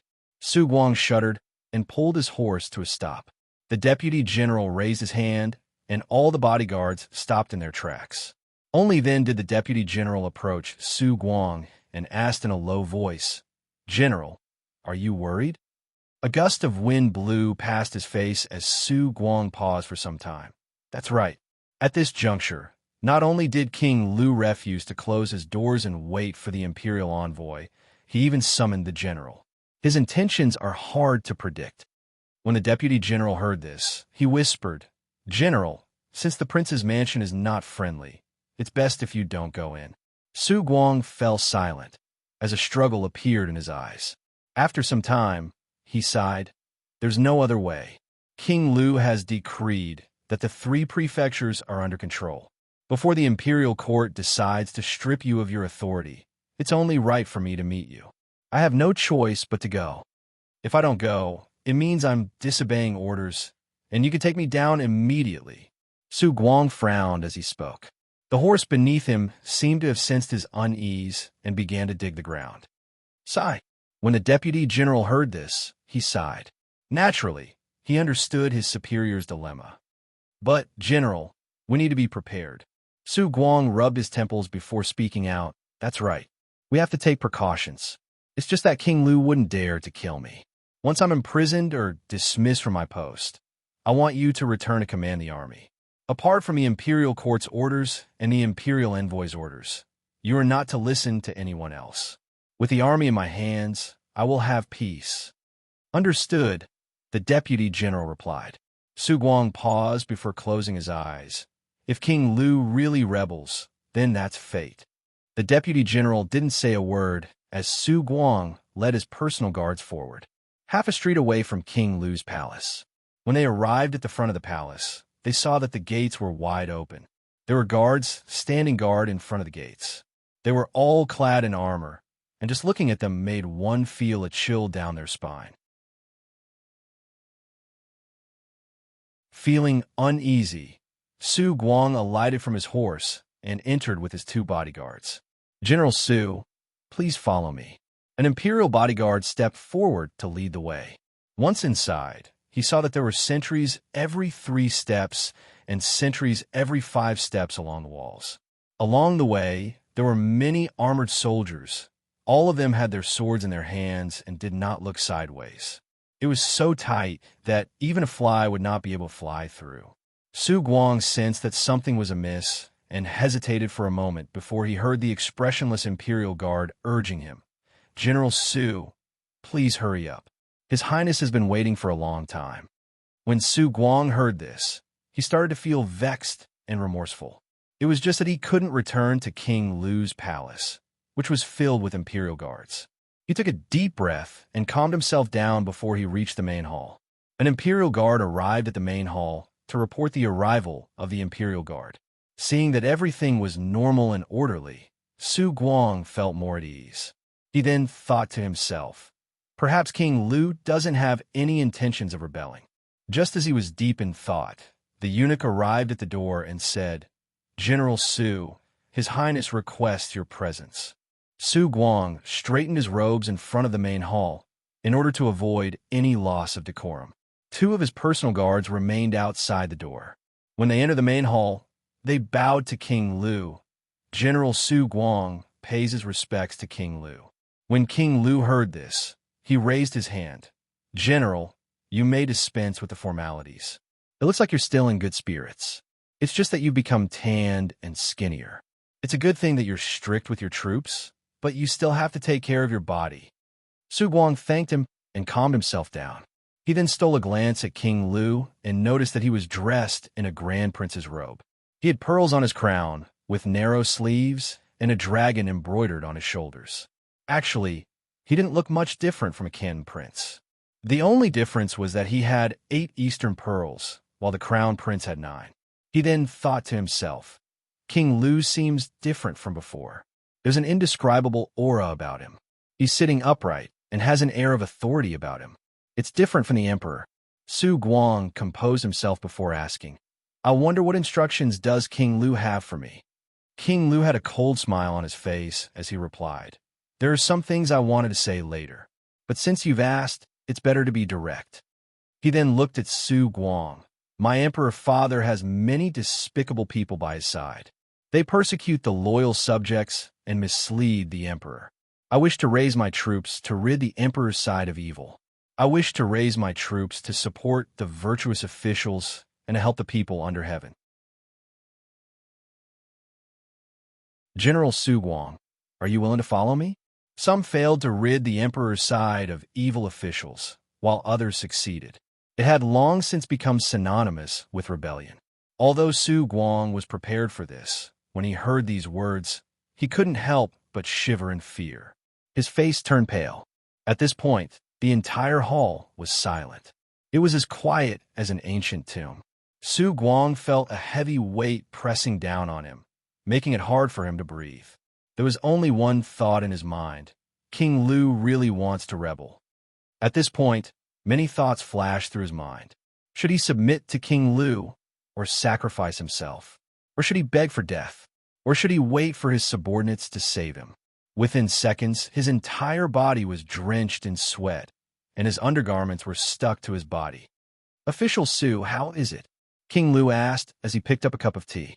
Su Guang's face flushed red as he hardened his heart. "Your Majesty, please be careful with your words. Now that the world is under control, the people are at peace. How can there be any treacherous officials around? I think it's the treacherous officials who are trying to bewitch you. Your Majesty, please don't make a mistake. Who's a treacherous official, and who's a treacherous official, will be judged by future generations. Su Guang, do you submit to King Lu or not? Eunuch Liao spoke out coldly. Hearing the words of Eunuch Liao, Su Guang's blood boiled as he glared at the eunuch with hatred. He then shouted out. The emperor wielded his sword and conquered the lands. Nobody dared to defy him. Now that you're a eunuch, why are you bewitching King Lu? You and the eunuch are treacherous officials, treacherous officials. Su Guang. Eunuch Liao's face flushed red as he screamed out, How dare you? Treacherous official. You shall die a horrible death. Su Guang hardened his heart and wasn't afraid anymore. He then spat out a mouthful of saliva onto the ground. King Lu wasn't angry as he laughed. Looks like you're speaking up for the treacherous officials in the court. It's a pity that I can't keep you around. A soft sigh fell into Su Guang's ears and was like a clap of thunder. The hair on his body stood on end. He then heard two pa-pa sounds as King Lu clapped his hands together. At that point, there was a loud battle cry as soldiers appeared from both sides of the hall. They were filled with killing intent. Su Guang had already handed over his blade when he entered the hall. At this point, he was unarmed and retreated several steps. One of the soldiers charged forward, and the blade flashed as fast as lightning, showing no mercy at all. But halfway through the flash of a saber, Su Guang's figure flashed diagonally and pounced forward.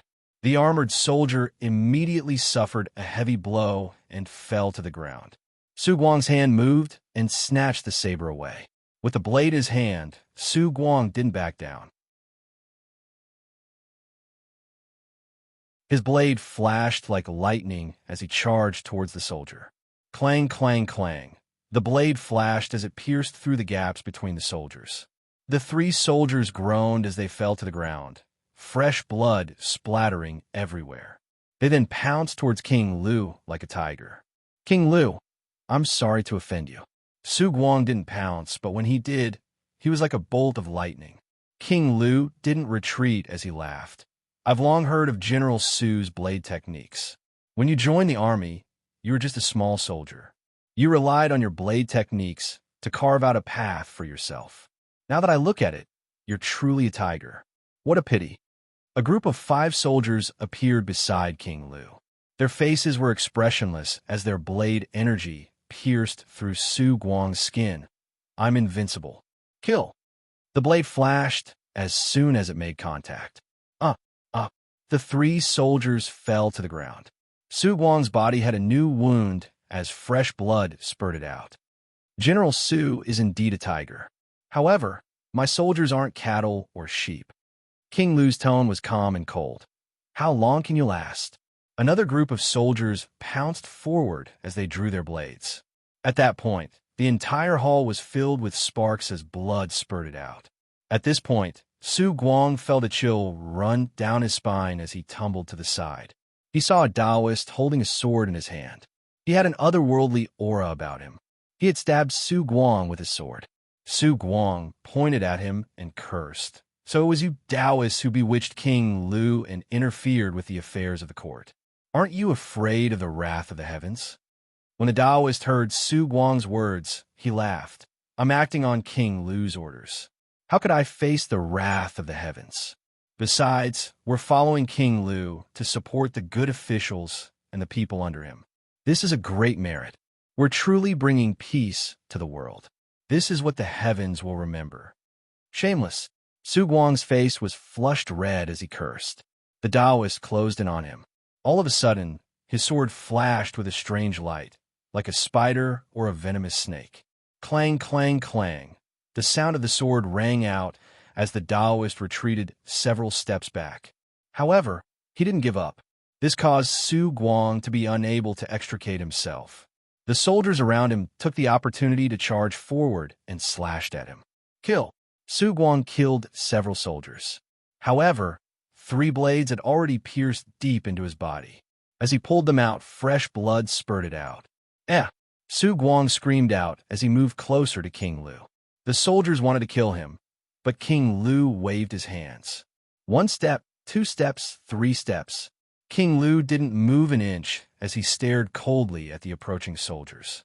On the 4th step, Su Guang, who was covered in blood, finally knelt down. He stretched out both his hands, as if he wanted to grab something. His vision was pitch black. His outstretched hands sank down as his heavy body fell to the ground. His entire body twitched as he took his last breath. Pooh! The Taoist spat out a mouthful of blood as well, as he used his sword to support himself. His face was pale as he mumbled to himself. Taoist, when did you become a Taoist?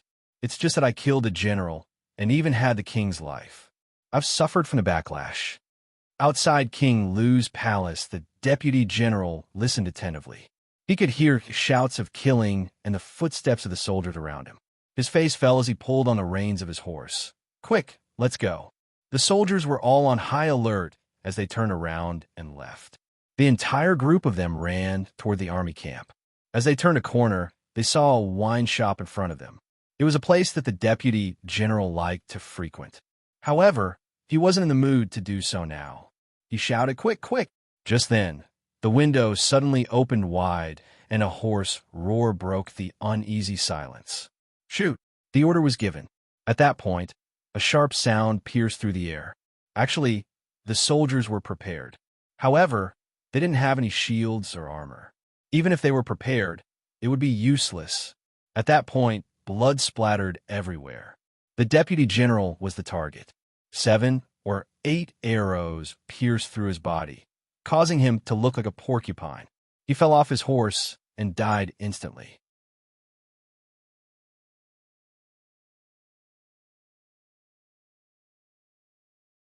Chapter 319. Boom!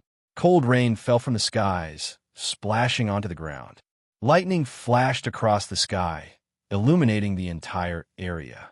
Xie Chengdong held onto an umbrella as he walked along the stone path toward the inner hall. Rainwater splashed onto the umbrella, causing it to splash everywhere. As he neared the hall, he could smell the stench of blood. Someone must have been killed here. Xie Chengdong thought to himself. It seemed like Su Guang hadn't obeyed and had been killed. Several soldiers carried 7 or 8 corpses out. Su Guang's body was among them. Xie Chengdong glanced at it once before he entered the hall. King Lu was seated, with eunuch Liao by his side. He had a look of anger on his face, as though he was speaking. When Xie Chengdong saw King Lu, he let out a soft as though he had detected something amiss. An eunuch stepped forward to receive the umbrella from Xie Chengdong and retreated to the side. As soon as he entered the hall, Xie Chengdong could smell the thick stench of blood. There were many bloodstains on the ground, as several eunuchs were washing the floor. Taoist Xie, you're here. King Lu was speaking to eunuch Liao when he heard Xie Chengdong's arrival. He then raised his head and smiled. Mr. Xie, you're here. Please take a seat. King Lu's expression seemed different, which made Xie Chengdong curious. When he looked at him, he let out a soft In Xie Chengdong's eyes, King Lu had undergone a huge change. His qi and energy seemed to be rising, as though he was blessed by the heavens. Xie Chengdong felt strange. King Lu's qi is indeed different from before. Could it be that the decision to rise up caused such a huge change? This is very different from what the sect had predicted. Where did this extra qi come from? Xie Chengdong thought to himself. He then heard King Lu ask, although I have control over 3 prefectures and 15,000 men, I'm not confident. Didn't Ji Bei Ho have control over 3 prefectures as well? I'm starting to feel uneasy. Mr. Xie, what do you have to say to me? As King Lu spoke, he lifted his teacup and took a sip as he looked at Xie Chengdong. Feeling King Lu's gaze on him, Xie Chengdong pondered for a moment before he laughed. King Lu, this is different. He cleared his throat and continued. Your Highness, this is different. Ji Bei Ho is a subject, while you're the ruler. You have the right to rule over the lands. Moreover, Your Highness, do you still remember that we have been slandering the Crown Prince? They said that he seduced Imperial Father and even committed adultery with imperial mother. The death of the empress was caused by this person. Xie Qingdong looked at the bloodstains on the ground and said, "This is a vicious scheme. I naturally remember it." King Lu had a strange look on his face. Although he wasn't the son of the empress, he was still a prince. He then said, "But what does that have to do with what we're doing now?" Xie Qingdong laughed. "Your Highness, with these foreshadowing, some things will come naturally. Of course, there's a relationship between them. Your Highness must have a reason to start the army. The reason is the Crown Prince's adultery with the Empress and the Imperial harem has been exposed. In desperation, he has imprisoned the Emperor. Now, Your Highness is not only cleaning up the side of the Emperor, but also mobilizing the army to rescue the Emperor." This eunuch Liao, who was by King Lu's side, sucked in a breath of cold air. His eyes were filled with shock, as if Xie Qingdong had turned into a monster. His Majesty's ministers may not believe these words, but what about the others? As long as Your Highness's army is successful, even if it's fake, it will become real. Xie Qingdong raised his head and swept a glance across the room. Seeing that eunuch Liao was astonished, he didn't seem to mind. He then spoke to King Lu. "King Lu, what do you think?" King Lu leaned forward and replied, "I've thought of this as well. But my emperor father is still here. All he needs to do is to issue an edict." Xie Qingdong looked at the change in King Lu's expression and laughed. "King Lu, when the time comes, we can say that this is a fake edict by the Crown Prince." "King Lu, this title doesn't really matter if it's real or fake. In fact, apart from the ignorant commoners, most people don't believe it. But without this title, King Lu's army would be considered a rebellion. There's no room for negotiation. With this title, it doesn't matter if it's a county or a local army. As long as King Lu wins the war, they would have a reason to surrender. Furthermore, even if we fail, these officials would have an excuse. We're not traitors, it's just that we trusted King Lu wrongly." King Lu stood up and paced back and forth.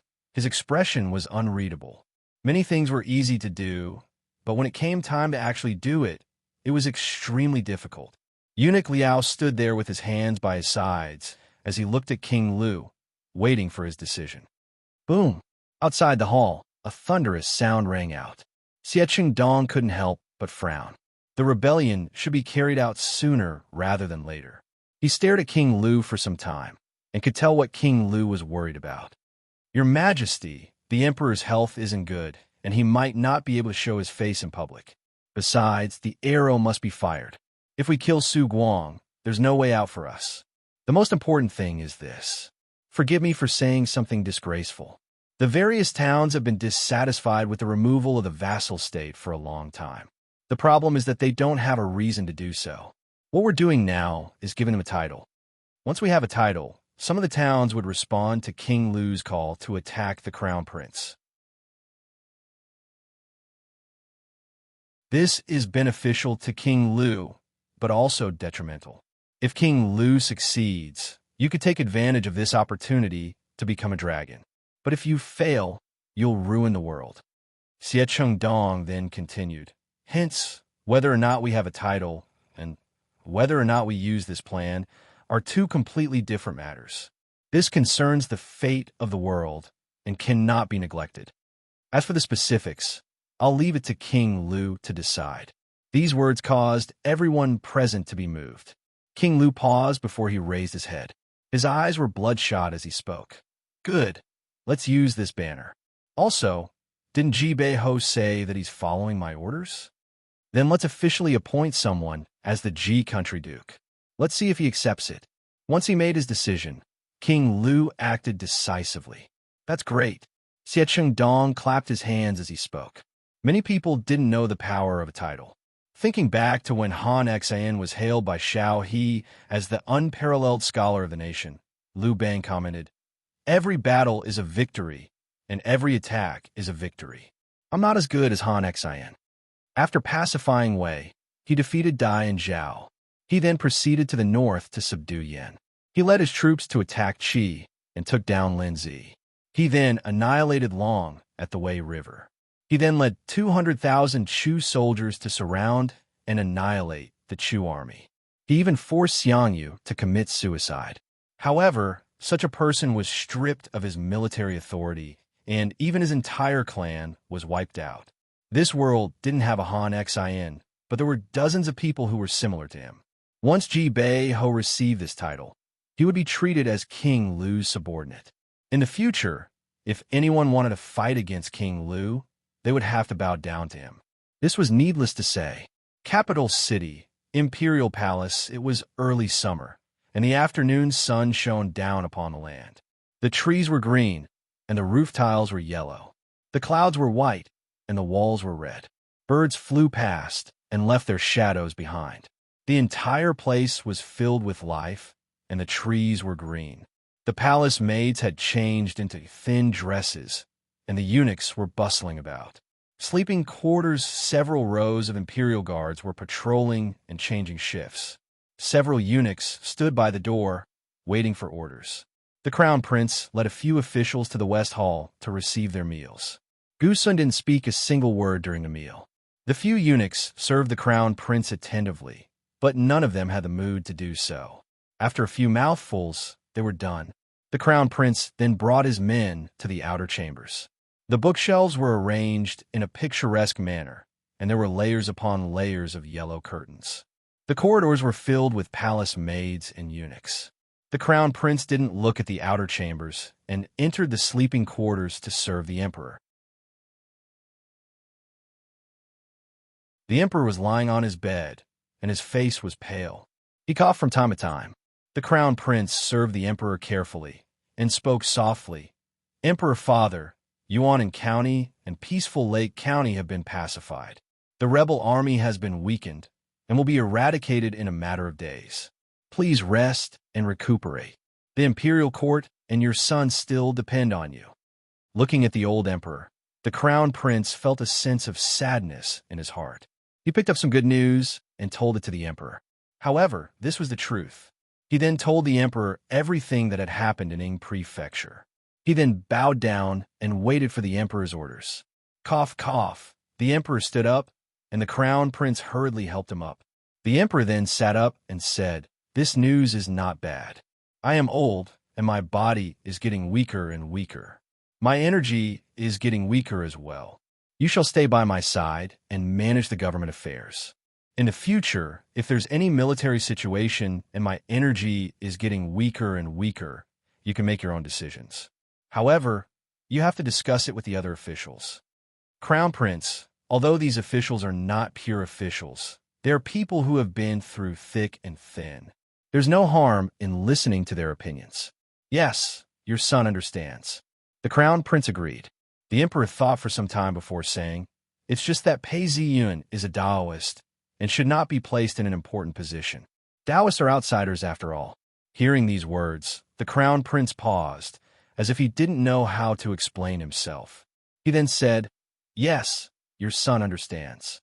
The Crown Prince had his doubts, but didn't probe further. Seeing this, the emperor understood his son's personality. He then sighed, "Crown Prince, I know that you are kind and compassionate. If a Taoist doesn't have any dharmic powers, you can talk about the Tao in his spare time and treat it as entertainment. However, these people have real abilities. They can't be harmed by knives or axes, nor can they be burned by fire or drowned by water. They also have all sorts of special skills. Although they don't mention the nobles, it's not just their skills. There's also the scheming and scheming of the people, causing them to unknowingly fall into a trap. Just look at the incident with the supporting Dragon Court. Although it seems like it's a win-win situation, the truth is that there's a lot of evil within. It's no wonder the ancestors of the previous dynasty used this as a reference and executed 10 Taoists as a warning to the future generations. The emperor sighed deeply and said, "After I've conquered the world, I flipped through the records of the previous dynasty. I'm afraid that although the previous dynasty had learned from the mistakes of the previous dynasty, they were still at a disadvantage in this aspect." At the end of the previous dynasty, there was a plan to slay the hidden dragon. The Taoist who was in charge of this plan and the officials were indeed loyal to the country. However, there were traces of a Taoist within. Although they managed to slay the hidden dragon, they also took away the last bit of the previous dynasty's blessing. The outcome was tragic. Taoists have special skills and are hard to control. If they were to wield power and authority, it would be even easier for them to cause chaos. Pei Ziyun's military strategies, I don't have the strength to look at them in detail. However, I can feel that they are strange and unpredictable. It's good that they can help you, Crown Prince, but what if they have other intentions? Do you have any way to control them, or even to deal with them? The Emperor stared at the Crown Prince and saw that the Crown Prince was sweating profusely. He wanted to say something else, but suddenly felt his heart palpitate. He then leaned against the pillow. Crown Prince, think carefully about what I'm saying. This isn't just my own understanding, it's the lessons of the previous emperors.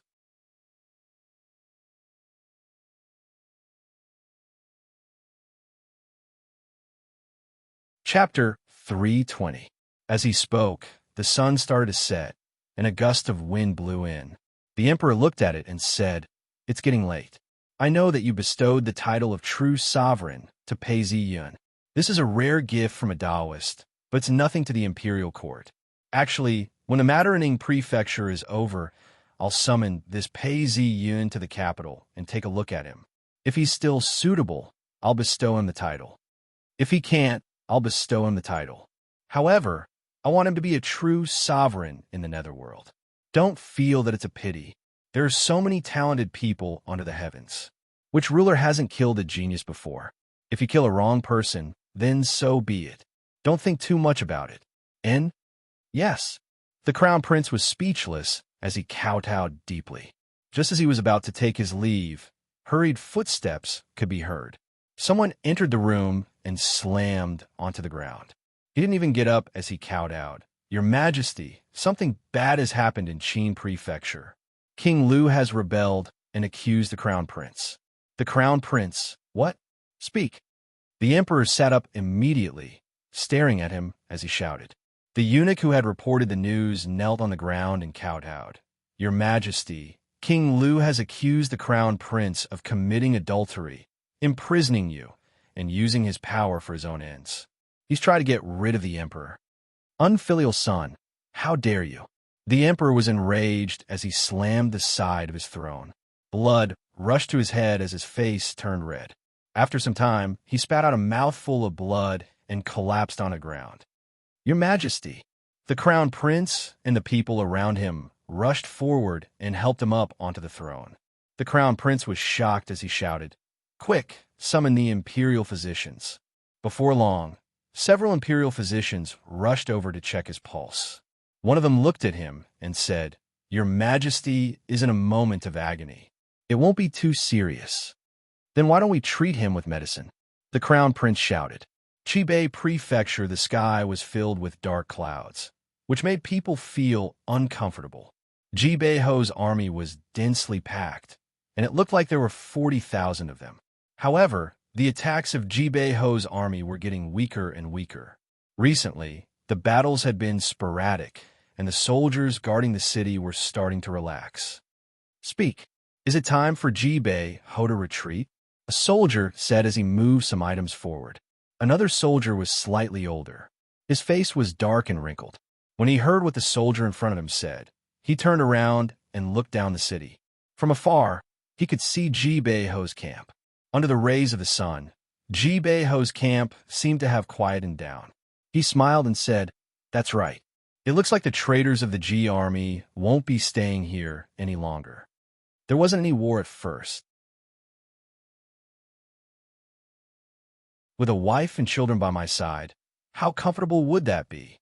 Now that everyone is fighting and many of them have died in battle, Jibei Ho will die a horrible death." Another soldier who was older and had a simple and honest look on his face was filled with hatred. He knew that Jibei Ho was preparing to leave. He had heard that the imperial court had reclaimed another 2 counties. The world was going to be at peace soon. It was not a big deal to work hard now. At this time, Count Zhongqin came over with a dozen guards and a deputy general. The soldiers who were talking lowered their heads and quieted down.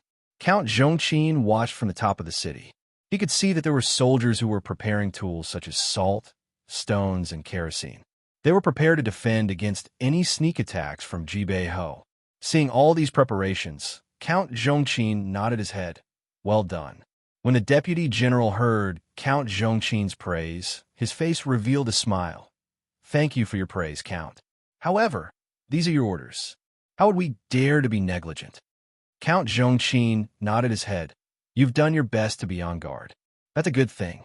Although Jibei Ho could escape at any time, he hasn't yet. As long as he hasn't escaped, the defenses in the city must be prepared. Yes, Count. The deputy general replied.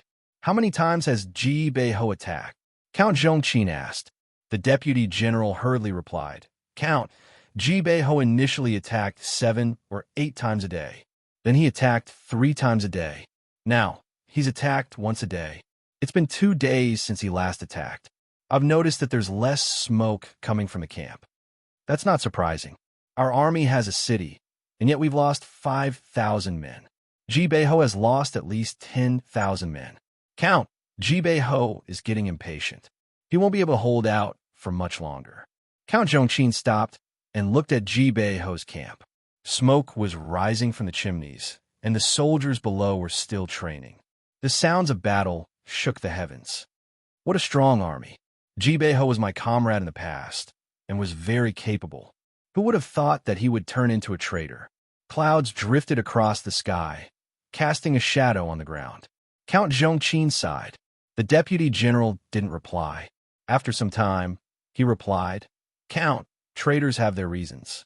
But no matter how many reasons they have, they are not reasons to rebel. That's right, these are not reasons to rebel. Count Zhongqin sighed. His face was solemn. He rubbed a ring in his hand, as if deep in thought. Not far away, a soldier was hanging from a rope as he inspected the damage done by the stone catapults. Count, the corpses on the battlefield belong to the soldiers. Besides, we've already passed the most difficult period. The deputy general pointed out, when the bandits first arrived, they were the most dangerous.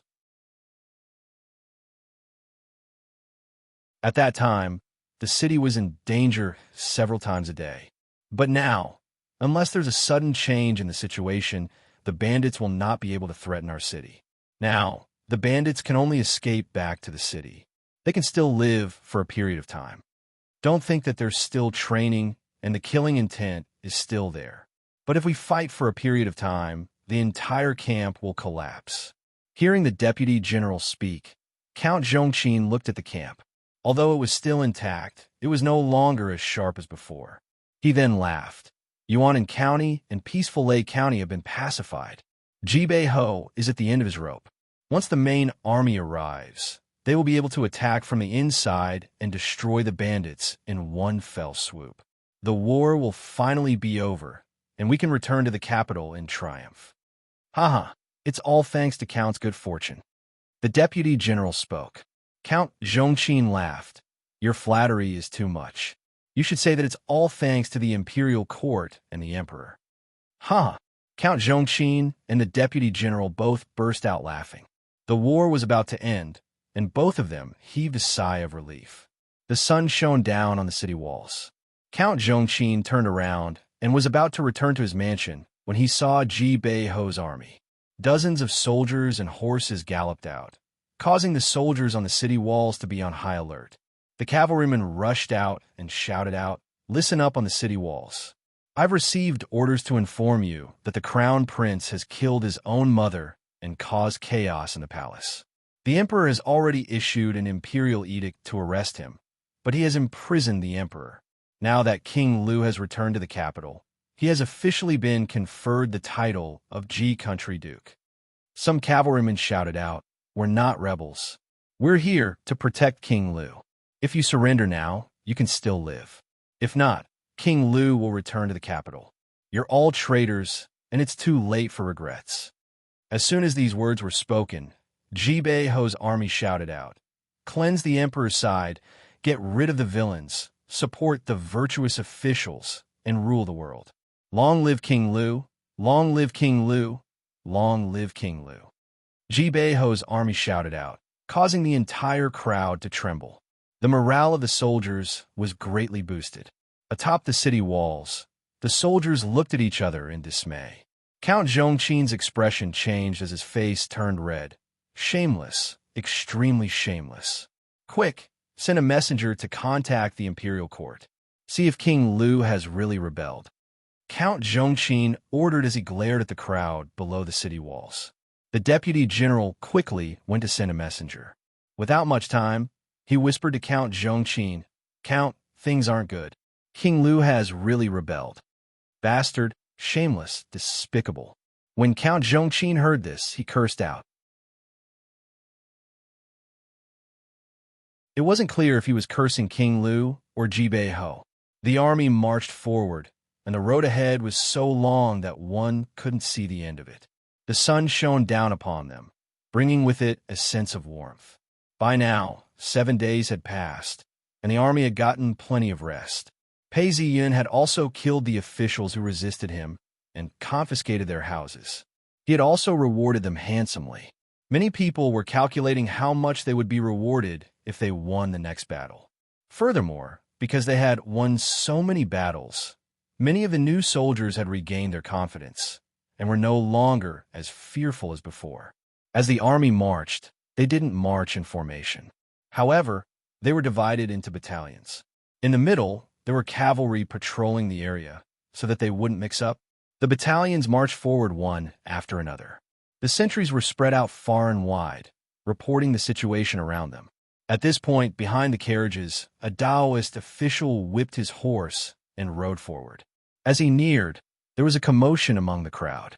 Pei Ziyun frowned and ordered, "Bring him here. Tao Master, things aren't good. King Lu has rebelled." The Taoist official bowed and reported. When Pei Ziyun heard this, his face fell.